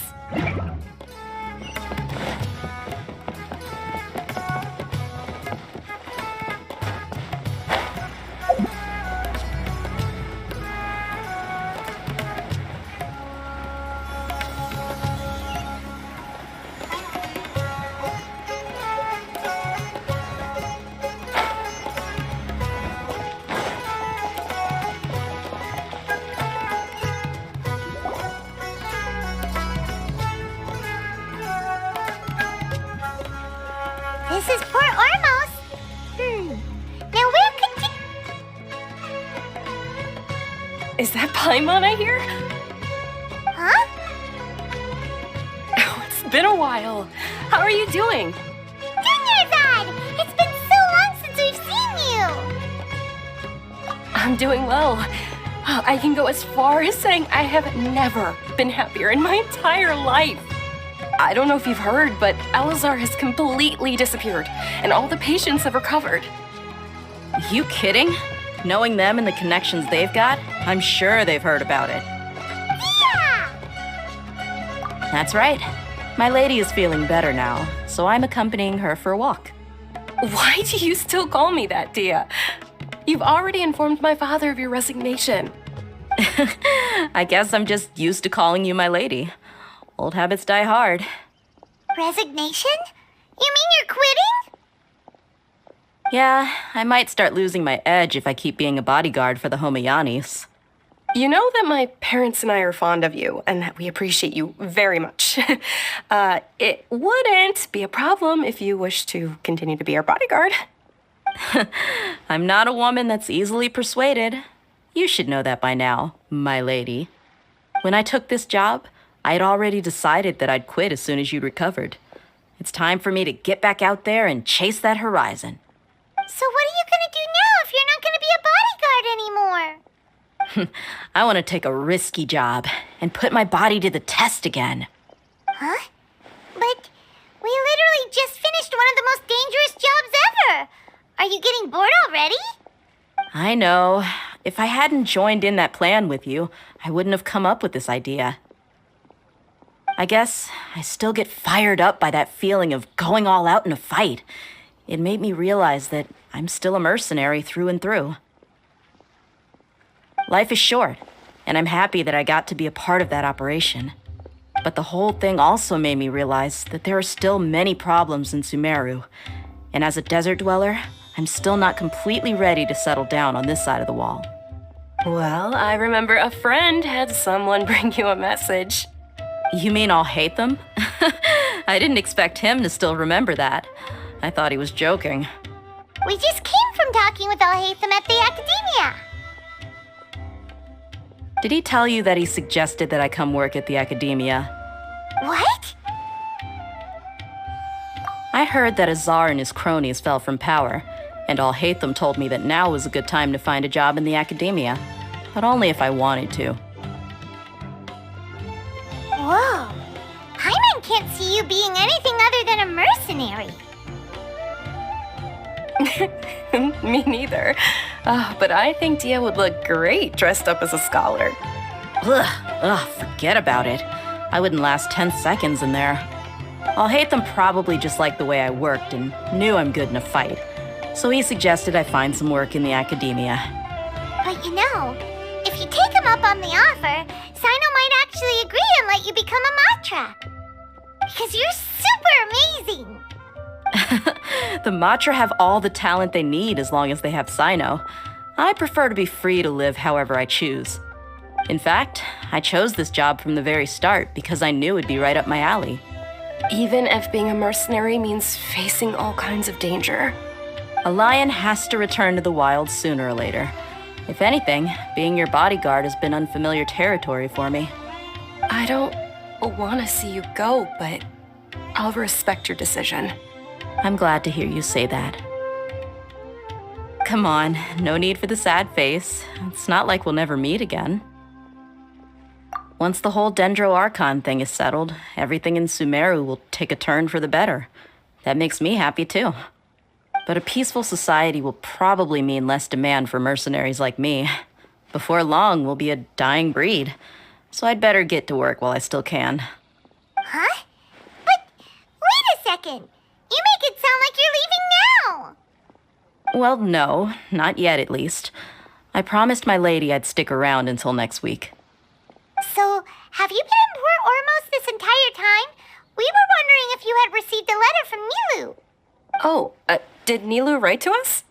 She heard that you were seen in Port Ormos, so she sent the letter here. Huh. It was probably sent to the inn that we're staying at. My lady has been very energetic lately and keeps taking me on hikes, staying out even into the night. By the time we get back, the receptionist is usually off napping on the job.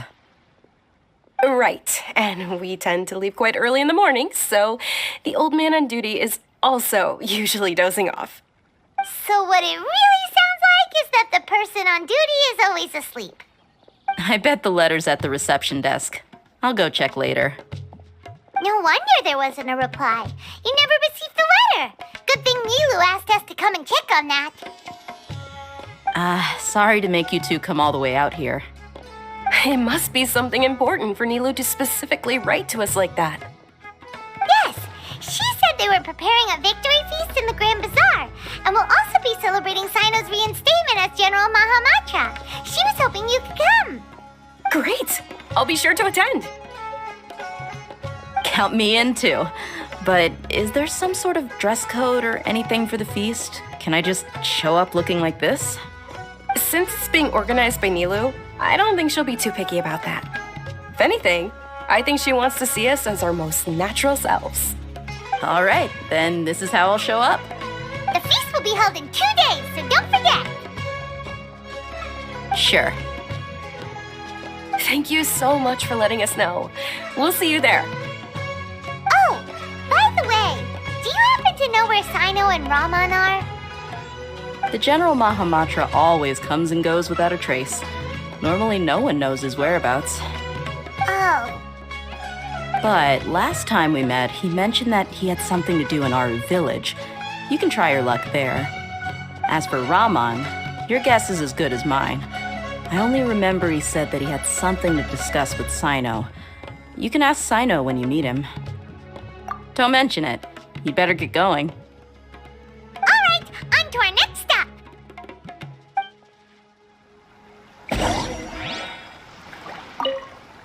After recovering from Elazar, everything seems so different to me. When I look at the scenery I visited before, it has a completely different feeling. Yeah, you need to be stronger than an ox to take life by the horns. I think I've heard you say something like that before. But today, I finally understand what you mean. Is there any place you'd like to go? I can accompany you. I've got time. What if I tell you that I want to go to the desert? Fine by me. If we go to the desert, I can introduce you to my friends there. But we should prepare and get everything we need before setting off. Let's go! I'll go pack my luggage now. After we're done with the feast in 2 days, we can go have fun in the desert. You can count me in.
It's been a while since we last visited Aru Village. Ah, there's Sino!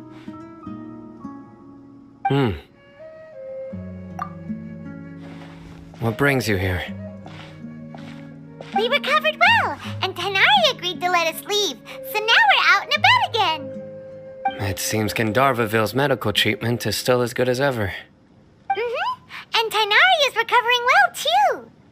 That's good to hear. Yeah, you're the one who brought us to him when we lost consciousness, right? Thanks for that. You're welcome. Tainari has excellent medical skills, and Kale is quite attentive. It was the best place for you. But why are you just standing here like a dead tree? I'm meeting some people. Oh, you mean Candace? I've already talked with Candace and the village chief. They're still at the usual place. You can go there if you'd like to see them.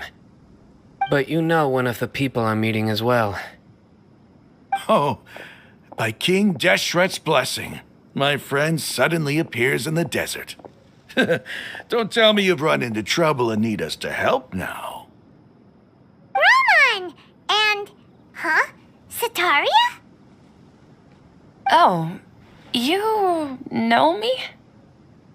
Oh, well, you're pretty famous in the Akademiya. Don't worry, these are our friends. No need to be so guarded. I see. I'm doing well. Many good things have happened recently. Same here. Really, I feel that my whole life has started to shine after suddenly finding a new direction. Oh, tell us everything. Yeah, you go ahead. Alright, well, I suppose I should start by saying I've decided to leave the Akademiya. What? It's not that I've given up on being a scholar. Instead, you could say I've found a new identity. I will no longer pursue research like a typical scholar, but I have not completely given up on my relationship to knowledge either. I can see what you're saying now. What do you mean? I plan to leave the Akademiya and return to teach here in the desert. Wow, so you want to become a teacher? Sataria will return to support education here and teach people from the desert. She can't teach everyone on her own, but there are many of us Eremites all over Sumeru. She came to discuss a collaboration with me and hoped that I could bring her ideas to the Eremites. Yes, it's my hope that the Eremites can help me select a group of smart people with the best aptitude for teaching. I'll teach them, and after they've finished learning from me, they can go educate more people. That is the true meaning of education and the spreading of knowledge. The people of King Deshret suffer from sandstorms, exile, and ignorance. Miss Sataria is more than welcome to come teach here. Her arrival is like a star shining in the desert night. The stars have always guided caravans, thieves, soldiers, and travelers who get lost in the night. They lead those in the dark out of trouble and back to safety. Oh, please, where's all of this coming from? I'm starting to feel a little embarrassed. You deserve these compliments. Mercenaries are accustomed to danger and don't fear death, which is why we recognize extraordinary actions that common people would easily overlook. Sataria's idea will bring much good to many people. At first, I feared it was destined to fail. Everyone knows that the Akademiya doesn't allow scholars to teach in the desert without permission. As you know, all knowledge is under their surveillance and control, and very few desert dwellers are as lucky as me. But what I heard at that time has been haunting my heart, as if there were lightning bolts constantly bombarding my soul. Sataria, you tread a treacherous path, and the longer you ignore it, the tighter the Akademiya's grasp on you will become.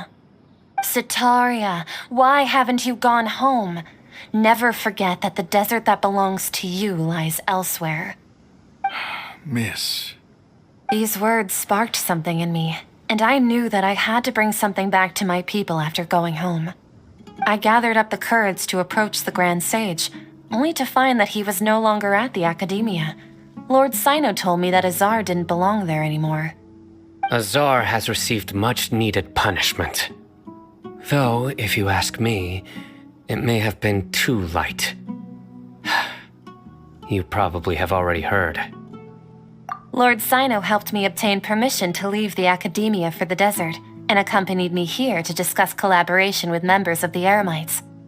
My plan was able to go smoothly thanks to him and Rahman. You're all doing so much for the desert. Aside from that, I also have some other business to discuss with Sino. Lesser Lord Kusanali has allocated many resources to support and develop the desert. I've done some business for her, and part of it required the assistance of the Eremites. I applied for a few batches of educational materials from the Akademiya, and sent them to several groups in the desert, as instructed by Lesser Lord Kusanali. I believe the people will make good use of them. That's exactly what the people here need. Physical books and other related items. If it weren't for Sino and Lesser Lord Kusanali, I'm afraid we'd never be able to get our hands on them. Apart from this, the Akademiya is also recruiting scholars that are willing to teach in the desert. I'll let you and Sataria know as soon as I have any more news. We must be persistent about this, and maintain these resources to ensure long-term effectiveness. This is the first time in hundreds of years we've had a glimmer of hope. I think this may be the turning point for the desert. Remember these words. Here lies our faithful priest, Kasala. His wisdom is a miracle among the people, deserving of high praise and admiration. I hope people with wisdom like that priest will rise again among the desert dwellers. Then we'll once again see the wisdom and glory that once shook the world.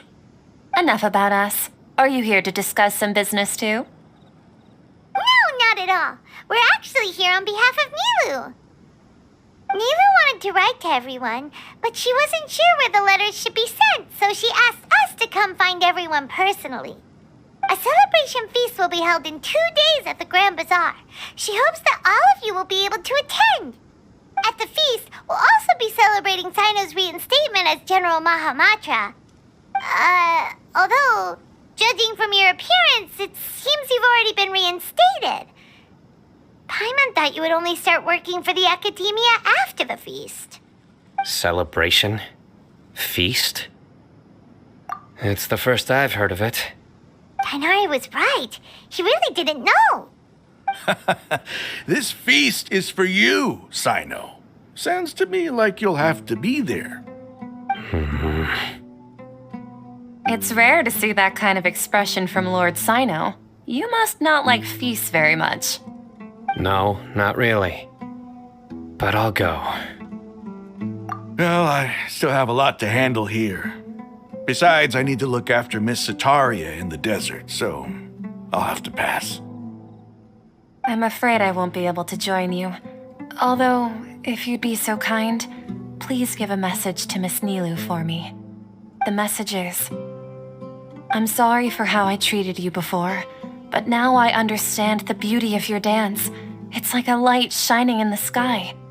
You and the art you symbolize are not only beautiful, but also lively and powerful, so much so that it was prohibited.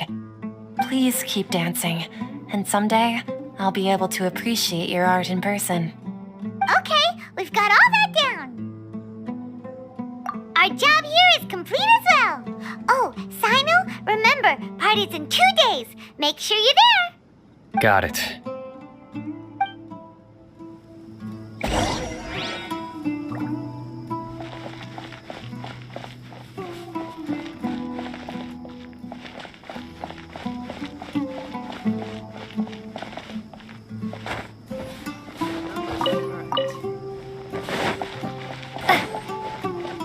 Anyway, our preparation has been going smoothly these days. Can such good things really be happening in the desert? It's almost hard to believe. Yes, even if you can't bring yourself to believe it, you should at least believe in those of us who are working hard to make it a reality. Indeed. Take it one step at a time. There is still a long journey before you. What heartwarming words.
Today's the big day! Let's go to the Grand Bazaar and see how the celebration's coming along.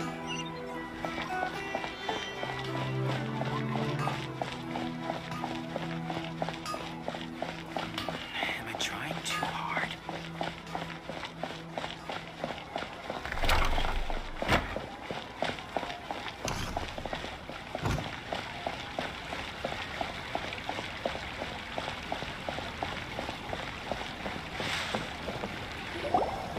Everybody's already here. Looks like we're the last ones to arrive. You're here. Ah, there you are. Well, look who finally decided to show up. You look like you came here immediately after finishing up some work. I'm very happy to see you here. But we're not late, are we? It's just that everyone else arrived ahead of time. I propose that the last one who arrived be put in charge of today's speeches. Nah, there won't be any speeches today. Oh, really? Well, even better. Come join us over here. Let's share some great food and drinks, and chat about all sorts of fun things. Everything looks quite good. Wow! Paimon can't wait! Traveler, just look at all the delicious food here!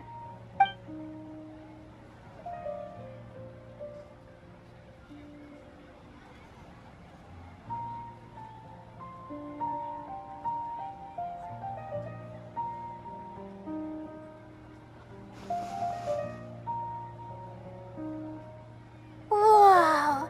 It's so delicious! Oh, this grilled meat tastes amazing! The food was specially prepared for you by everyone in the Grand Bazaar. And we have gifts that were sent by the residents of Sumeru City when they heard we were holding a feast. Everyone that came said that you saved Sumeru and wanted me to thank you all on their behalf. Ah, feels kinda nice to be seen as a hero. I could get used to this. Being a bodyguard is also a hero's job. You've always been amazing, Dia. My lady sure has a way with words. Thanks. I'm glad to hear it. And I'm happy to meet everyone that participated in the great plan. Don't mention it. Come to think of it, we've really done something impressive together. It's unbelievable.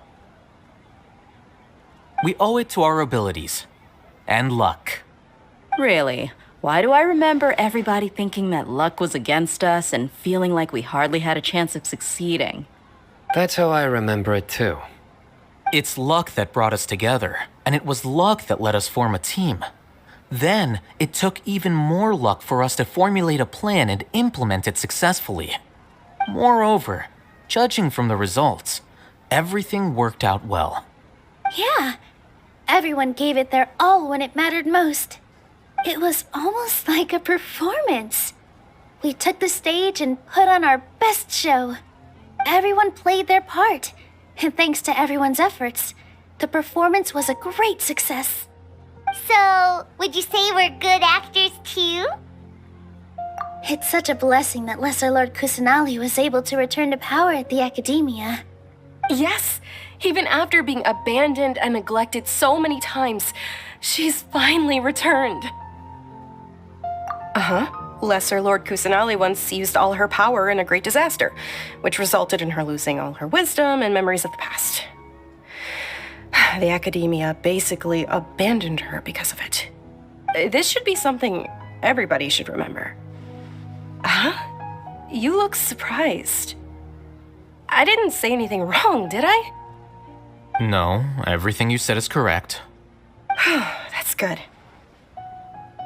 Something wrong? Yeah, what's with that face? You knew all of this already. Even if those two giants of the Akademiya are here, I still have to say it. Those sages really have some nerve.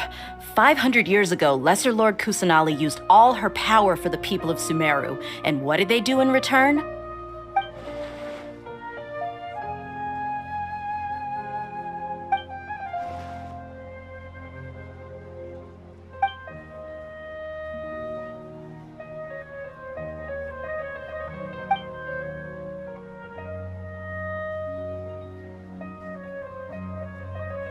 If you bite the hand that feeds you, don't act surprised when it turns into a knuckle sandwich, right, Sino? Perhaps I shouldn't say this, but their treatment of Lesser Lord Kusanali calls for a more severe punishment. You could simply tell Lesser Lord Kusanali that you wish to have Azar and his accomplices severely punished. I respect our deity's decision and won't interfere in any way. While we're on this topic, Why didn't you accept the Akademiya's invitation to become the Grand Sage? Are you trying to say that I'm fit to be a sage? Not at all. But every person handling the selection process has said that you are the most suitable candidate to lead the Akademiya right now. Why? Because he dethroned Azar from power? Could you try to put it another way? This is a good thing, yet you're making it sound like I overthrew Azar for my own personal gain. But seriously, though, I always wondered if you had some personal motives behind it. I did have my own motive, but it had nothing to do with being a sage. If the rules of our nation were suddenly cast by the wayside, then it wouldn't be long until chaos ensued. I had no intention of letting their dreams disrupt my life. By that, you mean your life working as the Akademiya's scribe. Precisely. Wait, is that all? So, that's the only reason why you joined us and came up with all those plans? It's reason enough. You've certainly got quite the personality. You flatter me. All right then. How about you? You've already resumed work as the General Mahamatra, right? That's right. Will you be happy with that life? It's not about being happy. There are merely a lot of things that I must do. Even so, keep your spirits up and try to be happy, okay? And try to smile more every day, just like I'm doing now. Thank you. I'll keep that in mind.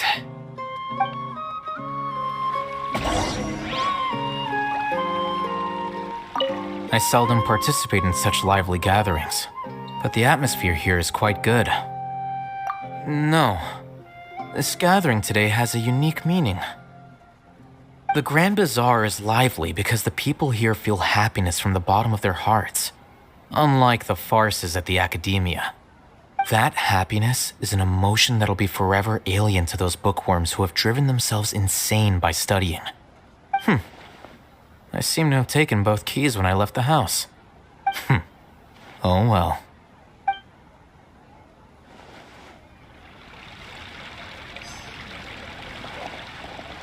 There you are, traveler. Well, how is it? Are you enjoying the feast today? If there's anything you're unhappy with, just let me know. I'll be sure to...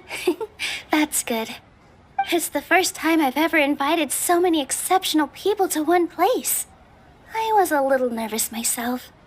You see, every guest here is quite extraordinary. It's unbelievable that we've got everyone together here. Almost like a fairy tale. Make sure you live it up tonight. I'll be happy as long as you're enjoying yourselves. I'm honored to have her think of me this way. If I have a chance in the future, I would really like to invite her to one of my performances. I can't explain why, but I just feel elated right now. Thank you.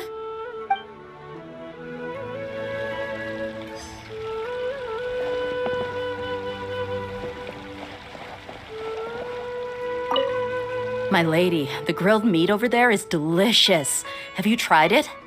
Yes, I also tried some fruit just now. Oh, they're very sweet. What an amazing place to relax. No wonder everybody likes to rest at the Grand Bazaar. You said it. Oh, look who else is here. Hello. Oh, I'm so happy Nilu invited everybody. Oh, now I have the chance to meet all the heroes. Hey, less of that polite chit-chat and more eating and drinking. The feast is about having fun, not stuffy formalities.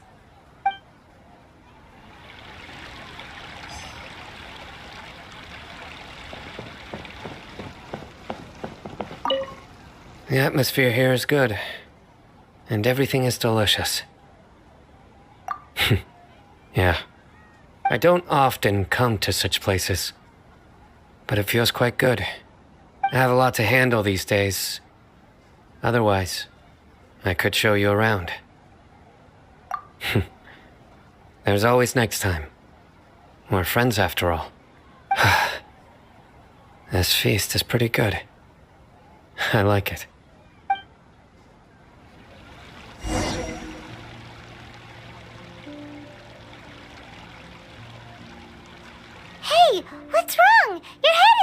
droop. Hey, you can't just fall asleep here. Paimon will go find something delicious for you to eat. You'll wake up once you've put something yummy in your tummy. Of course, just wait here for Paimon.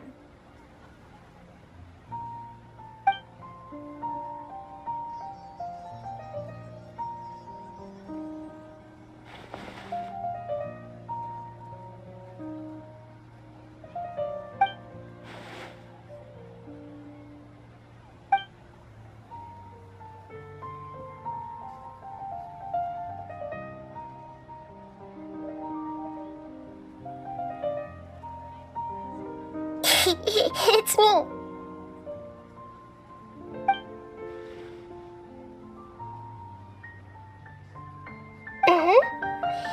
You may blame me for being a bit too self-indulgent. I was thinking about talking with you, and the next thing I knew, I had made a connection with you. The connection between us is amazing. It's like flora and the fence it grows upon. I heard there's an amazing celebration feast today at the Grand Bazaar. I wanted to have a look for myself, so I snuck in. Lately, I've been so busy dealing with all the fallout from recent events, so I really haven't had any free time. Although you've already helped me with a lot, there's still one more thing I hope you can help me with. Please say thank you to everyone for me.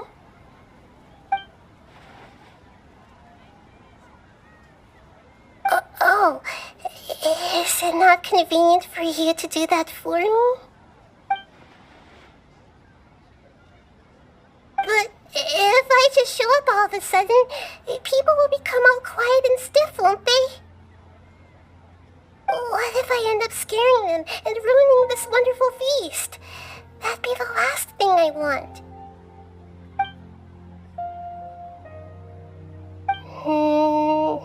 Let me think about it. Okay.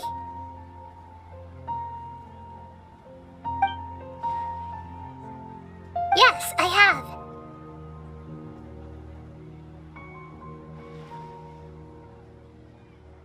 You said I should go thank everyone as myself, right? So, I've decided to borrow your body for the time being. Please don't blame me. The flora also climbs up to the fence to get closer to the sky.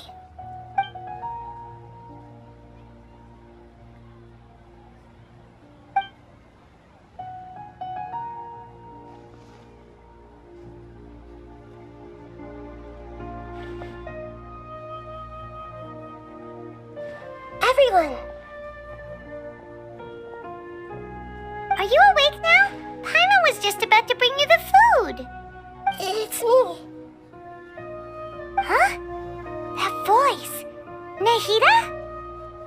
Hold up. What's going on? I didn't expect to have a conversation with the consciousness of Lesser Lord Kusanali in the Grand Bazaar. Interesting. Is this also a part of the feast? No, of course not. Are you Lesser Lord Kusanali? Hello, Nilu. You know who I am? Yes, I already know every one of you.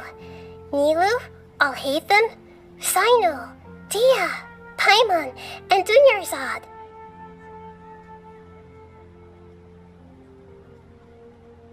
Lesser Lord Kusanali? I took the liberty of occupying the traveler's body so that I could thank all of you in person.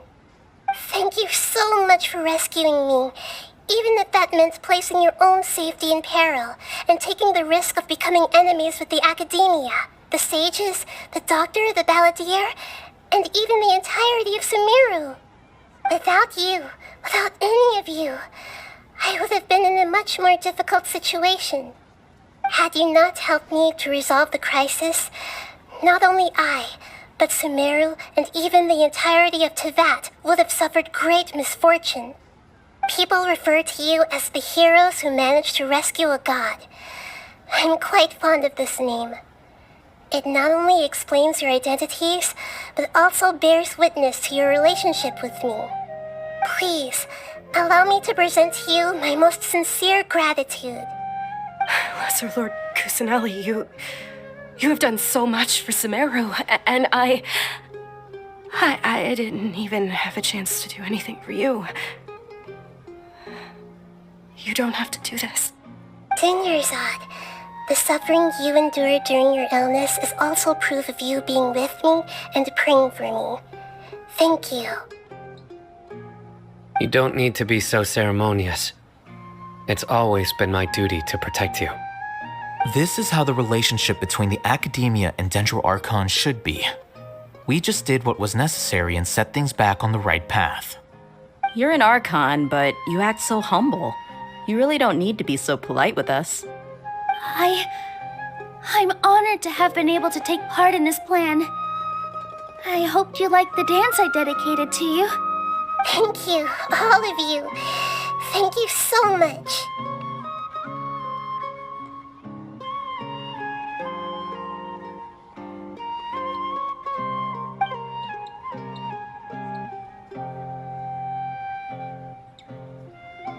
Yeah.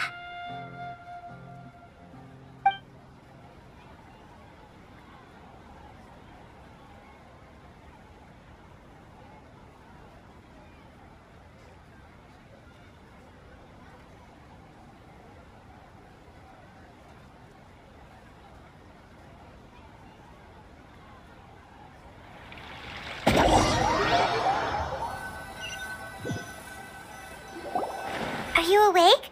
Did you rest well? After Nahida left, you ate a lot of food. You've become a glutton. That just means you still have a lot to learn from Master Paimon, the Sage of Gluttony.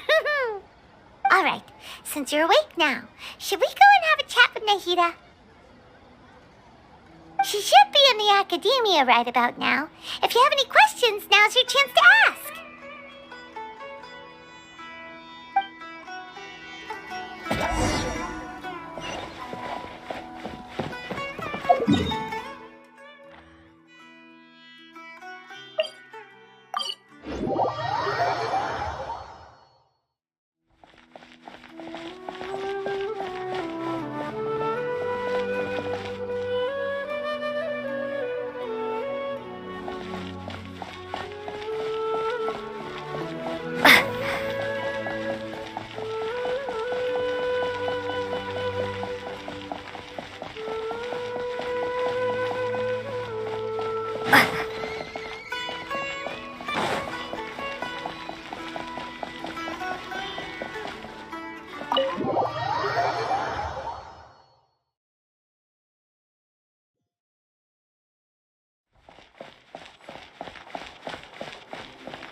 Traveler and Paimon? What a fantastic night! I'm still immersed in all the happiness and joy, like a candle floating on water. So are we, and that's why we're here to talk with you. Is there anything you want to know?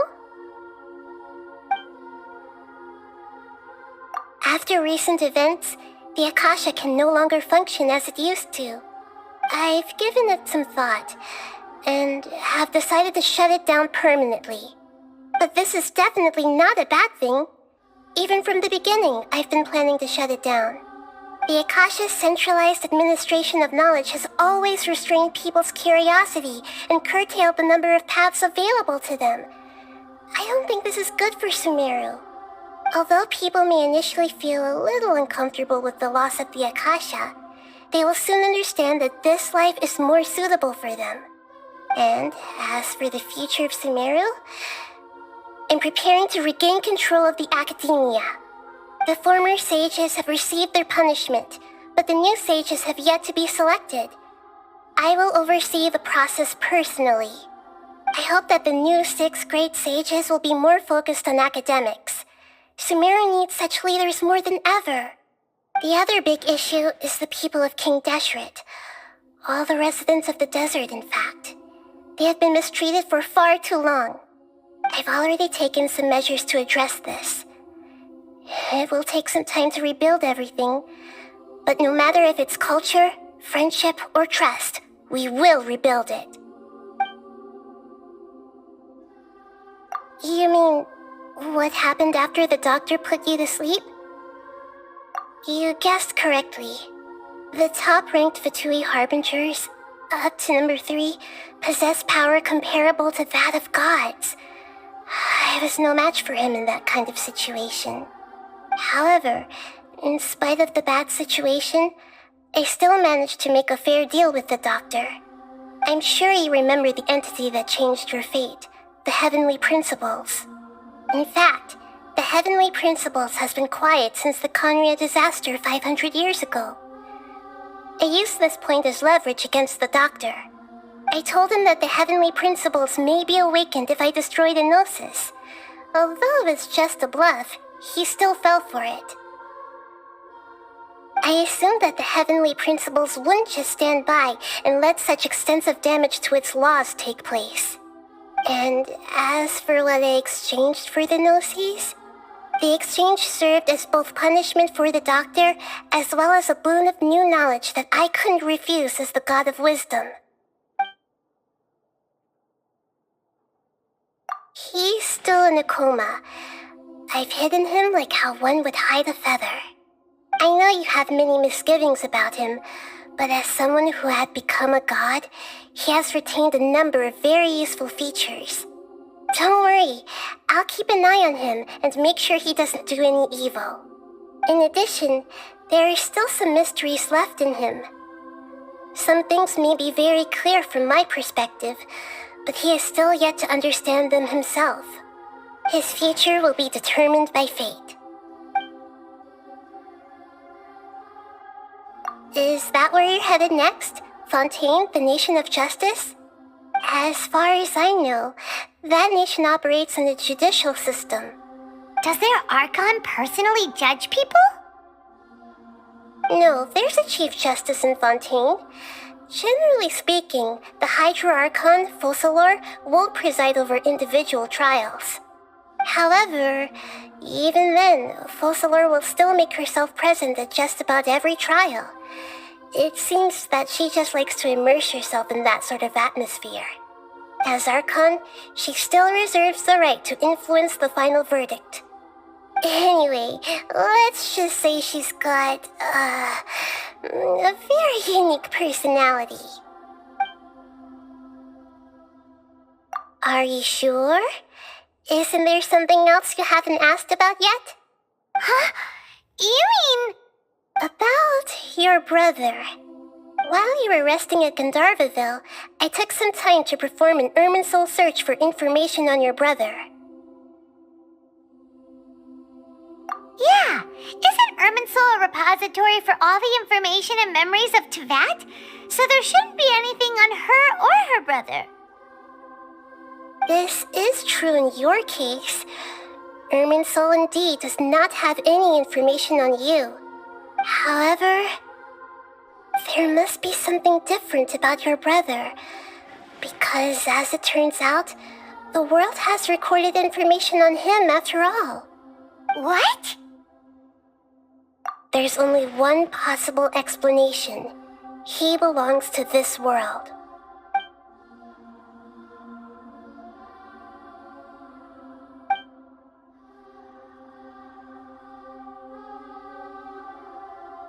But nothing about this makes any sense! Wasn't this your first trip to Teyvat? According to the records I was able to access, your sibling suddenly appeared in Conria. After the Conria disaster, he began his journey through the 7 nations of Teyvat. But just as his journey was about to reach its conclusion, the Irminsul records on him suddenly become fuzzy. What do you mean, fuzzy? Did something happen to him? All I know for sure is that somebody, for reasons only they can know, is deliberately obfuscating his fate. And whoever it is, if they can do that, who knows what else they're capable of. But even that wouldn't explain how he somehow comes from this world. Something else I noticed was that according to these records, the Fatui have not classified your sibling as one of the Descenders. What's a Descender? Paimon's never heard of it. Look, I'm sure you must be curious about the information I received from the Fatui in return for my gnosis, right? A very important part of the intel was about this world's Descenders.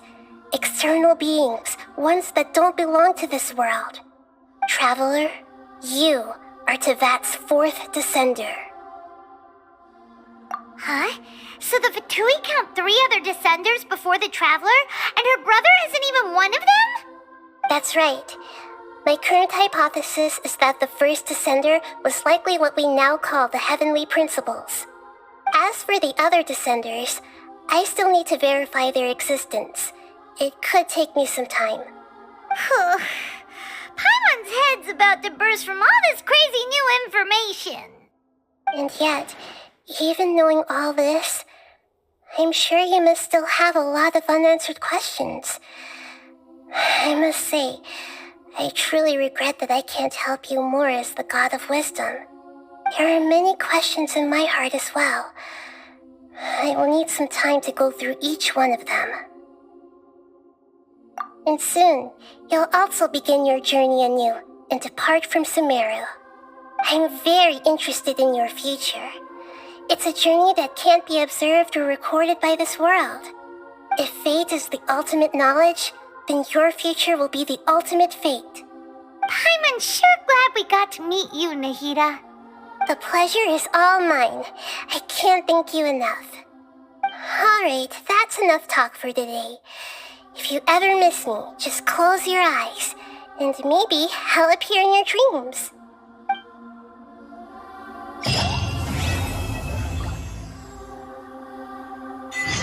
Hey! Doesn't Mondstadt celebrate the Wind Bloom Festival around this time of year? You must have a whole bunch of questions after our last conversation with Nahida. Paimon was ready to ask her a million more questions, but didn't want to seem too pushy. Paimon has lots of good memories from the last one. The sweet scent of flowers on the breeze, the sweet smell of tasty snacks on the breeze, the feeling of the breeze on your face? The only downside was the lack of commissions. Like, about these Descenders. So, does that just mean people like you who come traveling to Tevat from someplace else? But Paimon's sure that was just a one-time thing. There's gotta be someone who needs our help, right? Let's go see how things are this year. And as for your brother... so many questions. Let's go find Nahida and see what else we can find out.